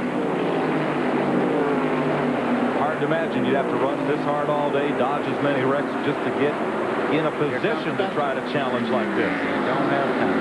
You just can't get under them. Wally Dallenbach brings the Keystone Ford to the pit road, makes a stop. Look at this. Look at this. Comes Spencer again. He just don't quite have enough muscle to get all the way up high. There goes Harry up high. Boy, Gant was running along in 4th place and slipped way up. Boy, you talk about a couple of wrecks. There was a 5 and a 3 going wrong. Look at this. Jarrett and Ricky Rudd. Warner Front was trying to get down out of the way. And Gant gets Spencer.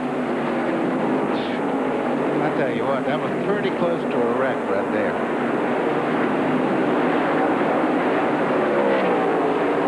Rusty Wallace's move was the 30,000th lead change since the modern era of Winston Cup racing began in 1972.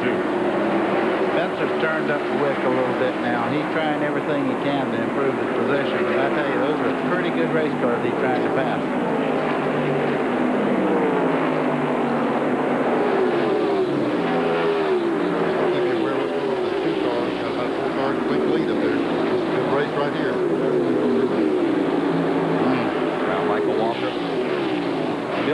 Running with that pack, he's 1 lap down in 10th. First of the cars 1 lap down in the Budweiser Ford and Junior Johnson.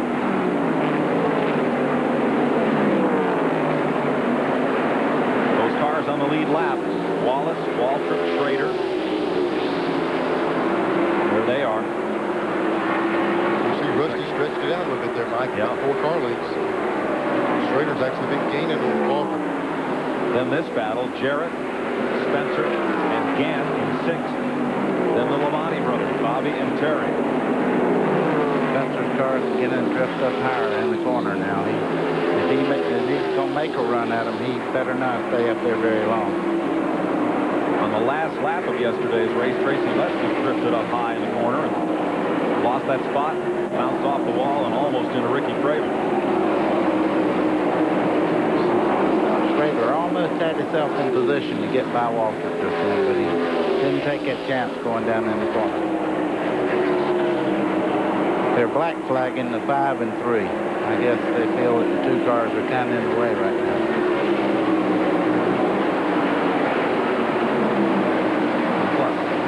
Well, Earnhardt, if he ran to the finish, he would pick up 1 more position. Be close right there, a couple of them.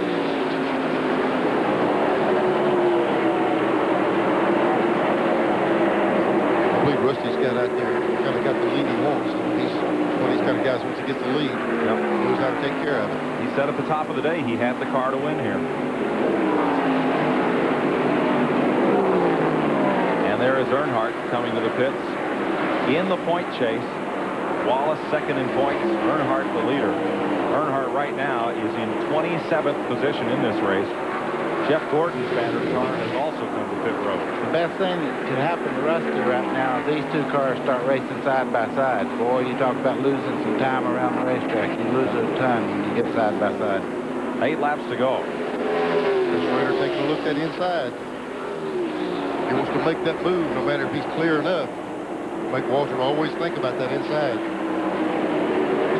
Schrader's had, what, 8 top 5 finishes this year, 8 top 10s? Looking for a win. He's right up under him. I don't know whether that'll loosen him up at all off the corner. They look like they're closing in on Rusty just a little bit. Up. There goes Walter. He made that mistake. He moved out just a little bit.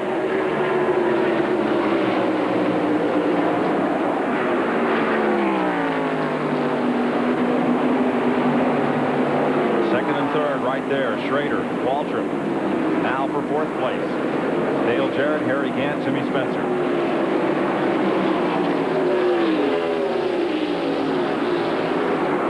5 laps to go. Pretty good racing here with 5 laps to go, I'm telling you. Spencer wants to back his car out and bring off that corner. Doing everything he possibly can.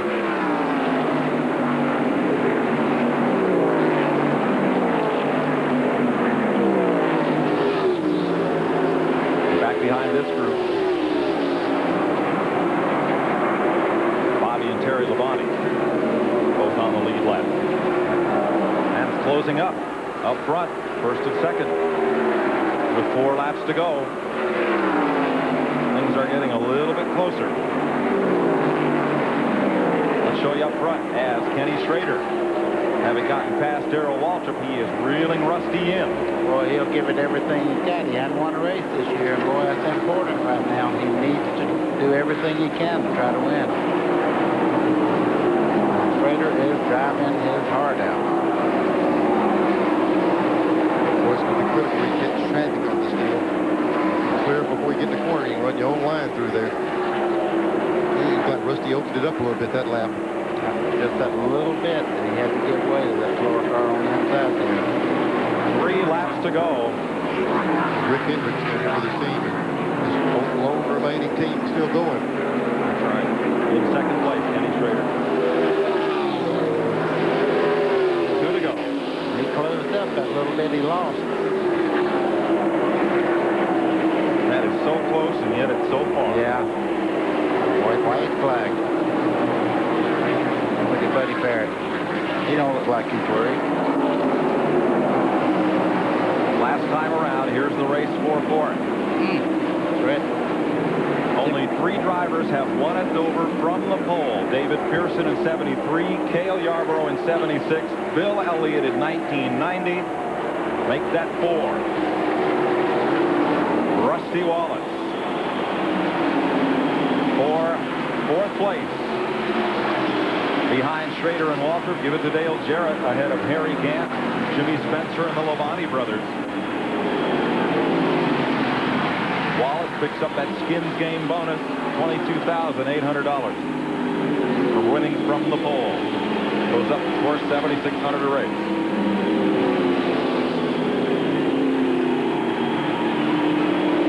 It will be a win with some controversy attached. You heard Ricky Rudd's account of the incident on the restart between Wallace and Hut Strickland. But you also heard from Strickland, and as he has done every time he has won this season, in a tribute to his friend and longtime adversary, the late Alan Kulwicki, the Winston Cup Championship, the Kulwicki victory lap that Alan pioneered when he won his first Winston Cup race at Phoenix. And Alan said that day, I wanted to do something the fans would remember. And we all remember. You bet.